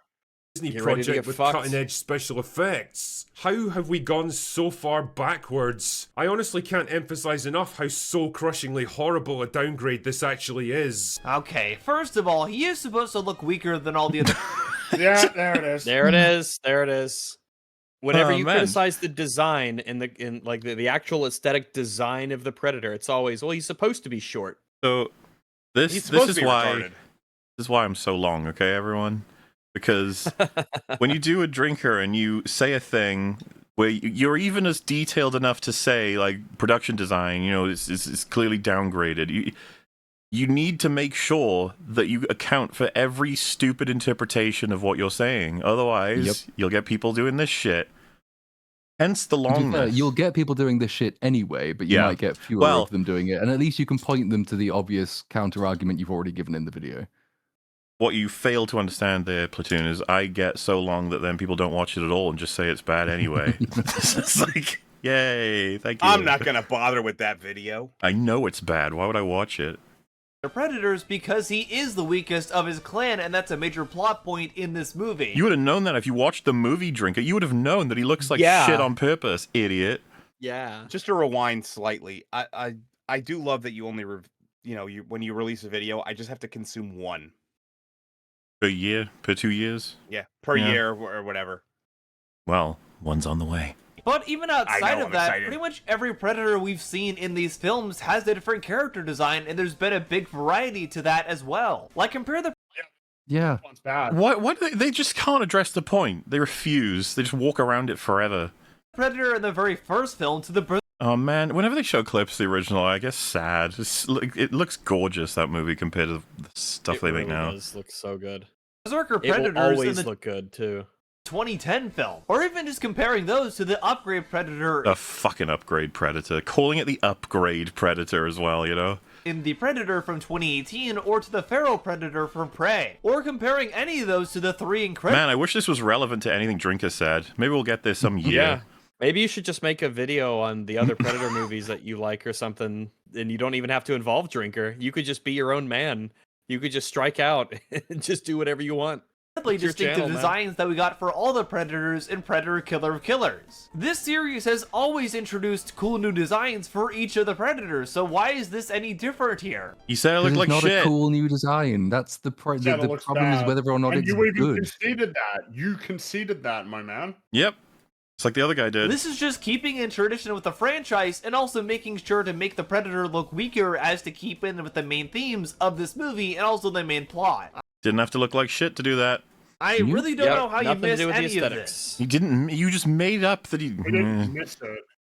He said he Then thought there's it just the looked stuff bad. that's straight up irritating, the biggest of which is by far quirky android lady. I wouldn't wish that on a broke dick dog. Holy man, the moment she shows up on screen, my urge to ram my fist through the TV rose about 500%. Why on earth would you program a synth for a high priority mission like this? Don't do it. Don't tell me they did it on purpose. Don't. You can be better. Be better. To act like some ditzy do bimbo it. with Tourette's. You can do it, Okay, first off, Noah. I do find it funny that Drinker makes it very obvious that he doesn't actually know what Tourette's is whatsoever. Tourette's is not a condition that causes people to talk incessantly. Oh, you are not serious. Oh Are you Oh, speeding that up, or is that part of the video? By the way, I am speeding this up. I'm the one speeding this up. I thought that was part of the video for a second. I was be like, I that's couldn't the remember if I worst. deleted this section or just sped it the fuck up. But I just thought it was funny either way. You see, Drinker, you have actually misrepresented Tourette's in your quick joke there where you flippantly described her. So it's time for me to lecture you on Tourette's. It is kind of, unfortunately, it is stereotypically Tismic behavior. Is that you don't pick up on social cues like comedy. And so... Oh, This is man. associated with having uncontrollable tics. Some common ones are cracking your neck or cracking your knuckles or snapping your fingers constantly. There may be vocal stims too, such as thunder constantly. This is insane. I'm sorry, I can't understand a word he's fucking saying. You don't need to. You can pick up the little thing. Like, we know what's happening. We can move right past this. Condition that causes people to talk incessantly or swear constantly. Even in today's day and age, a lot of people still don't really seem to understand that about Tourette's. And apparently Drinker I can't believe that South Park is his go-to representation. That's insanity, man. those people too. But even outside of the blatant mischaracterization of Tourette's, Drinker doesn't outside of the blatant mischaracterization. How could you, of Drinker? Tourette's. How fucking could you? How could you I thought we were blatantly friends. mischaracterize Tourette's, you critical grifter, Grifter, you grizzly bear. You critical grizzly bear? drunk bastard grifter, So- you. There is a part in my new video where I describe something as being like a clown car with diarrhea, and I assume this guy would say a clown car can't have diarrhea. Diarrhea is a More fundamentally condition. misconstrued liquid- what yeah. car is. So that's fucked Diarrhea up. is exclusively a human condition. Thank you. It can't be A living it can't be creature. a car. Clown Yeah, cars are furthermore, non-living. even the most journeyman enthusiast of automobiles would know that there is no such mechanical component within the automobile to produce. So possibly Like, there's holy a shit. possibility that some oil might seep out of the back, but that's about it. That's the closest, which is just some you just people like it when it misrepresenting. seeps out of the back. don't really seem to understand that Thea's character is intentionally supposed to seem annoying at first. Jesus Yeah. Christ, Oh, God. we got there. Intentionally It's that way on its hearted, yeah. Yes. It was meant That's to kind of what annoy I the said fuck out of you. earlier. I said that they were trying a technique of making her especially annoying up front and then dialing back, but they didn't dial back enough, and the writers weren't good enough to do it. I love it. She's annoying on purpose. The audience is viewing her through Deck's POV, and of course, he's incredibly annoyed with her at first at the start of the film, since he only views her as a tool and doesn't like that she keeps trying to talk. They always feel the need to just start explaining the movie as though it helps the point. Is that they Well, really they- do they're think the the same people Drinker that say that the hasn't only- seen it. The only thing you do is, meanwhile, they Look, say, Drinker, oh, this is all- what all actually the, happened in the movie. Since you all didn't that watch these the guys fucking do thing. is just do a summary of the movie. That's all they do. They don't do any analysis. They just summarize the movie. Anyway, let me just like restate the film and then say it's good. There's no analysis going on here. He's just go. This is so typical of This these. is what the film told me, types and of I review. accepted it uncritically. Yeah, they are essentially regurgitating what the film wants you to conclude. They're not analyzing what happened and whether or not they think that this is accurate, whether or not they think it's good or bad. It's just like, this is what happened. This is good. To him. However, by the course of the film and all the things they go through together, he ends up warming up to her, and by the end, they're By bona the fide course of the friends. film. By the course of the Sorry, film. I Yeah. just, you know. Oh, bad. Apparently, however, Drinker totally missed this. That is the worst cropping I've ever seen. He's by the doing it way. on purpose. He's That's like, a oh, weird look at his problem. big head, loser. Look at the giant forehead. Hey, look, yeah, it's look a- at that. I'm a cameoing. giant Look, it's a forehead. little Turns out Molar. that alcoholism makes you lose your hair. That's the whole Got a little idea. molar plush I'm in there there. in the background. Yeah, look at. I'm a look part at of him the there. He's got canon his- of the Otterverse. He's got a. Yes, you're in the Otterverse. I'm You jealous are- you're of friend of the Drinker's Grizzly ability Bear. to not catch his monitor in his glasses. It's I don't know how he does it. Those aren't glasses. Those are. It's just black plastic. He can't see through those. Those You are can't actually just his see. eyes. That's actually just his eyes. Whoa. Oh, it might be. The more I think about it, the more I realise this is literally a Disney-fied version of the Predator, neutered and toothless, with all the tropes and cliches you expect from a Disney movie. Oh, really? So you're trying to claim that Disney totally neutered the Predator franchise and made it completely safe and overly marketable? Well, Yeah. I think Yeah, both kinda. Prey and Predator Killers have a lot to say. Oh, why Why do they do again? this? Again, He's talking What? about It's- Predator can't they listen? Badlands. Can't I've listen. decided I want Rags' avatar to Everyone- fight well, this yeah. avatar. I want that. I'd fucking kill him. I want the Shiba Inu versus the Otterverse. That's what I want. I'd destroy him. The Shiba Look, would in win. the same way that the Tourette's guy who made the Predator movie, Shane Black, right, had a very, very bad portrayal of Tourette's people, whatever they're called. If I was making a movie and I portrayed furries in it, it would be a horrifically negative portrayal as well. So Trigger's like, this movie does this thing, and that's bad. And then they're like, oh yeah? What about the other movies? All right, good job. Have a lot to Good say point. to you there, buddy. Gee, it's almost like he wasn't talking about this movie. Yeah. Look. But again, it's contradicted. Like his response seems to be, "Oh well, you say that Predator Badlands is just Disney slop, but these other two movies, and I'm now going to show you clips of things which are nothing like Predator Badlands, Yes. prove that they did it already. Like apparently this is the kind of Disneyfication we're talking about, even though actually what we're talking about is the absence of this in Well, Badlands. What you've highlighted, they know what Drinker's saying, but they're like, nah. There's other stuff though. There's other stuff. It's like, okay, but you're saying it in contrast to what? To the highly marketable Disney slop, the PG-13 Predator slop. That's what we're talking about. Look, this is what he said, but he didn't actually say it. Yeah, clearly very safe and totally not R-rated at all. Different movie. Bro. This film isn't It R-rated. This isn't one isn't. R-rated. This is a PG-13, isn't. notably PG-13, I'd say. If you showed me all of the films and you said pick the PG-13 one, I'd be like, oh, it's that one. Man. And while Predator Badlands is rated PG-13, a lot of that is simply Wow. because the violence in this film is between aliens and... Holy you No. chicken egg motherfucker, why do you think that's the case? It's the PG-13. So they They're trying to could. get the PG-13 so it can be marketed to a bigger audience. That's the whole point. It's just a creative decision purely that all the Weyland-Yutani people are not even people. They're robots that you could slice and dice to heart's content like battle droids. Matt, he's saying it like they intended to just make an R-rated film. They were like, oh, whoops, we made all the enemies aliens and all their blood is green. Right. Yeah. It's just animals, Yeah. and it's just alien animals. They're not even real animals. We didn't even like cut a dog in half or anything. They're fake animals and synths. Oh. robots. Catch that on the There next one. definitely still is a lot of very brutal and visceral violence in No, the Visceral. no, Visceral. No, visceral. Visceral? That's funny. I thought you'd like that. I did. I thought it was. But amazing. also, no, not really. It's you can tell. Just like, I mean, number one, if it's not red, that does affect how you view it, obviously. It does But number affect it, two, even obviously. with that in mind, like a lot of it is much more sanitized for sure. I'm tired of people making this argument as though the original Predator is just as violent. It's just a different color of blood. It's absolutely nuts. Not And there's no true. respect given let's to how not pretend. anything is portrayed.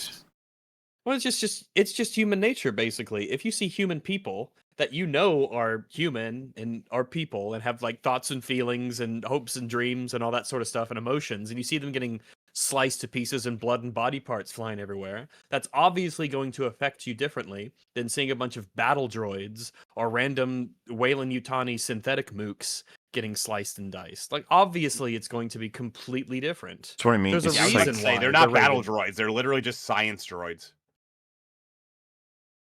They're not even cool enough to be battle droids.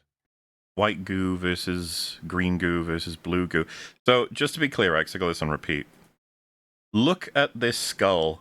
Do you understand the difference between this and a green alien blowing up with goo going everywhere? Look at that. Like, What about? it's driving me nuts. It's on the stream.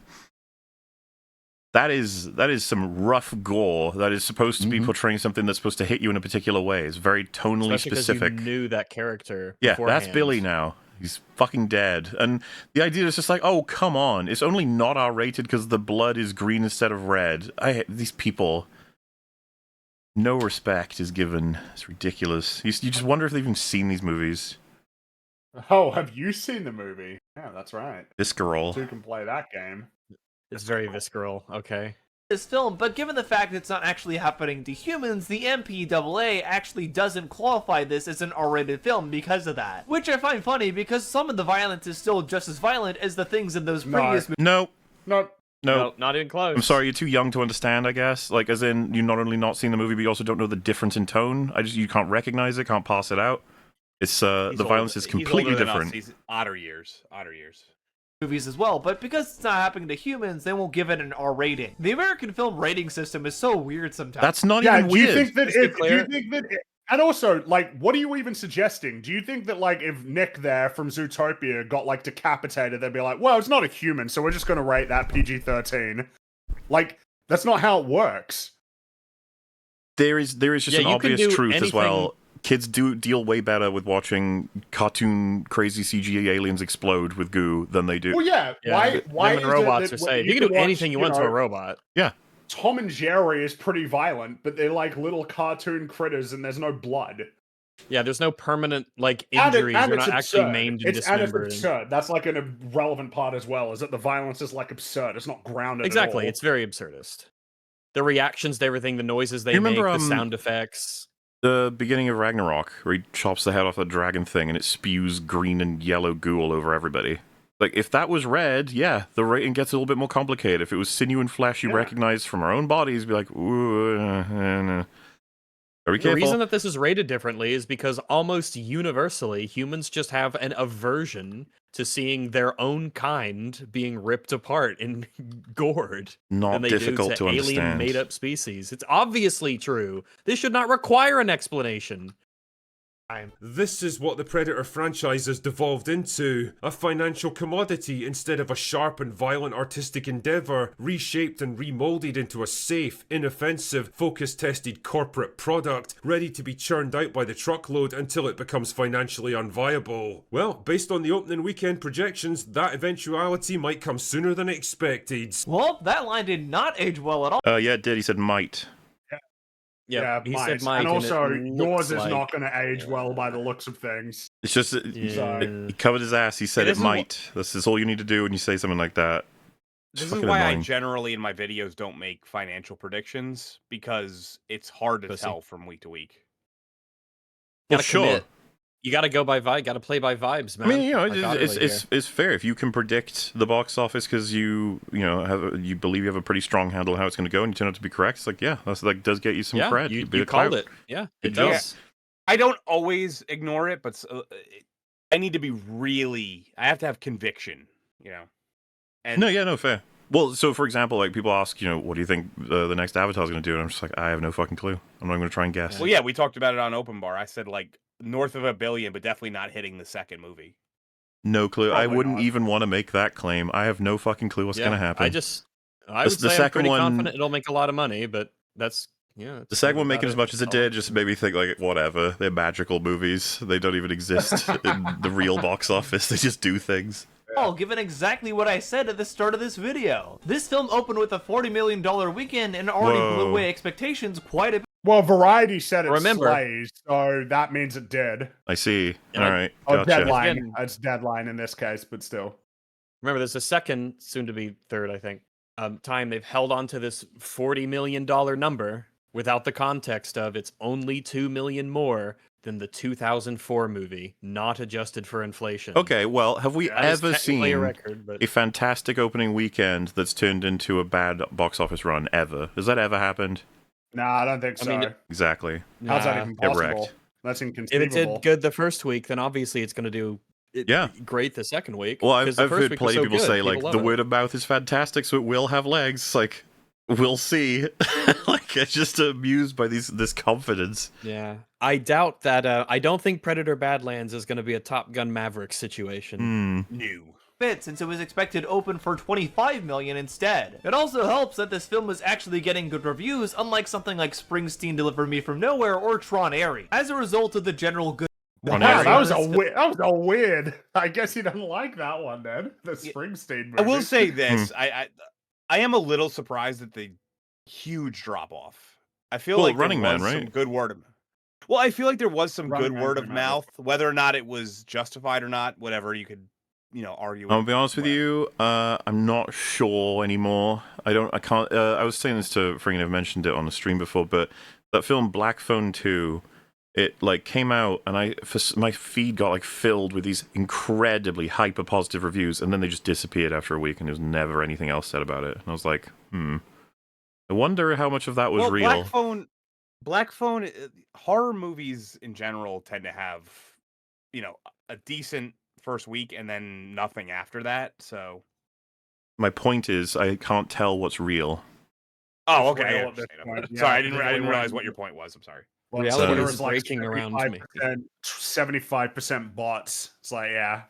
So, that's the case. And just shills, like bots and shills and just mindless drones. Like the kind of stuff that we see for all of these movies that come out is just endless praise, as we will see.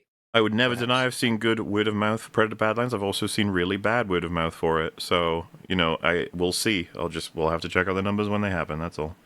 Film, people are actually going to see it and obviously enjoying it as well. Unless you're a drinker, I guess, and didn't actually watch the movie and just passed out after your sixth glass of ales. It's Sixth glass of Making fun of his ale. alcoholism. Sixth Wow. glass of ale. I'm sorry. I'm just going to throw this out there. Right. Drinker drinks whiskey. Come on. I know. He knows nothing about this guy. But Media making literacy. fun of Ale. What is Now he, this- Swedish? This works for me. 6 ales would fucking demolish me, but that's just because I'm a little doggy and I just can't handle that much alcohol. But that's like half of my weight, body size wise. Give me a break, all right? But for drinker, he's got special compartments. He's like a cat. He's like who's the alien from Kenobi that has the 4 stomachs or whatever? Yeah, Oh, the Inquisitor guy. Yeah. He's Yeah, from he's- Utapau. He's from Utapau. He's one of the Utapauans. Some of my favorite stories about Drinker are the ones where people try to outdrink him at conventions and they just get their asses handed to them. Does happen. Oh, Yeah, really? It happens Just, almost like, every challenges single people. one. I've told Drinker I want Interesting. a shot competition with him someday. It'll be fun. it as well. Unless you're a drinker, I guess, and didn't actually watch the movie and just passed out after your 6th glass of ales. It's honestly really funny and also very telling because, like I said before, me doing the kinds of videos I do here on the channel is letting more people know that people like Drinker aren't actually real critics. All Oh, you've well done done is make him you. look more correct. So good job. Yep. Yeah. No, he's spreading the word, right? He's a truth. This is He's the a thing. truth seeker. I feel a little sorry Seeker. for him. Obviously, it's going to be fleeting. That he's Oh, yeah, convinced he has to- that he's like done a really good job exposing the grift of Drinker, but like it doesn't really work because you're automatically going to get people who didn't like Drinker to begin with, and it's not going to take much to impress people when you're just shitting it. If this happens in any case, you'll draw in the negative of whatever. You could have the shittiest negative review of TLJ and the most amazing one. The people who hate the movie are probably still going to be happy with both. It's like there's not much, because Drinker is pretty thoroughly hated by plenty of people now. He's just too big. That's what happens. Yep, it's inevitable Yeah, when you that's- get to be that size. You can make It's very strange way. that you can be that big and not have either a super passionate or super, I guess, negative following or both. Generally, it's going to be both. Just the crosshairs just lock in. They're like, oh, yes, I can make a career. Everyone's out of aware telling of you. people." Yeah. It's the biggest hurdle that you have to get over when you get into this sort of like content creation, YouTube streaming kind of sphere. The biggest hurdle is discoverability. So Yeah. once everyone knows who you are, then just the natural effect is you're going to get people who hate you and people who love you, especially if you have a bit of like a cultural lean, like, Drinker has. And I mean, God forbid the people he hangs out with. Ugh. I sort of had I understand exactly where you're coming from because I sort of had that where because obviously anybody who doesn't know out in the chat, I started with Drinker. Like literally the first time I was ever on a stream, ever on YouTube was with Drinker. So I started in this weird kind of I was already on a side way. So when I started to emerge, I already had haters. It was really strange. Well, in any case, you can make way better videos addressing Drinker's, points you disagree with. We get highlights on his second channel of him and I arguing every once in a while over whatever. I guess because the Fallout show we had a big old argument over. We had an argument over dinosaurs and their Yes, relevancy. the dinosaurs. That's my The favorite. I remember that open bar. That was one of my favorite open bars ever. It's just, so like obviously I think it's plenty valid, especially by the way, everyone's got stuff you can definitely dig into, but this has been shit, really shit. But I'm glad you're proud of yourself, I guess. They are a complete joke to real media discourse in Real media discourse. From someone who can't understand the difference between somebody quoting Grace Randolph and somebody giving their own opinion. Yep. Real media discourse.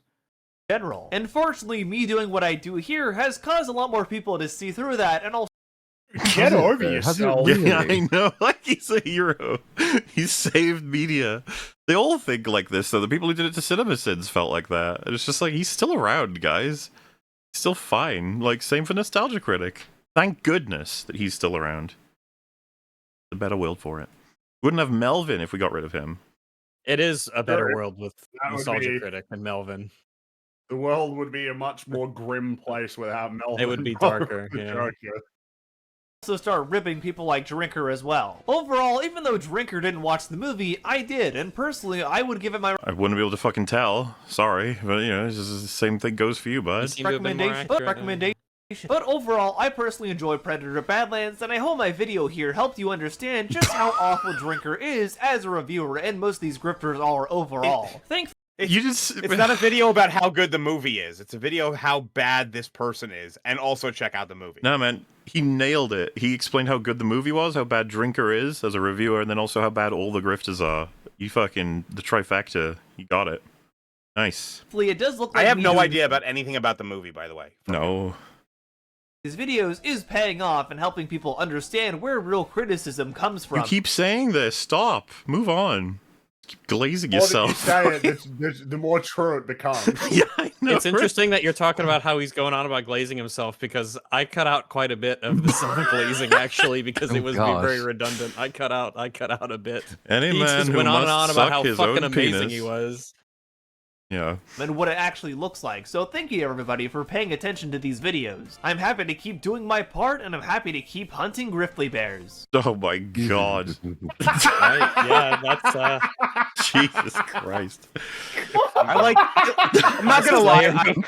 I like the term griffly bears. I'm not gonna lie. it's funny. It's certainly I funny. like it ironically, yeah. Yeah, I'm doing my part. No, I don't amuses even like me. it ironically. I think it's hilarious. Fully. Whew. All right. So, What's next? Yeah, next up we have our third video.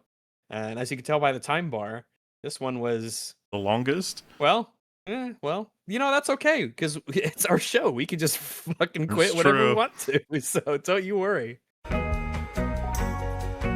Exposed for lying. Here we go. He lied again. Liar. Come on, we gotta Liar. reference them all. Why are you lying? Stop lying! Please stop lying. What is wrong with you? I've spent 4 years of my life.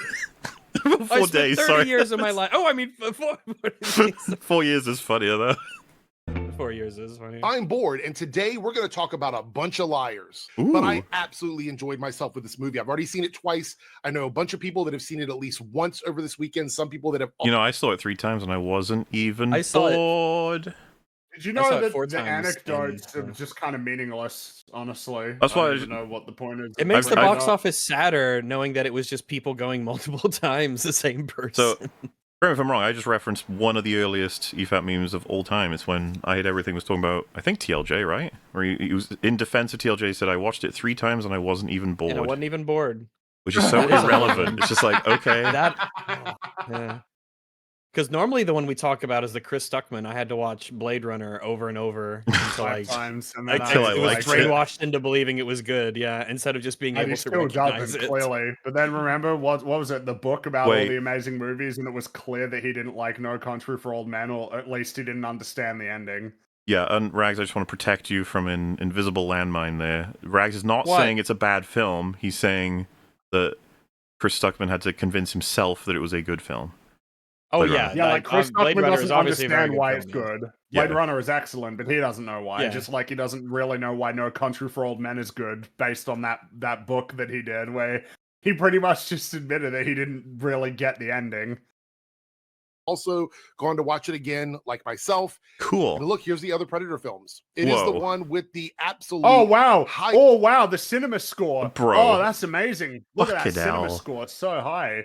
I really care about the Wow. cinema score for the Predator franchise. Well, that was definitely a thing back in 1987. Predator getting that B Yeah. plus.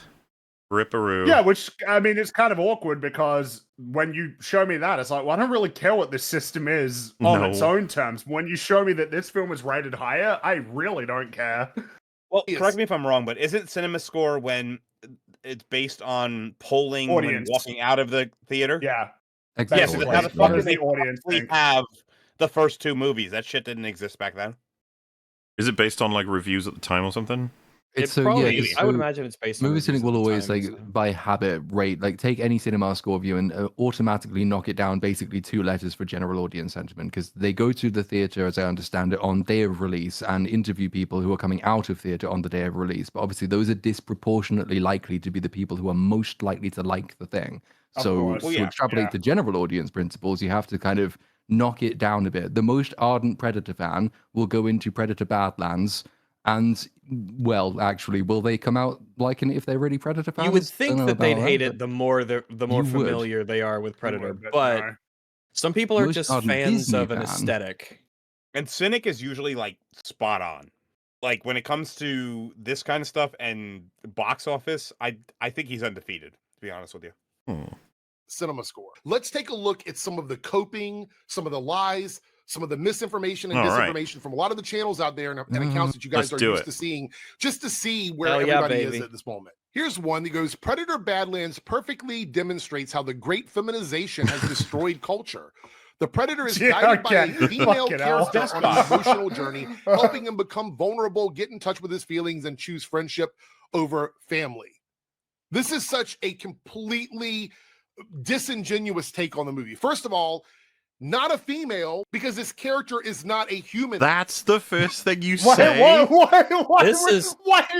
are you Did doing? anybody besides me read that in Despot's accent? Yes. Okay, good. No, I don't know I'm this just is glad one it wasn't of those. just me. Not a female, an android. Jesus. All right. Well, This is actually, legitimately she's this a was the genderless weird android. thing, because as far as I know, this guy's like super lefty. So when I heard him say this, I was like, oh, that's bizarre that you're saying. This is actually a bizarre take that you have. That by technicality of her not being like flesh and blood human, Yeah. it's not a she. That it can't be a female. This is legitimately wild. They're not biological. She's a synth. Just like every other She is a humanoid synth. character. She's not a She is synth. a Yes, synth. yes. He can't even keep up in real time. He's betraying his own Why, That's opinion. great. why is he? Why? What are you doing? Why? Why are you I doing guess he doesn't this? got anything else to say. I don't know. I don't This know, is- man. This was just one of those wacky, weird things the guy decided to say in his video, and I was like, "Oh, this is interesting. We'll be covering that." In this movie, outside of the Predator, is a synthetic. They're not male or female because they're not biological. He caught himself. Yeah, you go. So it is an android or a synthetic that looks like a woman. No female stuff going on there whatsoever. Before She we doesn't move have on to any the she doesn't have any woman parts. by No the way. female Alice, stuff no going legs. on. Yeah, But just also a the- complete, the- complete both of the lack of callus- vagina. So Both of the Kalasks are female, Yep. and they are alive. So you know, but I don't even know why he's doing this. Honestly, It's so weird. It's just, I think it's in term because I would be more than happy to say like Data's male. Like obviously course, Data's yeah. male. Edie's Look, obviously yeah. female. You know, Yeah, like Rags obvious is a guy. male. Rags, I don't care what you say. This is just looking at this guy. I accept all of his opinions on gender. Well, also, True. just Look at in- all. in He's the got a lot of movie merch. itself- So in the he kinda movie knows what he's itself, talking about. Thea Spider-Man's right says to Tessa, "We can be sisters." Sisters. That is her line in the film. She regards herself as female. She presents as female. She talks as female. The pronoun you used is female. It's such a non-answer to try and actually your way out of that. Just Yeah. address the point that's being made or don't, but don't try and circumvent it. next one, I just want to point out that right now, as it ranks, Predator Badlands is in the I'm top- sorry, like this becomes. I enjoy the. It's just I loved worthless the it. second when you see Predator is. It's like, oh, I don't care. No, I know. Oh yeah. It's just to me that it's already like, so you're one of those guys. You really care about Rotten Tomatoes and cinema scores. Like, just you already know what I'm talking about. This Oh, is yeah. just Oh, a yeah. certain cohort of people who talk about Any movies. validation I can It's get. the Grace Any Randall external sort of- validation. It's the way, very those- much that camp. The kind of people who really, really would love to get invited to, like the events and premieres and stuff like that. All that matters. It's just I'm not interested in this realm of media analysis at all because it isn't even really media analysis. I want to hope that those aren't his prescription glasses, by the way, because those are terrible.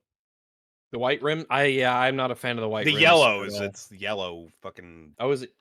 Oh, I got it on my. Yeah, yellow. Oh, it is yellow. Yeah, it is yellow. Yeah, it's yellow. That's like. Of Sorry, all but Predator if he's movies gonna do like. No fair. Yellow's a terrible choice. he's ever Yeah, if made. he's gonna do really base, what is it? Surface level criticism, I'm gonna do it as well. the top 3 of all Predator movies ever made. That's crazy. Wow. It Oh. must be good. Top 3. Must be good. Wow. The movie. It's weird has- that Oh, the no, top here comes 3 Az. are all the ones from the. Are we just done with Despot's thing now? Or have we just moved on? Yeah, that was just a fun little weird thing he said about how Thea's not female. So actually, technically, that means that this despot guy is totally wrong because she's actually a robot. Didn't you know? Didn't you even see the Interesting. movie?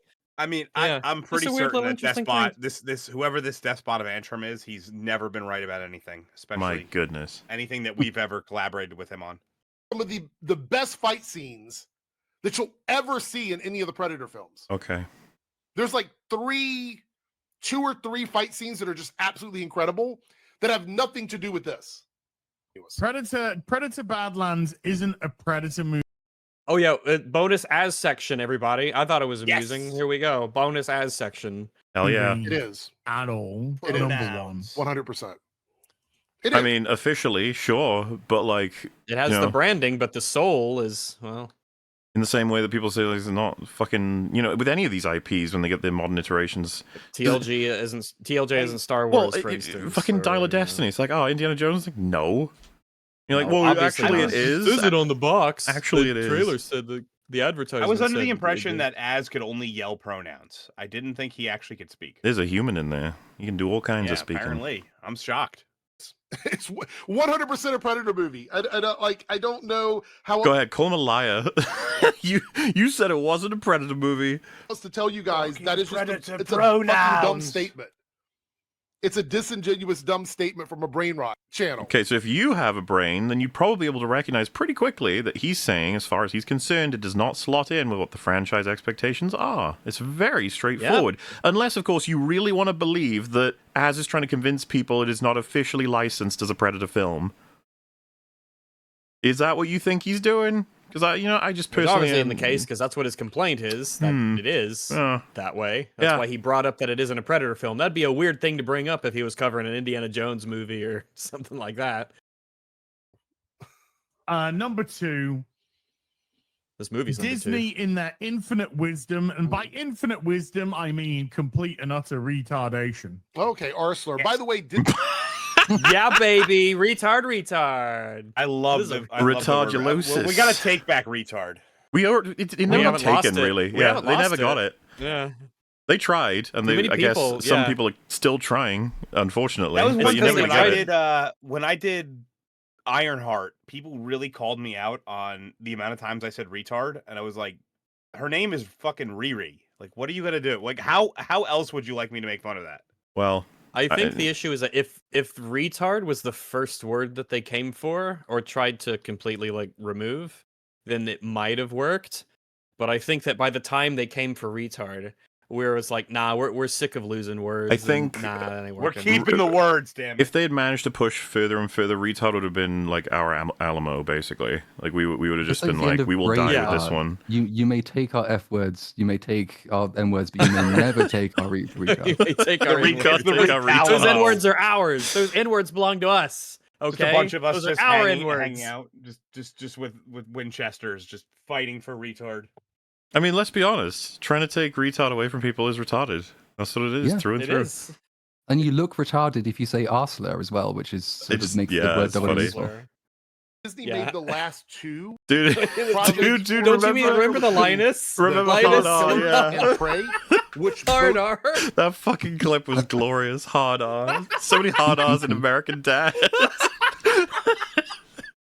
The guy's reaction where he just goes like, his "What?" co-host was looking so confused. Like, what? Really awkward because he was seriously reevaluating his friendship. Yeah, with he him. was just like, "You've been dropping hard R's. Like, why?" Oh.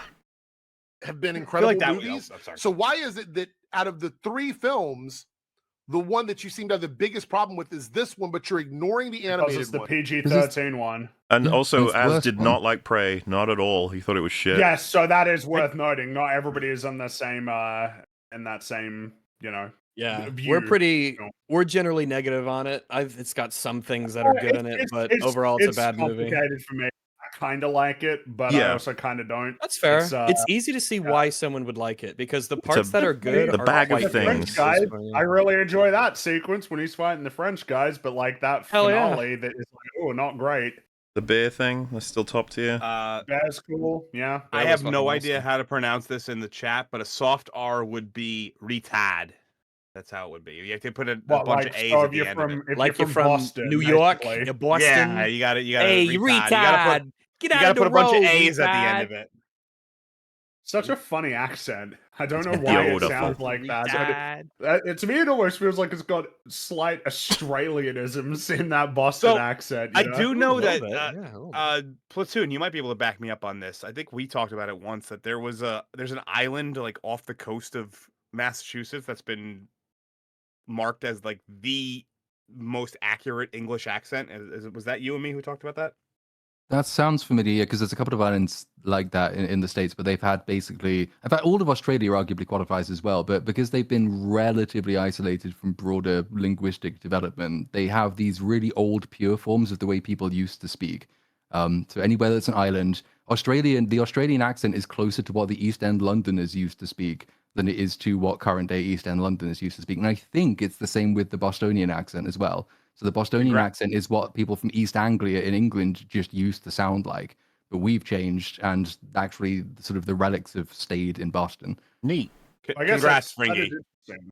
Well, I don't know if is that a congratulations situation? I'm not. I'd say so. I mean, apparently you're more legitimate.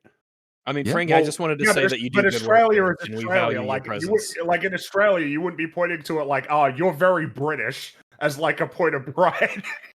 You know, You sound know like a about British prisoner, damn it. Yeah, I guess so. It's interesting to think about the development because it feels like another noteworthy aspect is there is not much variation in the Australian accent. It broadly sounds the same no matter where you go.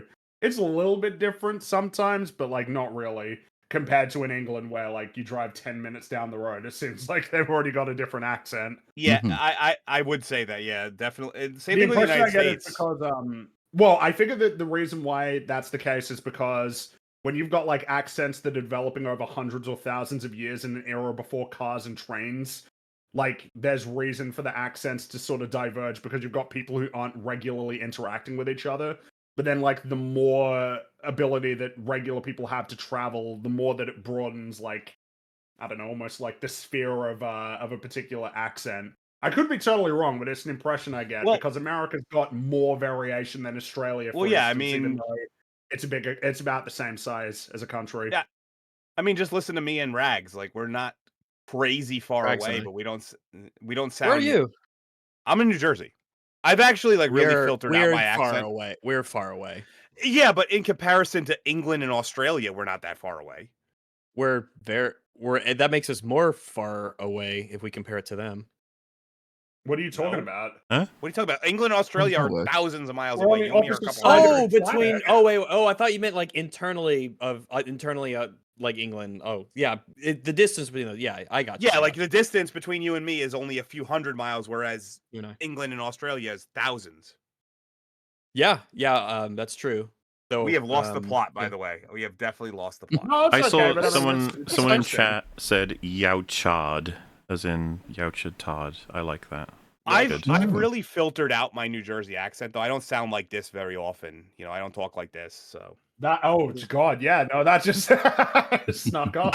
Over the course of my life, I never wanted to sound like that, so I removed it from my vernacular. Yotism. And how do you feel about that now? Do you feel like you've lost something by doing that, or are you happy with Not that really. decision? Not really. I'm very centralized in New Jersey, so I if you go south, you sound more. It's very different than north. So I just feel like I'm the Switzerland of New Jersey.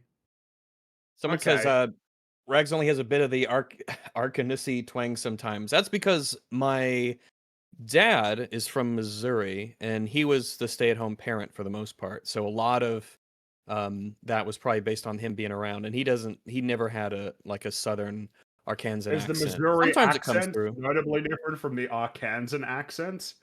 No, and he's in South Missouri, from South Missouri, but it's still, he just never really had it. He just never really it had sounded it. like you said Missouri much more southern Missouri. than you normally You can do. always tell if Missouri. Yeah, it comes through. It comes through. Yeah, You can always tell someone from Missouri because they don't pronounce the I. It's Missouri.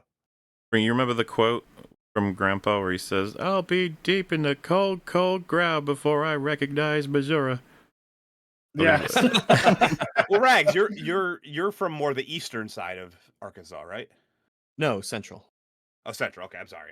Yeah, I don't right- know. right in the We've middle. Right in the Most of middle. us have never met each other, guys. By the way, for the chat, we just pretend we know each other. Yeah, but Anyway. sometimes it comes out. It depends on who I'm with. If I'm with a bunch of Southern people, then it just comes out. But And I'm you're just not like a talking chameleon. I'm a linguistic chameleon.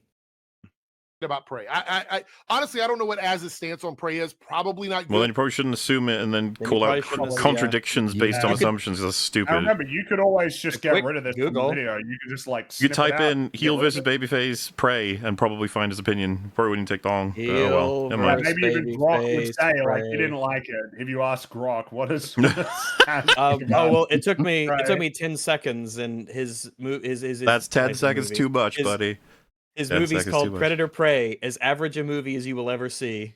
I'm pretty sure he's so many people say they don't like a movie, they call it mid or whatever. I'm so confused by this. Like the middle of the road, it's bad. You know, They use 'cause average as an insult, and it's like, Yeah. it isn't Yeah, it's, really. it It's seems more like a like scale reset sometimes.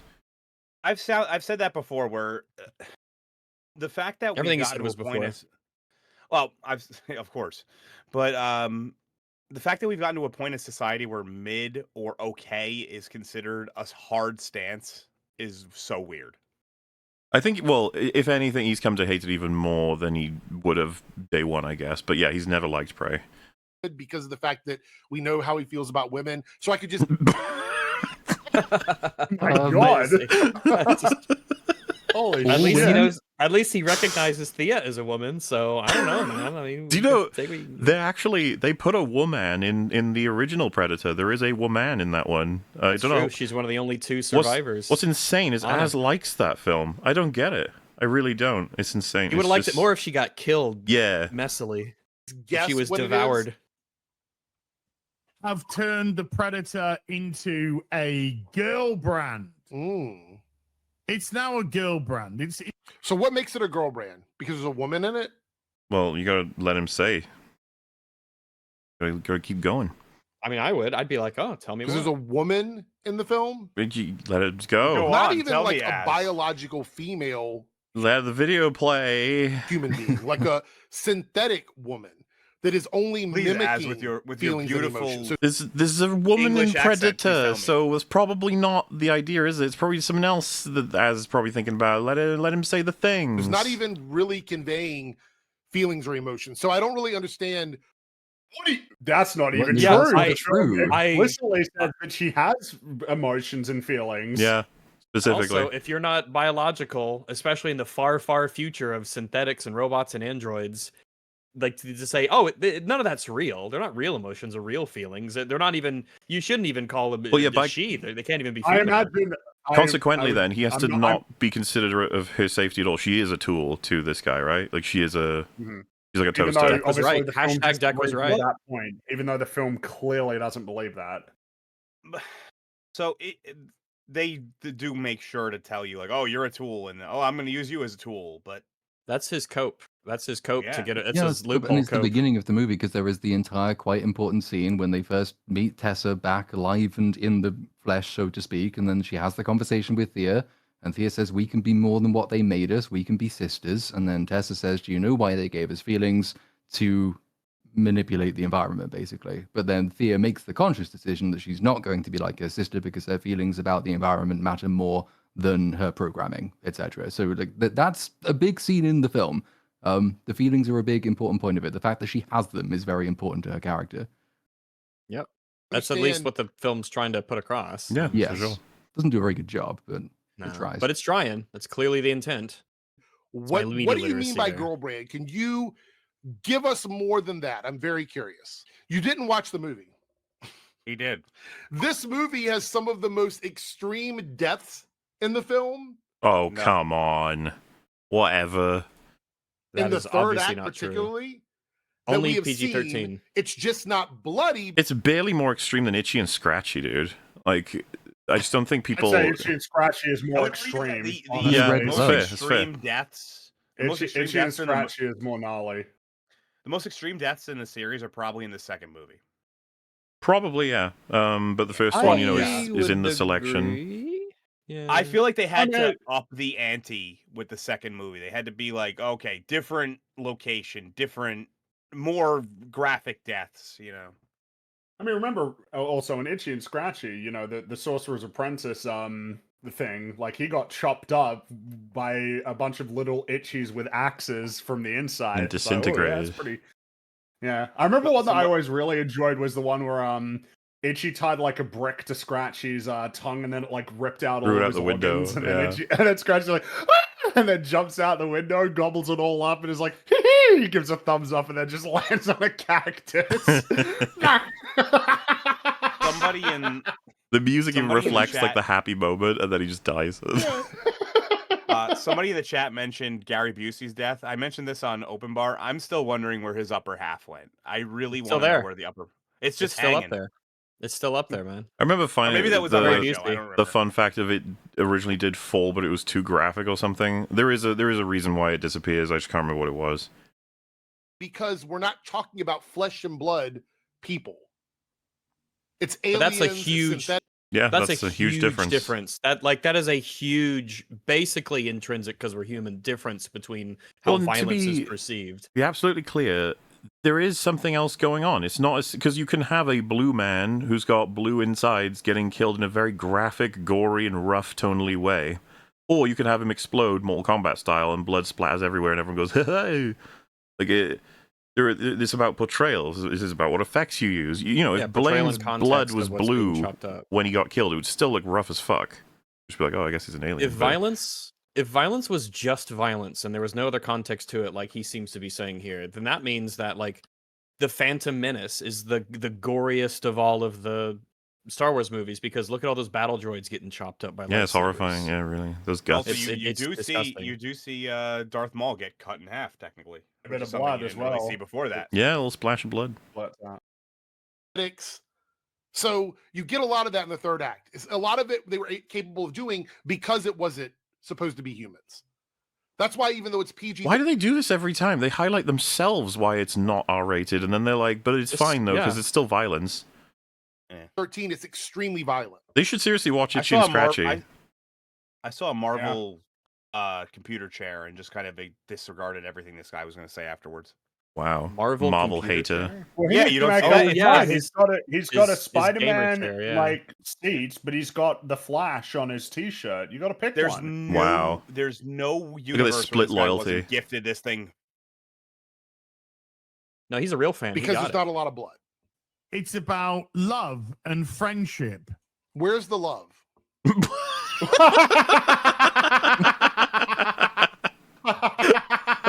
Like in your life, Eric, or No, he is actually like fucking around, right? Like he does remember the scene where Deck's like, "Oh hey, Callisk, yeah, look at you, aren't you great? I respect you and I appreciate you." Before it exploded. well, I mean, the beginning, Quay sacrificed himself to give his brother a chance Yeah, at that honor. seems like That's obviously love, brotherly yeah. love. He sacrificed himself. Like, obviously, not all love is romantic because you learn this in like And you know, first Theo grade was literature hoping that class. she could be You learn sisters. Obviously, this that was from being a rejected, human but still. being. Kind of, yeah. He's like, "What? You think I love my parents romantically? I know I'm from Arkansas, but chill." I mean, there okay? are a few. There are some people out there who have weird fetishes, but yes, for the majority of human beings, we don't love our parents romantically. The theme of the movie is meant to be that Deck is going to become like the leader of a pack that he cares for and takes care of, and we see It's that found pack at the end of family. the film. So how is he saying like I thought you liked this movie? Well, he's just You asking. think that you'd be okay, able just to asking do a better questions. job? You should be saying yes, this is in the film and it's great. That's what you should be saying. He's Not just what quoting love. a Black Your Eyed Peas observation song. is That's all. accurate. Your analysis is wrong. Just quoting the song name. That's all he did. Where is the love? Where's the love? It's like an There's echo no of romance in this you. movie at all. No, bro. There is more Baller, than did just. you know that was coming up? Well, Rags is the one that made this. I haven't seen this before. I claim no credit for anything regarding anything. Holy shit! Zero. That was There's perfect. no point I in- found this video on the side of the road and thought it'd be neat to bring home, so I did. You found some roadkill and you wanted to show it. Eric man. debunks roadkill. This dude who just happened to be on the side of the road. I thought he had a really neat hat with his flat yeah. brim, which He's I sort of hate. I hate by the way, the flat brim caps. You prefer them I just curved-ish, yeah? I prefer them curved. They Yeah, a don't little actually curved. provide any type of protection from the sun. I like them curved and short. That's all my hats. I'm a hat guy. I like those short brim hats. They don't stick out too I far. prefer Like, just helicopter enough hats. to get the job done. A little curve Yeah, with the and little- just not with way the- too long. That's the way Oh, to those go. are good though. Yeah, the helicopter hats are kind You of. can fly. They're kind of excellent. like romantic connection with any of these characters at all. The situation is that the main Here character he goes, explaining the whole fucking movie because that's what they all do, as though it's a response to anything that was just said. his brother, this we're going to get into spoiler territory here. His brother ends up sacrificing himself to allow the younger brother to go out and prove himself to get the honor of the family. Sacrifices himself out of what? Mild resentment? Count as He's a friend. He's a friend. He's a It happens in friend. the first 10 minutes of the movie. Platonic. He's a friend. Of the clan. I love There's you platonically, no brother. love or romance or anything of that sort in this movie between Yeah, any he of doesn't the want to characters. fuck his brother. That's for There you sure. go. There's none. I do. Zero. Not want to do that. of Not course. even between the synthetic and her sister. There's no What do you feeling. He quote Not quotes on it. The even air not quotes. even. I As though can't it's commit more to them being likely. female. It's always based on some sort of like relationship outside of romance or love. That's the way the movie is designed. And it's done that No. way on purpose No. because we're not dealing with humans. There's only one We're kind not of dealing love, with bro. people. We're dealing with an alien race. Well, so, This is purposefully, you bizarre. are supposed. They're like, aliens they can't love. They are AI, but they're very advanced, and they've been given feelings such that they can even directly countermand their presumed programming. That is common in sci-fi. You'd consider her And a even- person more than likely, but if you don't want to, that's fine. Go ahead. Yeah, it's fine. But I mean, even as he's talking about the Yautja that way, the aliens that way. Maybe a better way of putting it. Do you think Dan Trachtenberg would be happy that you're saying these things? Well, apparently, yeah. He said this is When how you- the movie when was you designed. say- when you apparently like this film, do you think he'd be thrilled when you're like, yeah, I mean, she's not even a person really, and she has Yeah. feelings, and there's no love in When this Quay- movie at all between any of the characters. When Quay sacrificed his life to save Deck and give him a chance at honor, that wasn't love or anything, because he's an alien. They don't have that. No. Disgusting aliens. I was like, okay. The more I look at this guy's setup, the more I hate him. Oh. It's just no brand loyalty. I can't tell if he's on or off air with that sign. Wait, so would you prefer it if he had brand, like if it was just I would Marvel prefer if stuff? he had some brand Wow. loyalty. like, Neurotic seriously. taking Okay. shots. Neurotic taking shots. Hey, I Catching have strays. no. It's this specific guy because he goes so far out of Just his this way. specific guy. This specific He guy goes so with far out of his his way to fucking have hat the and his yellow Marvel logo glasses. back there. If Gary doesn't have a Marvel logo, to my knowledge, it's He has just a Action Batman and Superman icon, but I guess you Yes, could say but the they're same not company. the Marvel or DC logo. I think that's I can arbitrary, but I'll allow appreciate- it. I'm just think coming I up with ways to appreciate the hate this guy. difference. No, I think I'm with you. I think I'm with Dark Hour on this. I get what you're saying. I'm picking up what you're laying down. she's on a planet and synthetics there to do a job. That's it. There's no room. And girls doing all the talking, and girls telling predators how they should live their lives, and predators being like, yes, I'm going to listen and do exactly what you say. That's absolutely not what happens in the movie. I mean, That is though. that is what happens. Well, at the end, yeah. At the beginning, he doesn't, but then at the end, he realizes he was wrong and she was right, and then he uses that knowledge to win the movie. That's absolutely not what happens in the movie, because the main character, the predator in this movie, rejects everything that she does along the way. Until the end, when he realizes that she was right. Yeah, and does Every it, and single then thing wins. that she tries to convince him of doing, he rejects. Until what happens? He rejects it when she tries to talk him into keeping a. Yeah, you can hang on this point forever, but you're gonna have to eventually address the end of the movie. An alien species What does the around film with has him to because say? This alien helped him. He rejects that. He rejects her talking all the time. He rejects her form of humor. Wow, he he's extending this as long as he can to avoid saying what happens next. rejects everything about her. Matter of fact, the only time that they Oh. actually get to a point where they're sort of in line with each other is at the very end of the Yeah, movie, in there we the go. last scene of the movie.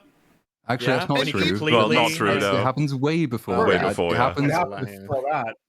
She Listen, 'cause he has to sacrifices do his herself montage, to help him escape, and then out of love and loyalty, he goes around picking up all the other Look, creatures Platoon, that he loves to go back and rescue her. You have to understand, he knew what was happening well ahead of time. He was like, okay, so absolutely the Predator does what she says by the end. How can I make that sound the complete opposite? He rejects her. He rejects her at the beginning. He rejects her after the beginning. Soon after the beginning, the dialogue, he rejects her. Her advances, her advice, her humor. jokes.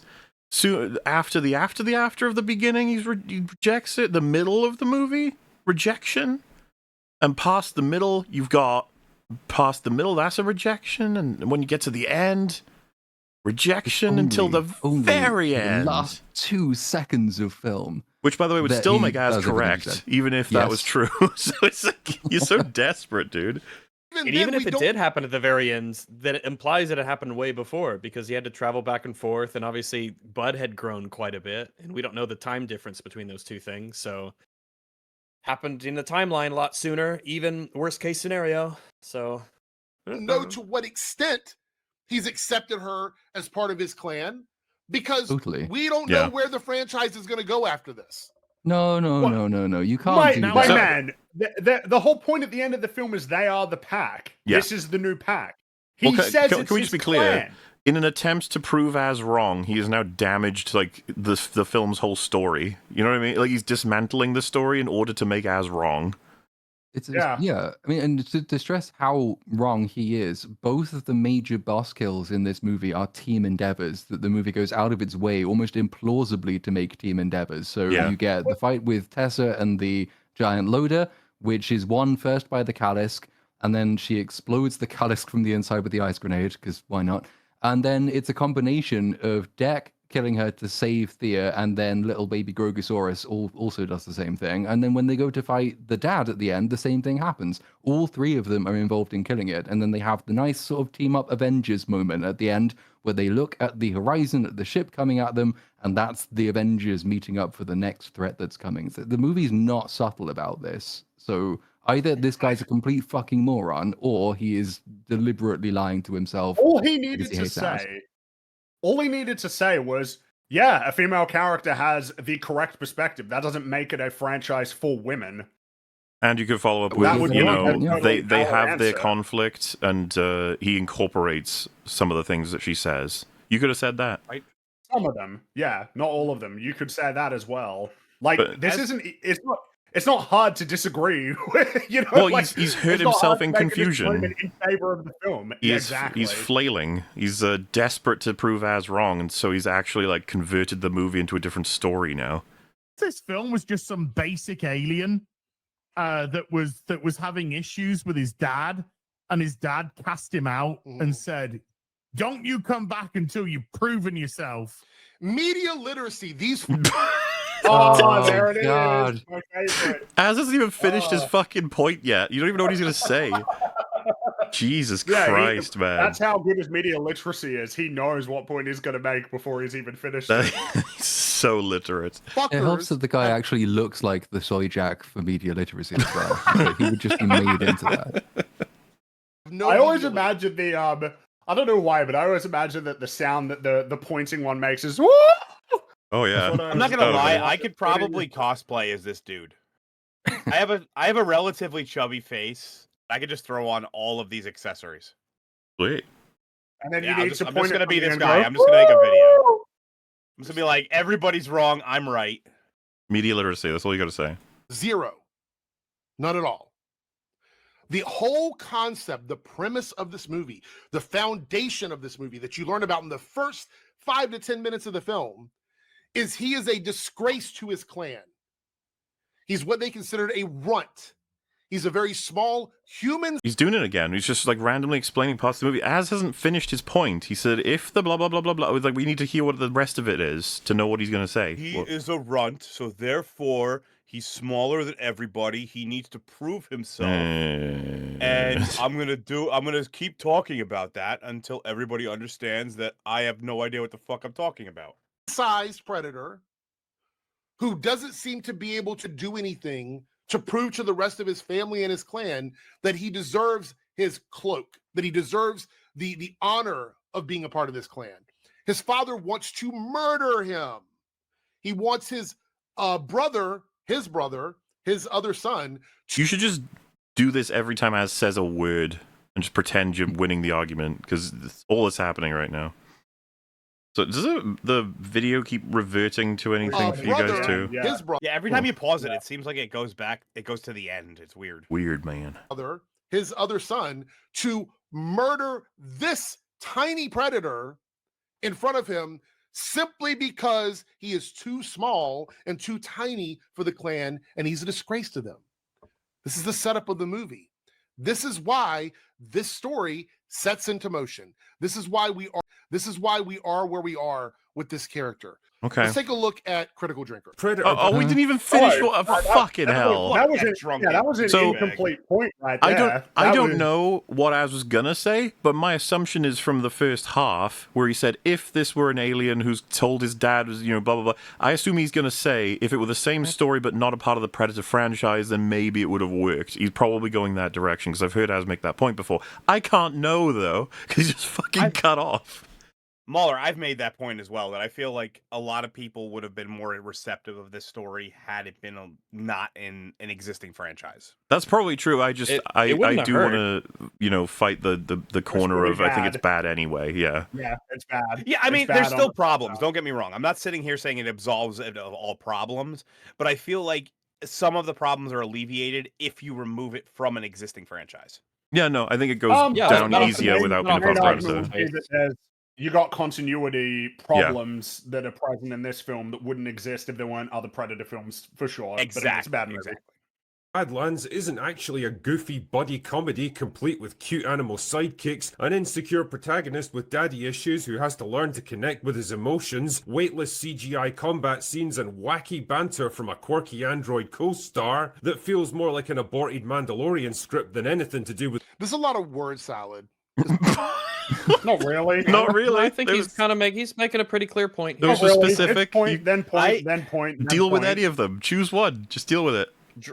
I think it's pretty rich that he said this after the last 1 minute long spiel that he went on that was actual word salad that ended fucking in the middle of the point. But nothing to do with what Az said, as far as anyone could tell. But yeah, definitely. Good stuff. So I'm going to throw this one out there. Out of all of us, if we were to throw Drinker into this group right now, all of us, he's by far the most efficient with his words. We all have much longer videos. And for him to say this is all pure word salad. A little apples and oranges. Yeah. Because you could be very efficient, but have a much longer video if you're explaining things in a lot more detail. I just think he trims it down to as few words as he can. Not, just he makes shorter, more casual videos. Yeah. But he does that well. I think it suits him well. His style, the character he plays, the information it gets across. It's very a review, digestible, very not a approachable. breakdown. But which to call Drinker word salad is. Yeah, I disagree. Yeah, I definitely disagree with that. If Especially anything, in it's the opposite. introduction. He's a bit concise for what he's trying to do. Well, like, Kind of what sometimes Mueller I wish pointed Drinker out. would do He's longer concise in a videos, way to be that- honest with you. He's concise in a way that can be detrimental, because a lot of the reason why scripts end up being long is because you have to cram it with caveats to deal with people like this who can't understand the point Bad that you're faith making. actors entirely. Unless Yeah, you Yeah, cover and Drinker every doesn't- single counter argument, every single potential misunderstanding and misrepresentation, just to account for all of the arguments before they arise. There's a frustration that comes from that for sure, because it would be nice if everybody was Concise. essentially able to clue in on the points that people are making. But yeah. in the absence of that, it does kind of encourage you to be a bit longer so that you can Yeah. deal with I mean, these it's- arguments before they arise. It's a difference between, say, a review, and that's what Drinker primarily does, and a breakdown or a more in-depth analysis is kind of the proportion of assertions to arguments made. In a review, when you're giving essentially an overview, and that opening section from Drinker's video is the overview of what he thinks about various parts of the movie. Not every one of those is necessarily going to be substantiated, because he's reviewing it based on the feelings he had, the emotions he had, and his overall take on the thing. The video isn't going to say, and that means this and this and this. Here is justification X, Y, Z, and then move on to next claim. Short review videos don't tend to do that, but it does leave you way more open to disingenuous counter arguments or people who aren't willing to accept that that's what it is. No, I agree with Craig, the bad guy. That the word I'm looking for is concise. There are shorter reviews. There's people who do literal shorts, but he's very good with getting as much information into one sentence as anybody I've ever met. It's a lot of word sounds. It's getting even worse. We're 30 seconds of the video. It's getting even worse with Critical Drinker. Counter a point. Go ahead. Do it. The point is, these guys don't want stories. Oh, They don't want He said about the man who stories. literally makes them, but all right. I don't want stories. All right. I haven't heard this one Here's a before. weird way of showing it. So, like, obviously, the first question you have, other than what Rags just said, which is that he does write his own, is what do you do when Drinker likes a story, which he does, by the way. So, how do you account for that? What do you do? It was a lie. It's part of the grift. He's a griffly bear, and that's part of the grift. It's I one of his see. tactics. I gotcha. I don't think they want stories. You're mad that they have a very deep and nuanced take on the Predator and nuanced. franchise. Steady on. Calm Deep down, yeah. and nuanced. This is a little embarrassing. But like, I feel as though he realized he couldn't necessarily counter anything Drinker said. In that selection, the other two, I think, played it and just ran off, made crazy points. I think he had the exact same problem. He's like, how do I tackle this? I just won't. I'm instead going to make a point about how they don't even like stories. It's a bold strategy, Cotton. I don't know anyone who hates stories. I don't know a human being who hates stories. I'm It's- not a fan. It's pretty tough to hate stories, yeah. It's unlikely. I To would the just point of I would just music. like one sentence. I don't want any kind of narrative. I'm done with it. We're getting more than just creature comes in and murders people, which is what it's been for a very long time.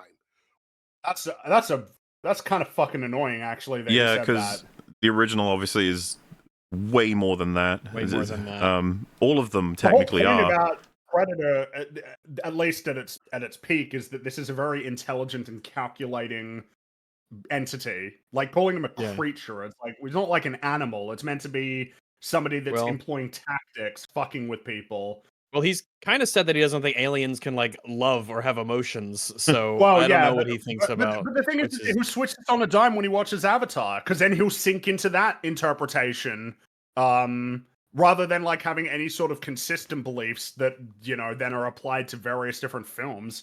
That's the impression I get. I assume that he probably likes Avatar. Maybe not, but I'd be surprised if he didn't. I'm Honestly, not sure. We're starting to get a deeper look, a peek behind the curtain, if you will, to the not even because Yeah. he rejects the culture of the Predator. Like which again, we talked about this when we were talking about the film, but to me, the pitch of a Predator film is essentially a villain movie, in the sense that you're getting like fully from that perspective, not with the intent of having some sort of turnaround at some point, right? Kind of like if you want to see an Empire story, it's not like, oh, well, no, you're going to see them as the Empire for the first, third, and then they're going to realize the Empire is evil and become rebels. Like, that's not what people That's not what people are interested in when you pitch them that story. Like, it's the reason why I don't like saying that this film is unconventional, because it ain't. No. To the It's world of the it's Predator. a very conventional movie. It's not a conventional Predator movie, but that's kind of its own problem. Predators. This is one of those times where they're trying so hard to dislike something because, again, rent is due. So if I were in a call with him right now, I'd be like, tell me what criticisms he just laid out. Give me one of them, and I guarantee you'd be like, Baller. I'm in a unique position because, like we said before, I didn't absolutely hate this movie, and this guy's criticism of Drinker makes absolutely no sense. No, I mean, this guy to say what one of the criticisms Drinker delivered, because he's probably forgotten at this point. Well, that's what I'm saying. Is since so as a person who, I don't want to say on the fence, I want to say like maybe half on the fence about the movie. I'm the kind of person You're on the fence about being on the fence. You're just on the fence. I'm on the fence about being on the fence. I'm the kind of person that this guy would be trying to influence, and all he's doing is pushing me to the other side of the fence. He's just pushing me to because he's not actually criticizing anything properly. He's just going, yeah, that's what he said. He's wrong. And I hate that argument. Trying so hard to dislike something because, again, rent is due, bills are due, and these guys don't. Yeah, man, it was really the Predator review that really made the difference between Drinker being bankrupt. That was it. Look, every dollar adds up, man. He's like, well, I guess I got to do a Predator review. Hopefully, I could scrape a few shekels together to pay the old landlord this month. Have enough stuff. So to I'm not hate. out on the So street. They're trying to find a reason to dislike and hate something. The issue here with this is that you're talking about all of the details of a movie that make it a good film, all of the things that make this movie something more than just like a hack and slash type movie. And you're acting like it's a bad thing, but I can pretty much assure you guys, he's not going to talk about why it's bad. He's just sarcastically explaining what the movie's about and showing fun. Could you imagine that? So just saying that it's good over and over again without giving any detail? Who would do that? Interesting. I can't imagine anyone would do that. That'd be Anyone who has a crazy. passion for narratives and stories would want to go in depth, obviously. I didn't even like this fucking movie, and I know it in and out, I feel. Funny little memes and clips, which, by the way, we know that's not working much anymore either. We know that the fuel is running out on that one. The gas station is out. Refills are not available. It's just not something that's working anymore. Wait, so hold on. So he's doing all of this for money, and it's not working. So he's doing it for money because it's running not out. working. Yeah, it's not working. So he's grifting badly in that case. He's a bad grifter. Yeah. So it's not working. Predator Badlands, Disney consumes another franchise 8 days ago, 1.1 million views. Damn, Drinker. Allegedly. Enough to me. Falling apart. I mean, over we there, don't know Drinker. if that's a real number. Yeah, that's just the grift. That's just the Griffly Bear bots that he purchased from grift.com. I mean, anybody who has made a YouTube video knows that on our end, sometimes the views are much higher than the one that the public sees. That's what it's more likely to be at this point, given the recent changes that YouTube's implemented. Is that it's actually undercounting the number of people who've actually seen it because it doesn't like people using ad blockers, and fuck you YouTube. But that's how it does it. So, but to counter the point he's making, which is that Drinker is doing this because it's a grift for money, and we know that that's not very good and won't possibly work. So he's doing it anyway. The 1.1 million is quite sufficient, I think, to disprove both angles to that. Evidently, there's enough interest in the subject matter, and it is still working.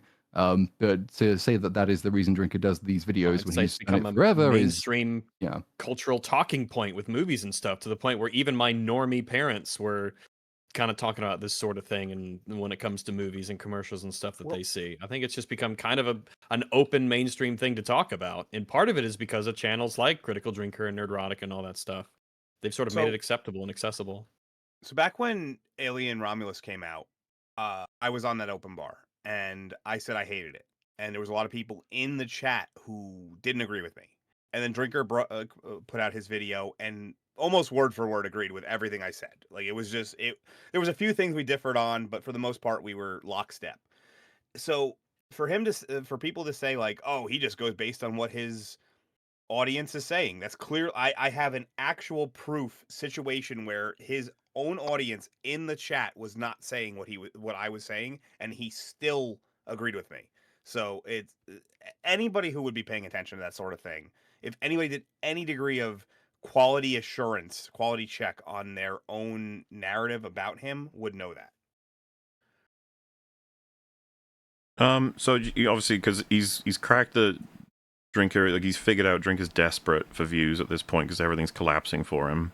Yeah. Meanwhile, of course, I was just curious to check, and which video is this from, Rags? Do you know what the name of it is? His Disney consumed another franchise, I believe. I mean, was his, this guy covering Drinker. Oh yeah, let me just pass you the link here. Scroll. Because obviously he knows you what go. the people want, you know.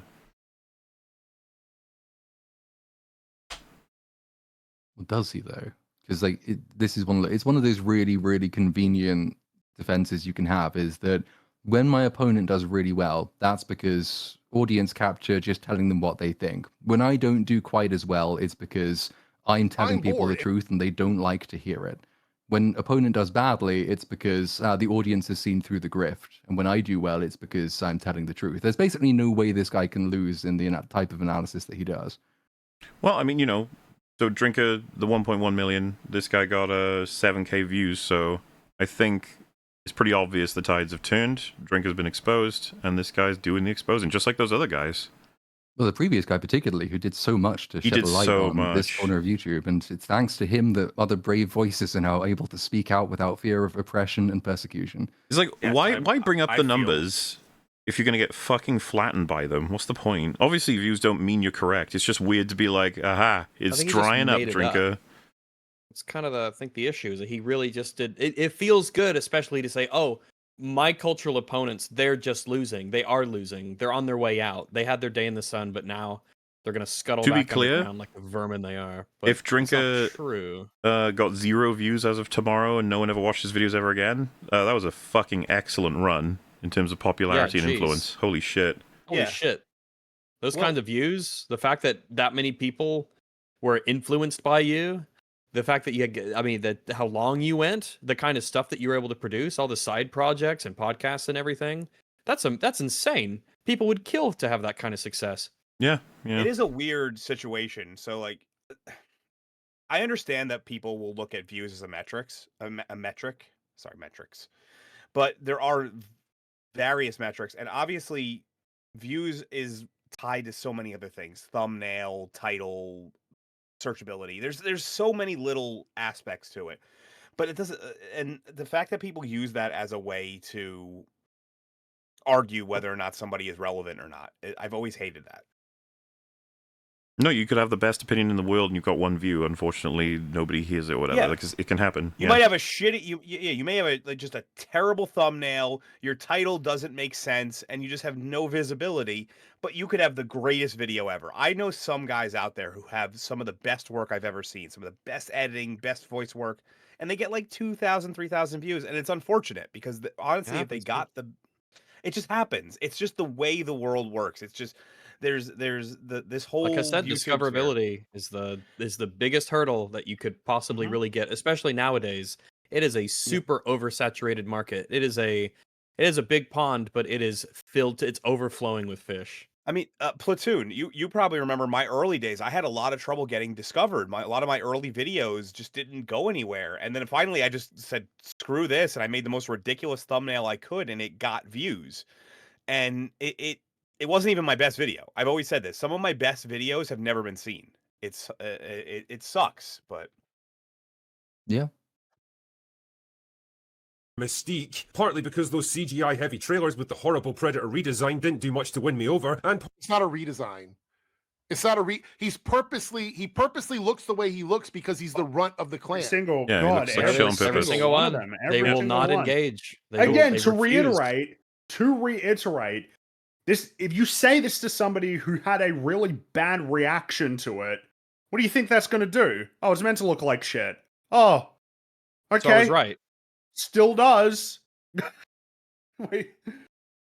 Yeah, all right. It's not a redesign. If you watch at the beginning of the movie, you will see that the other predators in his clan still look like the predators that we know from the previous iterations of the movies and the franchises. And how Yeah, interesting which that Deck, is who is literally their relative, looks nothing like them and looks special and unique for some weird reason. And Runt is not the answer because Runts are just smaller versions of the normal thing. They don't Yeah. say that he's deformed or he has a mutation, just that he's a little guy. I mean, he's actually building the argument in favor of redesign in this situation by pointing out that no other Predator in the movie looks like him in ways that can't be explained by the runt of the litter status. So it is a redesign. Yep. We know that. So specifically, this Predator looks this way for a reason. It is a conscious decision that they made in the conception, in the design of the film, in the core of the story. It's why he looks that way. Yeah, they took the design and retooled it into something else to accord with an idea of the run of the litter. It's kind of like a redesign in a way. In the conception of the film, in the core of the story, man, Drinker's word salad is just so bad. Partly because of early reviews from intellectual giants like Grace Randolph, who boldly gushed over the film's humanization of the Predator and a possible romantic relationship with a fucking android. There was no romance in I just we know. That's his point, you fucking loser. Yeah. At least the last guy had actual autism as an excuse, but this guy doesn't.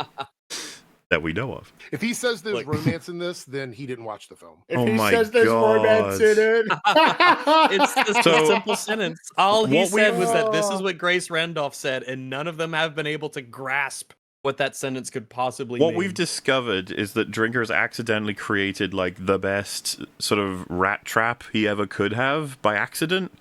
It's like it's when people that's a good point. generate their own straw men and they get killed by them. It's like, how did you do that? So impressive. yeah, He didn't watch it. If he says there's romance. Jesus, the amount of blazing this film's been getting on social media would have you believe it's the best thing since the 1987 original. It's a great In fact, movie. according to Rotten Tomatoes, it's actually better, and it's not even close. Rotten Tomatoes. So here we go. Here we go. Again, misunderstanding of Rotten Tomatoes. Rotten Tomatoes is an aggregate site.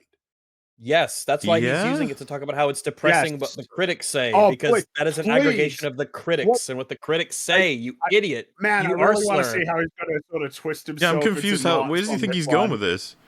It Let's aggregates see. scores and then creates a number based on those scores. It's all math. Okay. So why would you say Rotten Tomatoes ranked it in a certain place in the list when they just simply made a list of where it was ranked by critics? Okay, well, so what do you think that Drinker is communicating when he points to the Rotten Tomatoes aggregate score? Holy He shit, said man. lots of people are saying that this film is good. Look at the Rotten Tomatoes score, which is based on what lots of people think. Lots of people Also- appear to think that it's better than Predator. We're close to the idea that I said, I can't believe you killed me with a fucking gun, and then you go, I killed you with a bullet. Like, what? Yeah, no, I know. You've just described it slightly differently, but that's exactly what Drinker's trying to say. I don't know how you didn't pick this up. Not complicated. It's really simple. All the Drinker is saying, man, people love this movie. Fuck, according to this metric, it seems like people like it more than the original film that everybody thinks is great. Yeah, And then he's his saying response that- is, so in case you didn't know this, Rotten Tomatoes is an aggregate, and what an aggregate is a collection of a whole bunch of different numbers compiled into one. Are we at the point now where like 8 out of 10 times they'll repeat his point back to him, agree, and say they're disagreeing? Yep. It's become really because they don't know what Dude, they're doing the against. thing They're that so people say that primed we to do, where disagree. it's just like disagreeing with every single thing that's being said, regardless of whether or not it makes sense to disagree with it. Just taking issue with every single thing that Drinker says, every single thing that Ass said. All of it. He upset himself Yeah, so it's like- much. I so It's just- enjoyed that indignation. Oh, what a fucking Oh. idiot Drinker is. I can't Oh. believe that Drinker used an aggregate website when he was talking about the thing that the website aggregates. That's crazy. Ah, Can't believe it. Unbelievable. Insane. Unbelievable. That's The one thing I think about Drinker, that a lot of his whatever you want to call this, the anti-drinkers will say they try to point to his character as being a source of not having a good opinion, when obviously it's more concise than that. So they'll just be like, oh, he's basically in their mind, I think he's just a drunken dude who doesn't know what the hell he's talking about. Well, I mean, that's pretty wild, right? Considering how popular he is, you'd think he's onto something, that people see something in what he's doing. I mean, Yeah, if you would, we've said now before, for nostalgia us- critic, right? It's like, why is he so popular? It's like, well, he's entertaining. He touches on stuff that people enjoyed when they were younger, and he was early. CinemaSins, it's like, I mean, same sort of set of things, and then it's like an engaging sort of format to watch a film getting scored. It's like amusing, and he can make jokes that are funny and observation. You just get to re-experience a film. It's like Drinker. Well, I mean, I hate to tell you this, but a lot of the things Drinker says, a lot of people think that he's on point and agree with him. So sorry. Well, take for example all the people who are in the who hate Hassan, of which I'm a card-carrying party member. I fucking hate Hassan, but no one who hates Hassan would deny that he's not popular. He obviously is. He's super popular. That's just like obvious. If anything, that's one of the biggest black pills that we have is that, oh shit, this guy is popular. This incredibly stupid, hateful guy is very popular with a bunch of people. And I think a lot of people like this say and think the same thing about Drinker, but the difference is that they don't seem to really be able to articulate a single argument against a video that Drinker has produced, whereas I think we can all come up with fairly substantiated reasons that Hassan is a piece of shit. These people, like a lot of it, like some of this does just come as an immediate emotional reaction to thing you don't understand is bizarrely popular and you don't like it. And then if you can convince yourself that there's no worth in it, then you get that sort of bitter enviness that comes in of seeing something that you've written off as shit being so very popular, while here you are producing videos telling the truth about the grift and only getting 7,000 views. People get quite annoyed about that, but it would help, I think, if maybe they considered paying attention to what Drinker actually does and what he actually says when constructing a view of him, rather than going with gut feeling and falling into that bitterness. It's kind of like what I said before, I forget who it was in the chat who said like the word I was looking for, concise. He's so concise with his wording that a lot of these people find issue in locating the problem they have with the sentence that he just said. We have absolutely seen that today for sure. People don't know what he's saying. They're like not even listening, or they skip into an assumption of what he has said. They're so primed to be negative and hate him that they're not even like listening to the words he says. They almost isolate like one or two words of the sentence. It's almost as though he's so concise that they try to out-concise him and be like, well, I'm going to focus on this one word. And if I think point that's out more of it, The We're Grace focusing on Randolph just, thing like, is one fucking word. crazy. The Grace yes, it's the Grace Randolph thing. Yeah, they couldn't even comprehend that when he said those things, he was reporting what she said. They just heard those words and said, "Oh, Drinker said these words. This is what he's thinking." Exactly, and that's what I was kind of saying before. That like because technically he said those words, they're going to quote him as such. Yeah, it's extremely powerful confirmation bias. They are listening for things that confirms their worldview. He says the words, and they immediately think it confirms the worldview. It's kind of like the $40 million statistic. They're like, look, it had the record-breaking $40 million statistic, and then they didn't scroll down a little bit. It was like, oh, it only beat the 21-year-old movie by $2 million. So it's chat laid out. Record-breaking $40 million. That's a big number. They're all running with their visceral reactions. That's what's happening. That's true. You can't run your about that. visceral reactions. I forgot that visceral was a thing. Visceral. It's a great thing. It's important. All right. Fuck off, Rotten Tomatoes. This is why nobody listens to professional reviewers anymore. Whatever the cost of selling your soul to your corporate overlords, I hope it was worth it, you bunch of dicks. Anyway, let's talk about this unholy union twixt predator. That's really, really, really crazy coming from somebody who literally sells out in every video. To who? To what? Comparable way. Yeah, to whom? He has sold out to big anti-woke. I will say this.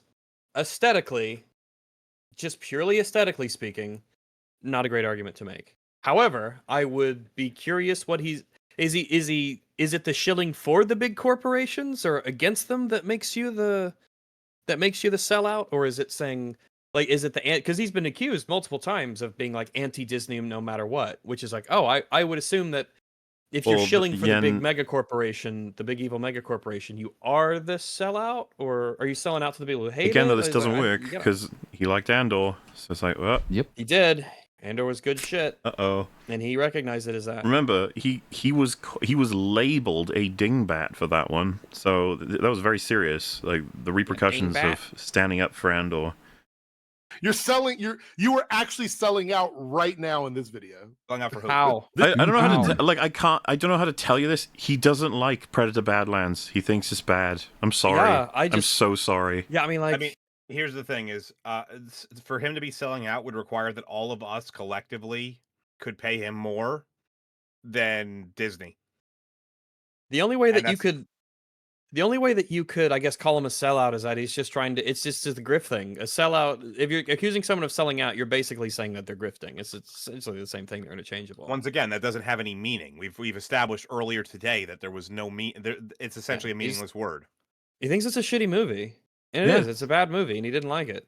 It's that simple. Whether or not You'd think you that want there'd to be a little argue, Occam's razor showing up. whether or not you want to argue that he plays it up to his audience, that's a different thing. But if whether or not he agrees with what he's saying is that is an argument that you can't even have. This is also he built where that we meet audience on that argument. He built that audience on that opinion. Main man, Deck, but henceforth I shall name him Lumpy because it gives me literally seconds of amusement and I need to take whatever wins I can get from this one. Anyway, Lumpy is preparing to go on his first hunt so that he can become a fully fledged member of his clan, but his toxically masculine dad has other ideas and instead orders his brother to kill him because he's the runt of the litter. Why is he toxically masculine? Is that ever mentioned? From someone who's wait a minute. From someone who's a hyper lefty, in particular, you'd think obviously, their culture is super toxically masculine. Obviously, that's part of the appeal, but it's also why you wouldn't want to live in that culture yourself. All right. Obviously, they are in the film. Oh no. As a person toxic... who is born asthmatic, I do not agree with just killing off people with weaknesses. I'm just gonna say that one out there. That's because just because you're a I can't say that word because I'd have to censor it. I'm sorry. The P word. Well, I'm just saying, like, you know, hyper masculine because they it's just... No, yeah, it's like it's obvious toxic masculine. What you don't understand is that's like the point, basically. Having asthma means you're playing life on hyper masculine mode because you literally got to breathe through blockages. You're like the peacock. Yeah, that is true. I needed to learn how to fight without oxygen. Exactly. Makes you a the hyper fact that man. You can survive despite your horrific disability and disfiguration. I mean, just your you are hideously deformed. Means that of course. It means that you're extra tough. You know, ladies line up around the block. They're like, as mentioned there. I could assure you that ladies do not line up around the block for me. But get some artificial barriers of blockage in the lungs. You know. You can't oh have that. no, not those. That's a natural barrier of blockage, wouldn't it? It's mentioned, never talked about. We know that... Yeah, they never have a predator say I am toxically masculine. Yeah, they don't say the words you are slur. It just obviously is because you can look at it and see that that's how it is. They don't have to say the phrase, yeah, dingbat. The predators, at least in terms of their race, are a warrior race. That's what they do, right? So it makes a lot of sense. It would feel very Klingon-esque, you know, like honor and all of these things. We know that. Toxic masculinity, which is not even mentioned in this fucking movie at all. Never even addressed. I mean, would not am I going to be the one who has to say media literacy here? They didn't say the phrase toxic masculinity, so it can't exist. True. No. Like, surely you're not that stupid. I just enjoy him saying come up with an alternate for the media words toxic literacy. masculinity never come up in this film. It would be really strange if someone in the film did say That's what I was those two saying. words. What the fuck would a predator say? Like, Dad, you're being very toxically masculine right now. What is a? Let's hold on. Let's find a alternate version to say toxic masculinity here. Hold on. I mean, I'm just trying. Patriarchal I'm oppression. not sure. Yeah, patriarchal. Aggressive aggressive machismo. There we go. Aggressive machismo. I don't know. Aggressive machismo can be really healthy, I feel. Yeah, toxic sort of you know pushes it into the definitively negative. Yeah, aggression has a lot of positive aspects to it. Yeah, I don't know. I think toxic masculinity really is just kind of like the perfect phrase for it. Yeah, And that's obviously what their culture has, even or if it something isn't. like that. But it's still it's basically the same thing. And you know, the Predator's dad does embody most of the traits that for the last many years we've all been told are the embodiment of toxic masculinity. So it's not like a reach to say that that's what it represents. You don't really need to begin with that analysis. You can completely review the film without even talking about it, but it is there. I was just having fun with you guys. I really didn't have a reason for that. So this is you trying to quote unquote current day a story where the story doesn't even address it the way you're framing it.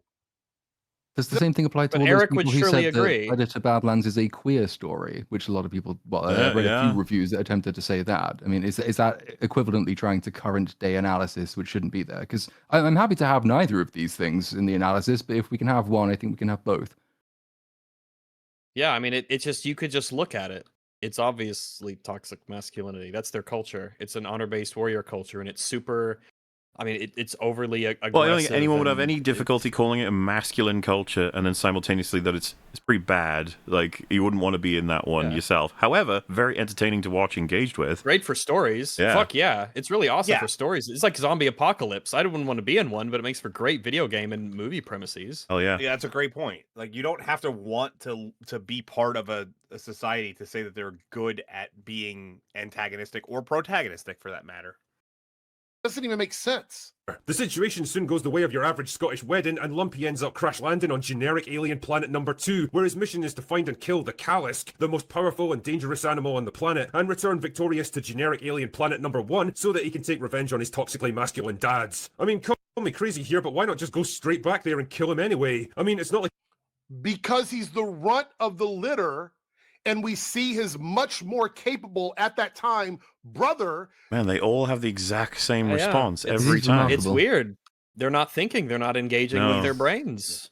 That's so crazy. how come he goes back at the end and he just wins easily? Yeah, every time they do. Well, when we got to get to the XP part, the endurance part. Yeah, he got his XP and he put it into 1v1 sword fighting. Get brutally murdered by his father before he leaves. All of these people presume, right? Because, correct me if I'm wrong, the ship launches and the power of the launch like knocks out Deck, right? He falls on the ground and gets knocked out. The hull, So do these people think that if the door had opened, that Deck would have not fought the dad? He was trying to. He was on pounding the door to try and go out there trying and to get fight. out to fight. This is what I'm saying. It's like 100% they've all decided that Deck purposefully went to the planet himself and like landed the ship and did the mission, then came back or some shit. It's like a lot of this was against his will. He absolutely would have wanted to avenge his father. And this is the other thing I was talking about earlier with Predators. Just because if you tell a Predator, like, you're likely to lose this fight, don't you understand that mathematically? I have a feeling Predator's going to be like, yeah, fuck it. I'm still going to kill that shit. Which means if I win, it'll be all the fucking better. Yeah, that's the assumption I got from it. He was angrier than ever. Killed his brother. There's nothing like winning something you shouldn't. No Hell yeah. matter what it is. There's a reason why underdog stories work so well. It's so weird that they all assume it's like, no. He was running away. He didn't want to fight the dad. He knew he'd lose until he beats the other big monster that he learns nothing from, and then he can beat his dad. And 2 other predators, by the way. Yep. Yeah. Handily kills them. That's so. Easily. It's such a shit ending. It's a shitty film, but you know. Fam, I'm sorry. I got to spoil this here. His brother gets chopped into pieces by his dad right in front of him. Yep, and he's pretty mad, and he wants to get to the dad for that one. Pounding on the conspicuously invisible door. When he wants the energy shield. He can't get through the energy shield. So he said, why would he stay? It's like, he wanted to stay. He wanted to get out of the ship. The ship automatically leaves. He was trying to. I'm not sure that this guy has seen the movie. Yeah, it's one of those ones, isn't it? Interesting. He didn't watch the fucking movie. Oh! Critical Drinker didn't watch. What are the odds? Way. There's no you way. didn't watch the fucking movie, DJ Eric. I'm very bored of this stupid narrative that everyone's trying to run on Drinker because it's such a bad strategy. Let's pretend, right, we meet at the evil dark castle to craft the lies to bring down Drinker. And someone at the table is like, let's do the lie that he doesn't even watch the movies. And then everyone grumbles and goes, yes, and they all vote yes. There should be at least the one guy on the table going, guys, that's like really easy for Drinker to undo. because all he has to it's do. the easiest argument to undo. Yeah, like he just has to watch the movies, which I have it on authority. I think he does. Like, I think he actually likes movies. So this is gonna. In fact, there's this show called EFAP where they make EFAP movies, and Drinker actually is seen watching films in those calls. I think there's AI, edited definitive in post. proof. So if we go with this, if we hit him hard on you don't watch films, I think it might backfire, actually. Especially if we don't watch the fucking films. If we try to counter it with points that don't exist. For anybody in the chat who doesn't think he watches the films, let's say you're just a detractor. This past Thursday, I was very upset that I wasn't able to watch Running Man, and he had seen the whole thing. And Mahler, you had seen, like, what, about half of it? No, I'd seen all of it. And you'd seen all of it, okay. And yeah, it's most of the people on Open Bar had not seen it. He had seen the whole thing, so. Well, so he has his ways. He has his means. That's how he does it. That's how he lies. He invites people who haven't seen the movie so that he can just make it up. Yep. Yeah. It's actually really clever. It's crazy he's gotten this far. Like, so many people watch his videos and they're just like, wait a minute, I don't remember any of this happening, but sure, fine, okay, yeah. It's crazy. He's got that kind of power. He can just describe a movie to you and it will replace your memory of the movie. Kind of cool, actually. I guess it explains a lot, you know. You could watch the movie and go, why didn't he stay and fight? Anyway, this is where Lumpy runs into quirky android lady who was part of a Weyland-Yutani expedition to the planet until her team got attacked and torn apart, literally, by the Kalisk. Oh yeah, and she can speak fluent Predator. How? Don't know. She makes... You don't know? Did you not watch the motherfucking movie? Let's see if you did. Let's see if you did. Give you a reason. Go ahead. You fall for the same trap everyone else does. Yeah. Not... Go on. Yeah. It is a universal translator, and they literally explain it in the movie. Now, you don't have to like universal translators. You can just they say, don't well, explain it. You know, No, they sure don't. And Just it be clear, doesn't they work don't like... explain shit. It's not a universal translator in the same way it is in all the other sci-fis you're familiar with. I even would put it a task to him. I'd be like, how does it work? And he wouldn't be able to explain it, because it seems like people weren't paying attention beyond listening to the words universal translator. I don't know. Maybe it's lazy. We see it in almost every version of sci-fi. No, we don't. Form of universal translator, whether it be like an organic thing or... It's also not lazy. I don't have any issue with a world saying they've got like microbes or a device that allows you to translate. We're nearly there. Phones can, like, you know, be put on in front of two people who speak different languages to let them talk. That's fine with me. I actually did that. Well, YouTube personally. has that. YouTube has that thing, right, where they can make your voice a different language if you want. Yeah, right? yeah. Create Translation's videos. getting real fucking good these days, and so the idea of that is fine with me. However, if I speak in front of three people from different countries, but I'm doing it in such a way that they hear different words, it's just like, bro, just give them a. She's a synth. You just give her a technological like thing to provide deck. That's all you need to Here, do. Yautja, put this on. Yep, Wear that's- this. Let me. What are you doing? He's like, what are you doing? He's like, I'm giving you the little thing. I'm attaching it to you so you can hear and understand me. You could even have done something fun with that. Like, we hear his understanding of her English, which is like, you know, just something. Clickety clackety clack. And it gets better and better as it Yeah. like analyzes and adjusts. Yeah. That Oh could well, be good. never I mind. mean, I did that. The Google Or she tries Translate to fit. thing. Oh, sorry. She tries to fit like it's designed for humans, so it like goes on the ear, but he doesn't have earlobes. So Mhm. she's like awkwardly trying to figure out how to put it on there, and she like sticks it in his ear. And he's like, "What the fuck?" Something. You could have done something. Could have done I something. did a Could've done Google Translate thing something. years ago. I was on a train and a guy got from Newark. He got on from Newark Airport, from China, had no idea where the hell he was going. I just slapped on Google Translate. This was like 10 years ago, and it was nice and simple, but there was still, issues. Obviously, they could have played with that. They could have played with the early on. That could have actually been a source of comedy early on. They wanted to have comedy in this movie so badly that they could have had it just be translation errors. There you go. Yeah, we There's don't so- understand dude, there's Yautja so much. fully, so the translation isn't like full. Well, So they- every once in a while, he's like, "Why did you say that fucking word? That's weird." They saw it as an obstacle that was fucking needs to get past immediately. Meanwhile, like, awesome writers can be like, ooh, we can actually use this for all kinds of things. The communication improving as the film goes on can obviously be representative of their relationship improving as well. Remember, in The Fly, his voice failing to be recognized by the computer is supposed to be meaningful. It's not just some annoying thing that they push in the way. You know what I mean? It's such It's actually relative to the narrative, and it supports the theme of his dehumanization. Oh well. Everything is an technological thing. opportunity if you're a really Yeah. good writer. Everything is an opportunity. Every line, every piece of technology, every narrative device. Thing or a psychic thing or something like that. But they explained it in the film. So if you don't like it, that's No, they fine. don't. But to act like they didn't explain it is a lie. Wow. He's lying. Not only do they not not only do they not explain it, it does not make sense later in the film with how it's presented. It Nope. actually breaks a scene.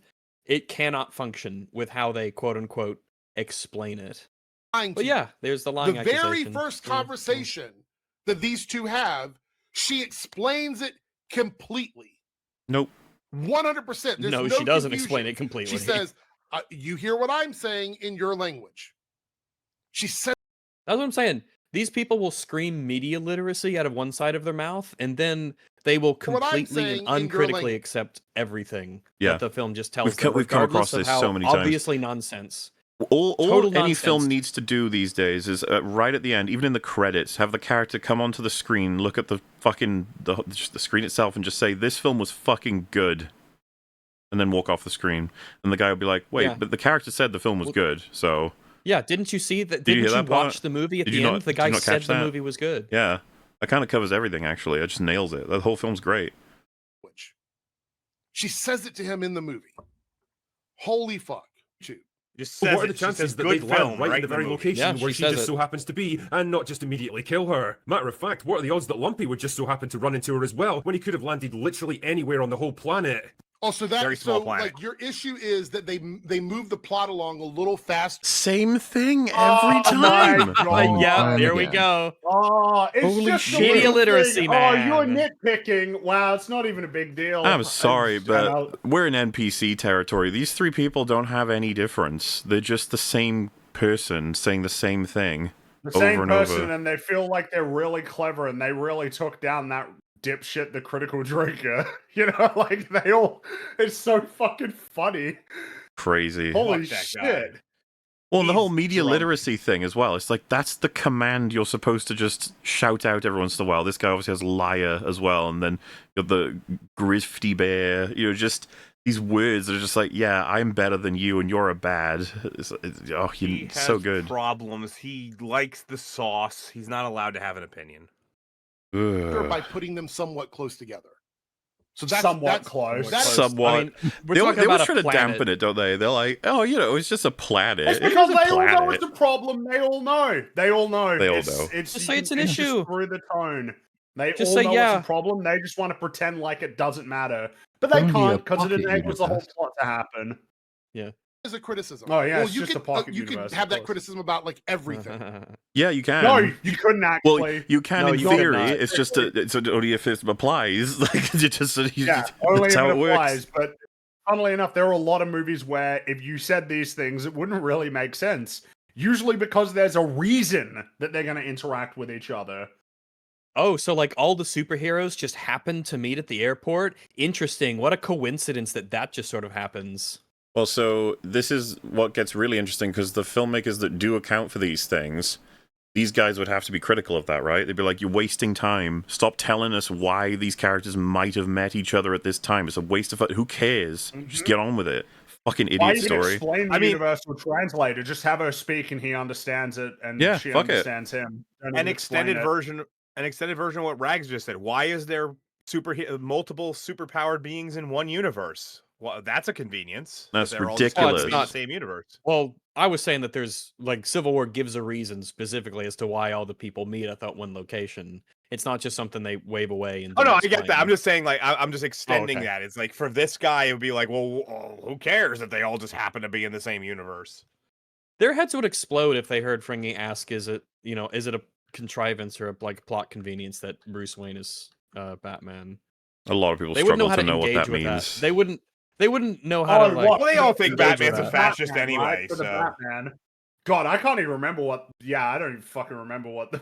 Look, right? Penguin's a great show. It really Penguin is. is a fucking insane show. I could have that about generally people on this side of the argument would just be like, well, why doesn't Batman just take his money and invest in social programs? Why does he got to punch mentally handicapped people? Because it's fun. And Because awesome. it's funny.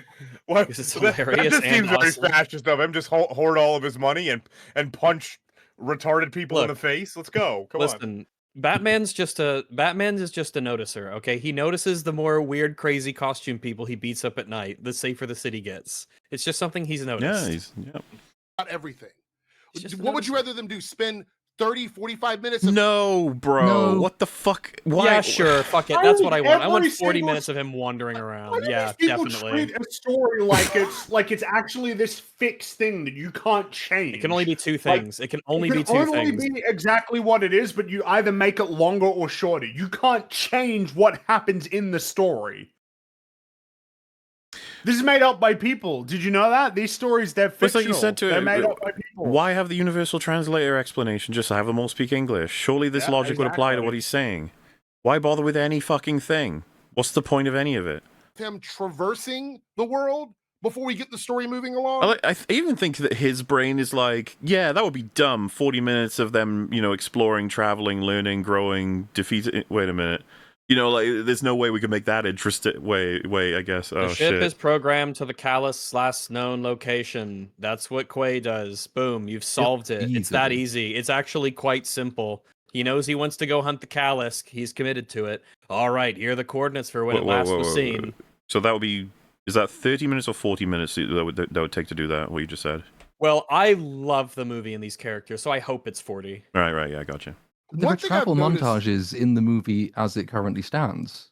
Like, he doesn't seem to have a problem with those. The more quick and efficient way of doing it is just have the ship crash land right next door to the Callus Den, which is where Thea is, and then have the fight within the first 2 seconds. That would be speedier and more efficient. Why didn't we do that? Why did we have to meet her so far away? Faster, I'm all for it. Well, why not just fight the dad and kill him after he kills the brother, and end of story? Yeah. There you go. And then he looks around a corner, and there's Baby Yoda and Android Lady. They're just there. Don't need to explain and they why. go and they clap their hands and they say, "Truly, what a great clan we are! Yes. Excellent job, Deck." And then he says, "Thank you." And he bows. They Very and meaningful. then he does bow, and then he does a fucking backflip because that's so cool. It's so cool. A visceral Jesus back. Christ. Hell yeah. Yeah. And it's happening more often with Critical Drinker, is he spends the majority of his video just recapping the movie, and then I'm sorry, so but fucking you funny. three have been Yeah. really bad on that. You'll just Drinker could say 2 + 2 is not 5, and you'll be like, okay, so the Lord of the Rings begins with a prologue, and the way In the first stage, there was a great tree. Stop, please stop. And the thing with Gollum's manifestation of Tourette's is that actually he's a really good. The irony of all of this. The projection so is fucking nuts. if anything, and I'm not going to say this is necessarily true, but if anything, Drinker has come further central than further right over the course of time. He's become a little bit, as time has gone on, he's become a little bit more understanding of how this all works, and then been a little bit more forgiving. I don't think. I mean, that's not the criticism being made here, though. Is just that he doesn't actually engage on any point of the movie. He just he's just recaps it repeating and says he it, doesn't yeah. like it, which well, is yeah, kind but of what what I'm- these people do. But what I'm saying is that it's funny that in real life, if anything, he's become more slightly more central, a little bit more forgiving because he's gone further along. But you would think from the narrative of a lot of these videos that he's gone so far right, so far off the deep end that it doesn't make it's These people that's have what no I find- clue. If they listen to Synthetic Man or something, their heads would explode. And I'm not necessarily saying that that's a sellout either way. It's just as you get better at analyzing something, you might notice things a little bit differently. And for people to say he's going even further into the deep end of the right wing agenda is hilarious. I mean, they're literally really the not only even reason he's a listening. target. Like the video doesn't. The video could have any words in it. It wouldn't matter. They've made up their own response immediately. They have nothing to listen to. Like they don't want to listen to anything he has to say. They've got repeat responses ready to go. Making a sarcastic comment. By the way, this review was just barely at 8 minutes, which means he just wanted to get to that double ad revenue. That was it. That's the only reason he made it 8 minutes. All this recapping, it's really kind of unnecessary. It really is. And I find a lot of critics do that just to pad their time on. By the way, worst case scenario, if it's your job and you try to get to 8 minutes for 2 ads, not a big deal, really. Like whatever. Okay. I love Worst that case ad scenario, whatever. Their reviews. Give me more of that. We don't ad need revenue. a recap of the entire movie. But you've still yet to, and this is one of the things I'm waiting for, explain why there's a fundamental issue with telling a story about the Predators from the Predator's point of view. Like I said earlier, your ability to enjoy Predator Badlands is all going to depend on your perspective here. If you're somehow able to forget the whole Predator thing and just see this film as a generic sci-fi adventure movie with light-hearted comedy undertones that's clearly been geared... There's barely any comedy in the movie. Oh, fuck off. Plenty. I think this is a cope. I think this is just a cope. People don't act like, as we've said, Bud is a comedy character. That's what Bud's there for, to be comic relief, to be the cute animal. And yes, there's obviously plot significance, a conspicuous plot significance of Bud's existence, but obviously Bud's aesthetic and Bud's attitude and mannerisms are obviously a comedy character. Thea is half a comedy character. So out of essentially our three main characters, 1.5 of them are comedy characters. And there's a bunch of environmental comedy, which I wonder whether a lot of people have actually become desensitized to it, so they don't even count it as comedy anymore. Maybe. Because it's sort of the typical thing that you'll see in Marvel stuff, where a character isn't telling a joke. The joke is kind of what happens to the character environmentally. Yeah. So the scene with Thea reaction. being like sewing her legs back on and then Deck, I keep doing that, Deck flying into her. That's not really a joke, but that's an environmental comedy beat. And I wonder whether he even considers that a joke at this point, because we've seen it so many times. Barely. I think maybe in the full runtime of the movie, there's maybe 4 jokes. Lol.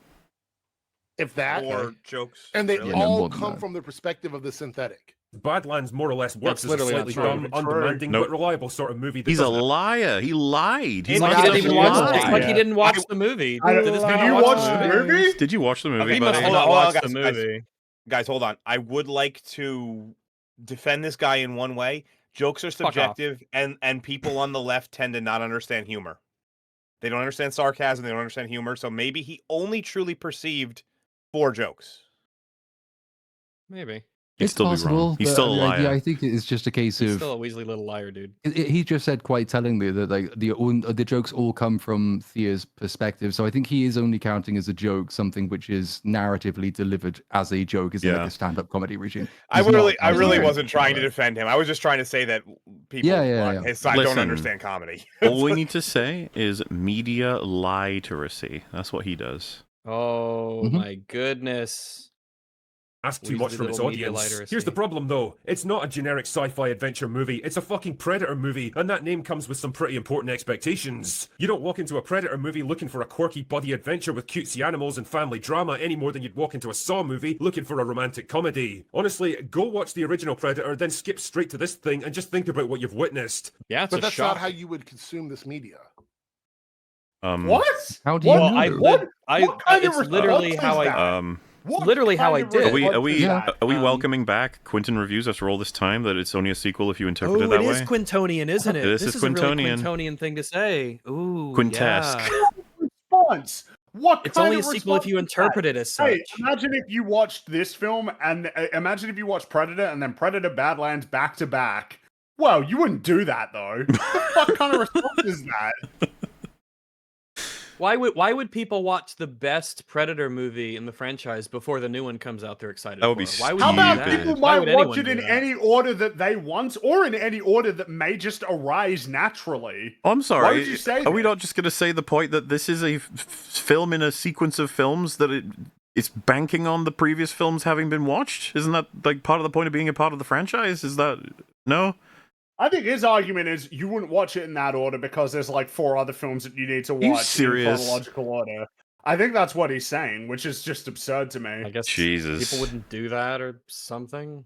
It's literally what I But I went. mean, Predator, people- Predator 2, and then Predator Badlands. That was my watch order. I didn't. Oh, yeah, think but that any makes of the way others more would be relevant, sense, and they Because weren't. Predator 2 is very similar to this movie, so it's like a bridge between. Yeah, Oh. see, yeah. Yeah. It's like watching the same movie twice, really, if you think about it. Well, in a lot of ways, you know, the brother is like King Willie, right? Like this is similar. Big Willie. Voodoo magic. Big Willie. Big Willie. I'm sorry, King Matter Willie. of fact, for I know a calling lot him of That's my Big people Willie. didn't That's even my watch- all-time favorite character in cinema history. He's pretty King great. Willie, right there. These old Big Predator movies. Willie. Their first introduction to Predator was either in the AVP films. Jesus Christ. No. Yeah. I feel like Botswood when he realizes the HQ is about to explode. Jesus, titty fucking If Christ. a person's introduction to the Predator movies was AVP, they probably never continued after that. Not saying it's like, I mean, we've said in the past that it has guilty pleasure moments, but there's nothing there that would make you go, okay. Hey, being 100,000% clear here, I'm fine with people enjoying it. I'm fine even with people having that be their first movie that they saw The Predator in, probably because it's a lower age rating and maybe they were allowed to see that before they were allowed to see Predator. Yeah, the point I'm really mad at here is the idea is like, hey man, you can say, ooh, watch Predator and then watch this and it's completely disjointed nonsense. But really what's happening nowadays is people watching AVP and then watching this. Just like, what the fuck are we doing? What is this argument? What is this nonsense? Just address what Drinker's saying, which is very much undeniable, by the way. The other guy pretty much agreed. He just said that that's obviously the case because there's different artists making them. You know, shitty response, but hey. Or the more recent stuff. It's your responsibility, if you're going to show your kids AVP, to let them know that Predator exists as soon as they're allowed to watch it by your own estimation, all right? You gotta Guess get where them these seeing characters came from. Yeah. Like they We're didn't gonna see watch the whole these franchise? Oh, no, It's not nonsense at the point either way. Anyway, like, Drinker's point is the original movie is incredibly well. It's great for one thing, but it's also incredibly distinctive. A huge amount of care, attention, artistic integrity goes into that movie, and it's quite an old movie. But you compare it to the modern day, and none of the same effort or endeavor was made. That's the point being made. It doesn't matter if you like wouldn't experience whiplash because you watch them in a different order. The criticism still stands. You could watch every Predator movie in order and still reach the same conclusion. Yep. It's just more stark if you watch it that way. You have to understand, catering to like this movie when Predator came out, right? We're Mhm. talking about a movie that came out in. Yeah. I had to double check, but like I had to double That's check. fine. He did some research. It's okay, He did some it's okay. research. Yeah, June yeah. of 1987. It was a summer film in Okay. Well, it wasn't like June of 1987. It was June of 1987. Isn't June like June? No, you have to understand, Rags, that it's subjective months. Time They can be changed. Time is a Time- wobbly circle, flat circle. in your head. Yeah. 87, which means it's a 40-year-old movie. Okay. It's a Hmm. 40-year-old Yeah. movie. All right. One of the Those Star things that a Wars. lot of these franchises have tried to do recently that have been a disaster is they've tried to appeal to the audience that like the older stuff. They don't show up for it. That's not true. What? Like, As a Not true at person all. born in 1988, I just want to say that 40-year, I'm going to hold on to the fact that I'm not 40 as long as I can. I just don't understand. Like, what is this? Like, the people who are what are fans of the original examples? thing aren't showing up. It's like, it depends on if Or the thing is such fucking good. as, can you such like, what an- movies were an marketed as example? being like the original that people didn't show up I think- for? I just want an example. Like, I'm not even saying whether or not I would agree or disagree with that assertion, but give me an example of They're not this sure. film. The only So one that I comes would to mind argue is that to the- disprove it. So James Cameron said of Terminator Dark Fate that the problem with that movie is that it tried to be too much like your grandparents' Terminator, Oh god. which obviously is absolute horseshit. But it's So- the same essential argument. That's the only example I can think of there. But that example kind of suggests to me the argument is one of those thought-terminating cliches. It's a really, really convenient way to excuse things not being as good as they used to be, is to say, well, we tried to appeal to old people and they didn't turn up. What is the example of you trying to appeal to old people? I mean, The Force Awakens, maybe, because it's just the same as the first movie, except that it isn't, but it tries to be. Is that an example? Because people turned up for that one. So what other examples have we got? I would argue with Predator that that someone might try to point to Predators as being as close as they could get in the modern day and people not showing up quite as much as they expected. But that being said, that wasn't a particularly advertised movie. I remember back then, I even as like a teenager, I remember being like, what this movie exists. I ended up getting it on DVD well after. Those are metrics that you can easily sway either way. Okay, we tried to appeal to these people, but they didn't want it. It's like, but did you really advertise? Did you show that it? Did you put the money forward to make sure people knew? And Did you make a good movie? Also, did kind you of an make a good important movie? Did you question make a that good comes movie? Did into you make it. a good effort to tell people that it existed? A load of my favorite movies come from before the time I was born. I was born in the 90s. I wasn't alive when Predator came out. I found Like Predator most after good that, and I movies. really liked it. Well, whose fault is that for you being born in the 90s? My It's my parents. parents. I'm Yeah. blameless. Wow. And whose fault was the? I'm blameless For it.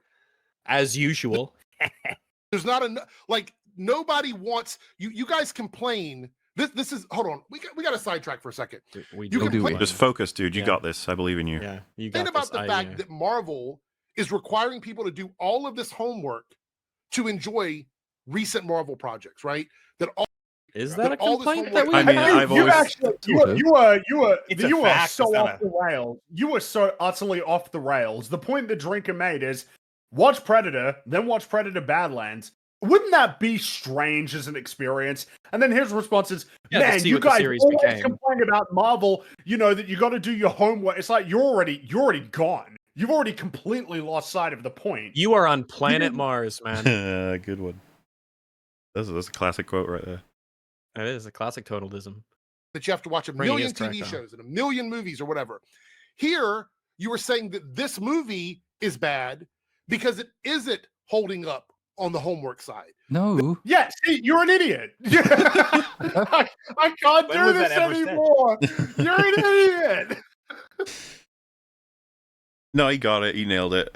Nice one, Drinker. You fucked it. You fucked it up. That people are not going out and watching everything Predator before going to watch this movie. Pack it up, boys. And according to you, can't even watch. By the way, Pack it, that pack it doesn't up, boys. impact That's thing the he's saying at ultimate all. argument. Over. If anything, it just highlights the tragedy. It doesn't change what Drinker said.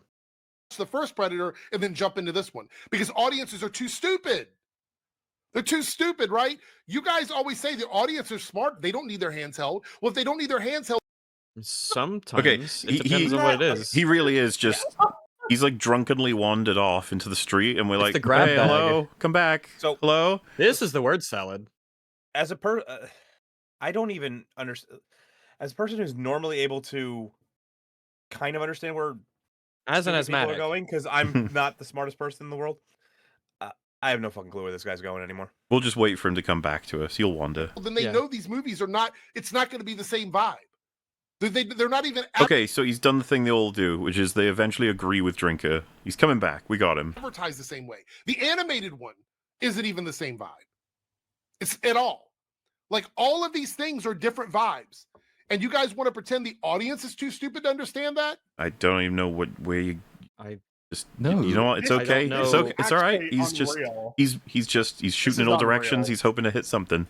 I mean, I'm almost inclined to That's- defer to him as like the avatar of audience stupidity, but I don't think that would be very helpful. It's not very nice he's to not the making a audience. good case. Yeah, he's not making a good case. for audience Further intelligence. into this argument he gets, if this was a court case, he may have had something early on where the prosecution would have been like, okay, there's some reasonable doubt, and he's actually taking that reasonable doubt away from the argument as he goes along. Crazy. Quippy humor and animal sidekicks absolutely do not belong anywhere near a Predator movie. I mean, why do you think Shane Black's film was such a gigantic clusterfuck? I had to pause it there. This idea that there's never been humor in any of the Predator Oh, movies. Wow, off. he did it. He did the Yeah. thing the other guy did. Again! Excellent Another job. one. What? Man, What? you know what? Why- Drinker is so easy to rip to shreds when you just don't address anything he says. It's like it's so. If you can just invent a make it up. different drinker in your head in real time, yeah, you could fuck And I will that say, guy up. it is really bad that the three of these guys basically misinterpret him the same way and have the same responses. It's just like, whoa, you guys need to work on this. Be an individual. Illiteracy. I am convinced that Rags found 3 of the same video and just put it through filters. Because this is the This is all exact same AI, arguments isn't it, every Rags? 3 Admit times. it. Admit I put it through the Marvel, the Spider-Man filter, the furry filter, and the fat loser filter. I don't even know. Ah, Please go back and watch Predator 2. okay. Go back and watch Predator 2. Okay. All right. That's I all I'm gonna did. say. I did. Which yeah. people It was quite You want to say liked, that like, humor by the doesn't way. belong in Predator movies? Go back and watch Predator 2. Okay. Tell me that It's the theme of this video. So yeah, I did. I really like it. there's no humor in that at all. Yeah, that's what Drinker said. Predator 2 has no That's humor. what he was saying. He's saying that That's- Drinker is saying that there's never been humor other than in the Shane Black movie where it failed and in Badlands where it failed. Because that's absolutely what he said. 100%. Fuck. I don't exactly consider Prey a masterpiece either, but it definitely is compared to this thing because at least it took itself and its characters seriously. Oh, revisionist. What? Here we go. So Powerful this is what they're going to do revisionism. now. They're going to pretend that they loved Prey. No. No. I don't did think you he not loves listen to Prey. the I think words that he says said? it's He said fine. compared to Predator Yeah. Badlands. Compared to. It's better. Yeah, it's good compared to the bad movie. Relatively. Do you know what relative means? And it's used as a criticism word as for well. me. It's the fact a movie that everybody should know I didn't like very much looks like a masterpiece next to this that's the movie. point. It just makes the criticism more forceful. And that it was a great movie, and this one is now the problem. Even though Prey literally has a female protagonist. Whoa. Oh my God. There's I a guess girl we in don't- that one. Wow. She doesn't have a penis. They're saying that movie was good now, and Allegedly. that this one is the No, you just didn't listen to him. You just run it off. You Wherever made up. you want to You go. made like Off up you go. a weird. You started talking about women and shit. What's going on, man? You okay? You got some. You got some demons you got to take care of in between videos. All right. bad one, where a secondary character who's not even a female, it's a synthetic woman. Not even a saying that. female. Oh yeah, that's right. That Thea's not even a female. She's a robot, which doesn't count. Haha, take that, chuds. She's not even a real woman. That character is somehow a bigger problem in the movie than an actual female protagonist. You're in the fighting previous ghosts, my dude. God, don't even people know. people really are being replaced by AI. Fuck me. I know, right? Punching the air about nothing. Started on Lumpy's creature design. Like, how the fuck does a movie from 1987 look better than a $100 million Disney project? Should we take a because guess and this say is what he's going to supposed say to be- next? Because He's it's gonna like what say everybody else has stupid on already said. He'll say, purpose. "Oh, don't you understand that this was deliberate?" It's Because he's supposed to be a run. he's the run of He's the supposed literature. to be Don't you short. get that different directors have different visions and artistic intent? A predator who is not a runt of the litter. Yeah. We did it. Hat trick. I don't know how many times we have to spell this out to you. How have we gone so far backwards? This isn't so. This image right here is not the own you think it is. It's not. It the is own if you have eyeballs. Yeah. This one does not look a million times better than this one. Yes, it does. I mean, okay. All right, No, no, no. He's 200,000 right. times A few better. 100,000. Yeah, I'll allow that. 200,000 Fine. times better. So here's the thing, though. This Magnitudes would of be an easy magnitudes. thing for someone like this to get some credibility. All they have to do is say, yes, we've gone this route where now CGI has replaced the passion of animatronics, the passion of makeup, and all these things. Which makes And Prey that a is- little bit awkward. Yeah, but it's fine. You can, whatever. We can sweep that under the carpet for this particular argument, 87 versus 2025. You could say it's not good that we're going this route. You could gain some credibility from an argument like that, but they refuse to. I mean, they've never understood the fucking point, apparently, which is just the design itself. Even with the context, the Yes. design. I'm fine with Here's him the thing: being is I'd short. be okay with the design if it looked good with practical effects. I don't necessarily I care wouldn't. about the No, hairline, whatever. But if they made it look real and make it look good, I'd be okay with that. Not, I mean, the CG I would- fidelity is the least of my problems with it. I think I it's I actually wouldn't a love bad it. design. I wouldn't love it. Don't get me wrong. I'm not going to sit here and say it's great, but I'm personally taken out by bad CGI. That's just me. My big issue is how much it's a crossbreed predator human. It's gross. Get it away from me. It doesn't. Deck does not look like his relatives. He's clearly a different kind of predator. Obviously, to try and humanize him by giving him human features and the Yeah. forehead and the hairline and the head shape and all that. Pretty similar to me in terms of what we're getting. The Pretty only similar. difference is this one is a full-fledged, deep into their clan predator. This is someone fighting. The only difference. It's the only You difference. go right ahead, bud. You just live in your world. All right. to become wacky one bubble. of Fun in these. there. That's why he doesn't have all the cool things that this one has.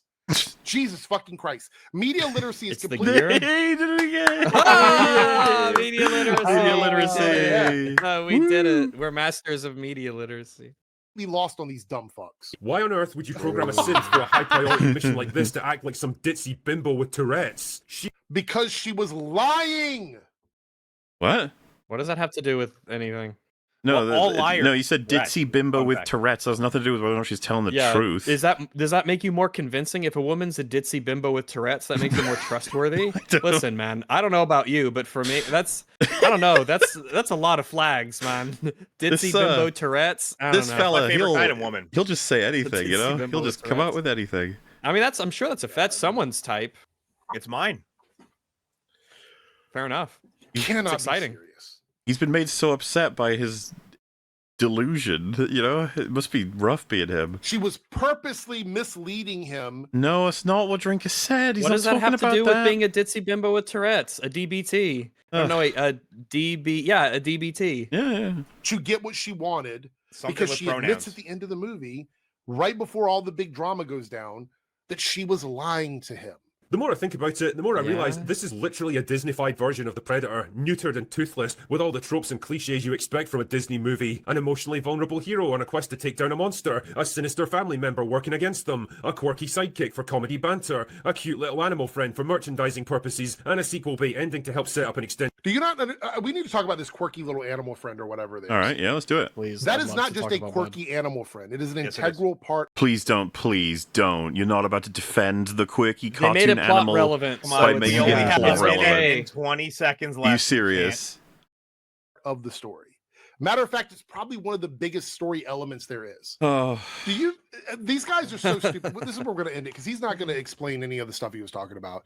These guys so are I don't so have to stupid. either. let me explain why the goofball character is good. It's actually super important to make the plot work. Yeah. You're like, fucking hell, man. First of all, I don't believe he watched the movie, or at least he didn't watch it all the way to the end.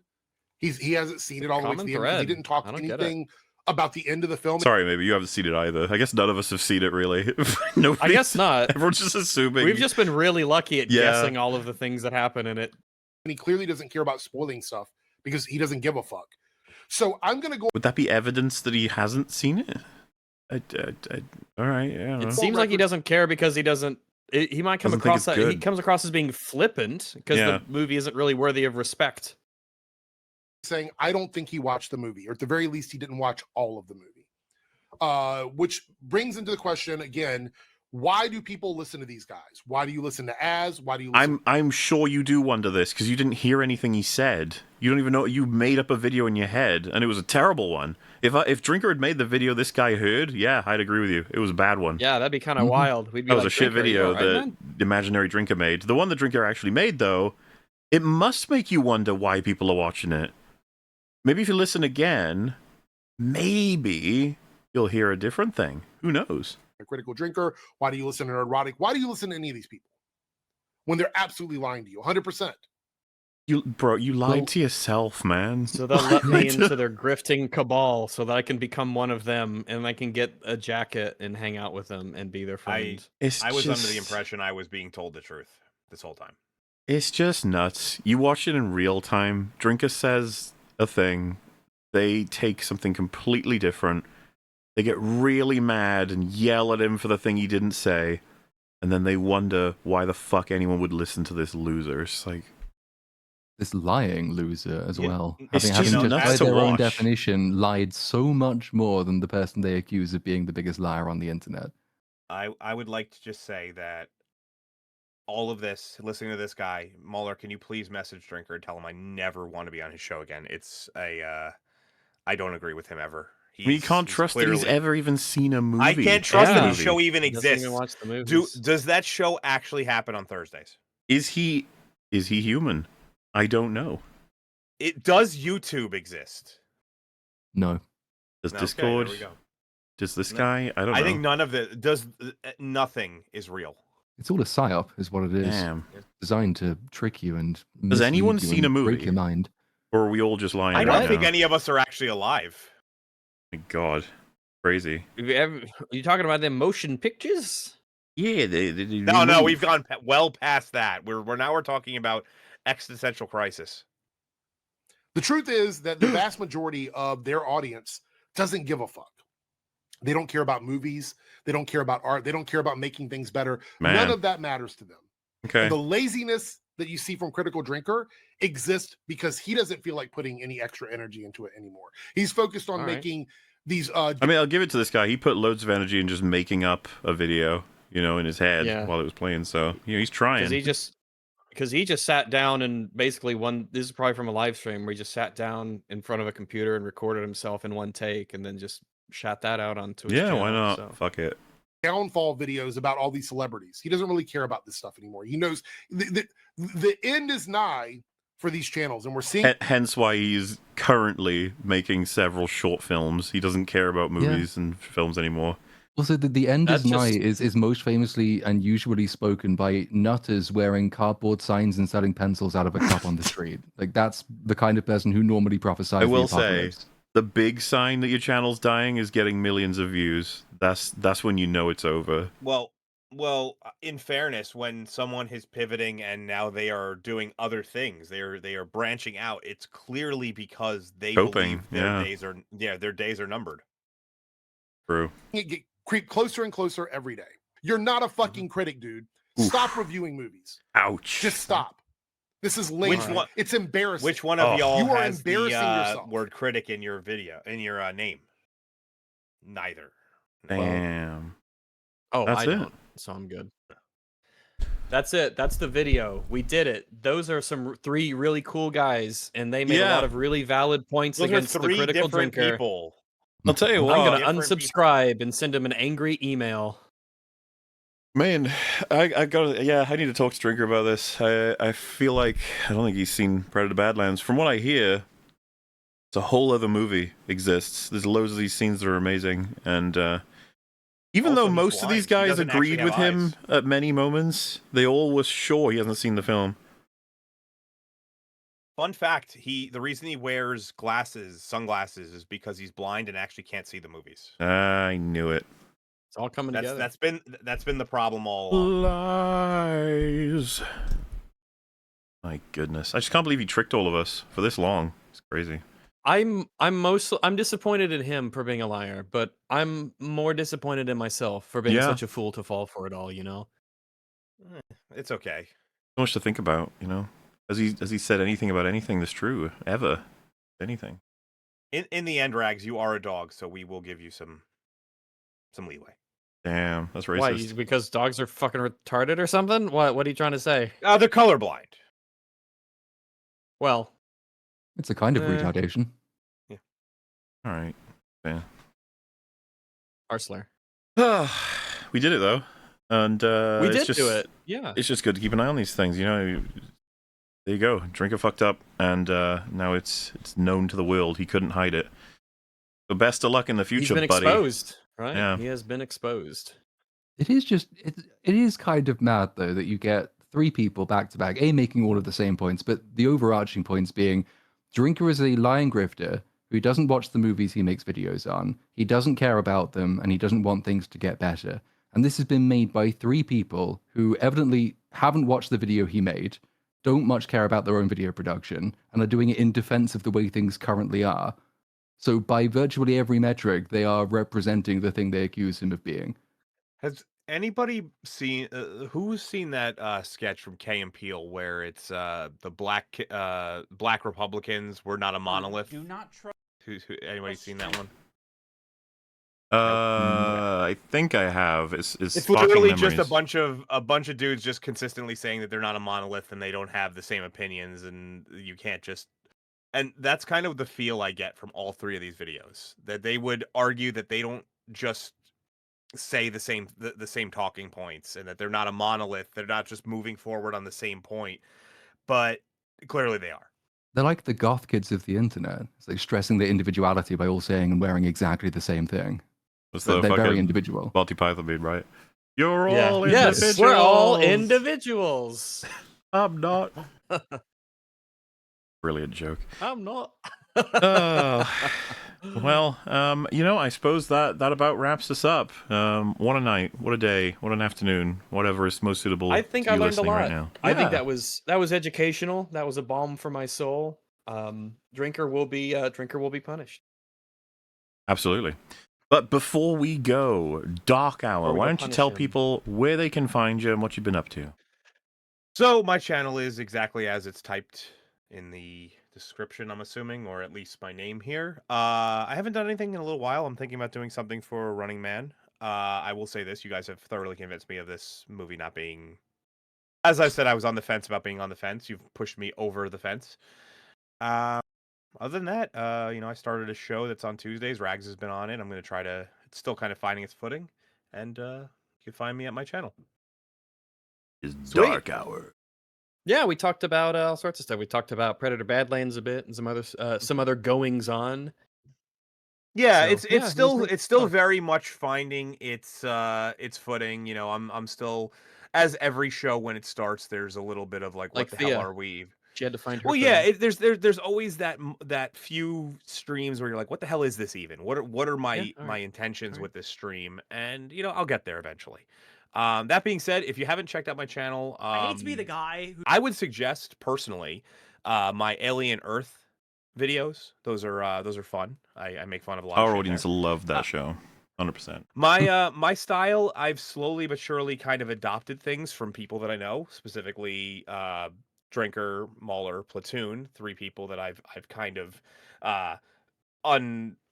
unceremoniously just pillaged their style for the most part. Thief. But nah, You I thief. try to be Oof. as individual as I can. You'll see some similarities. Very well.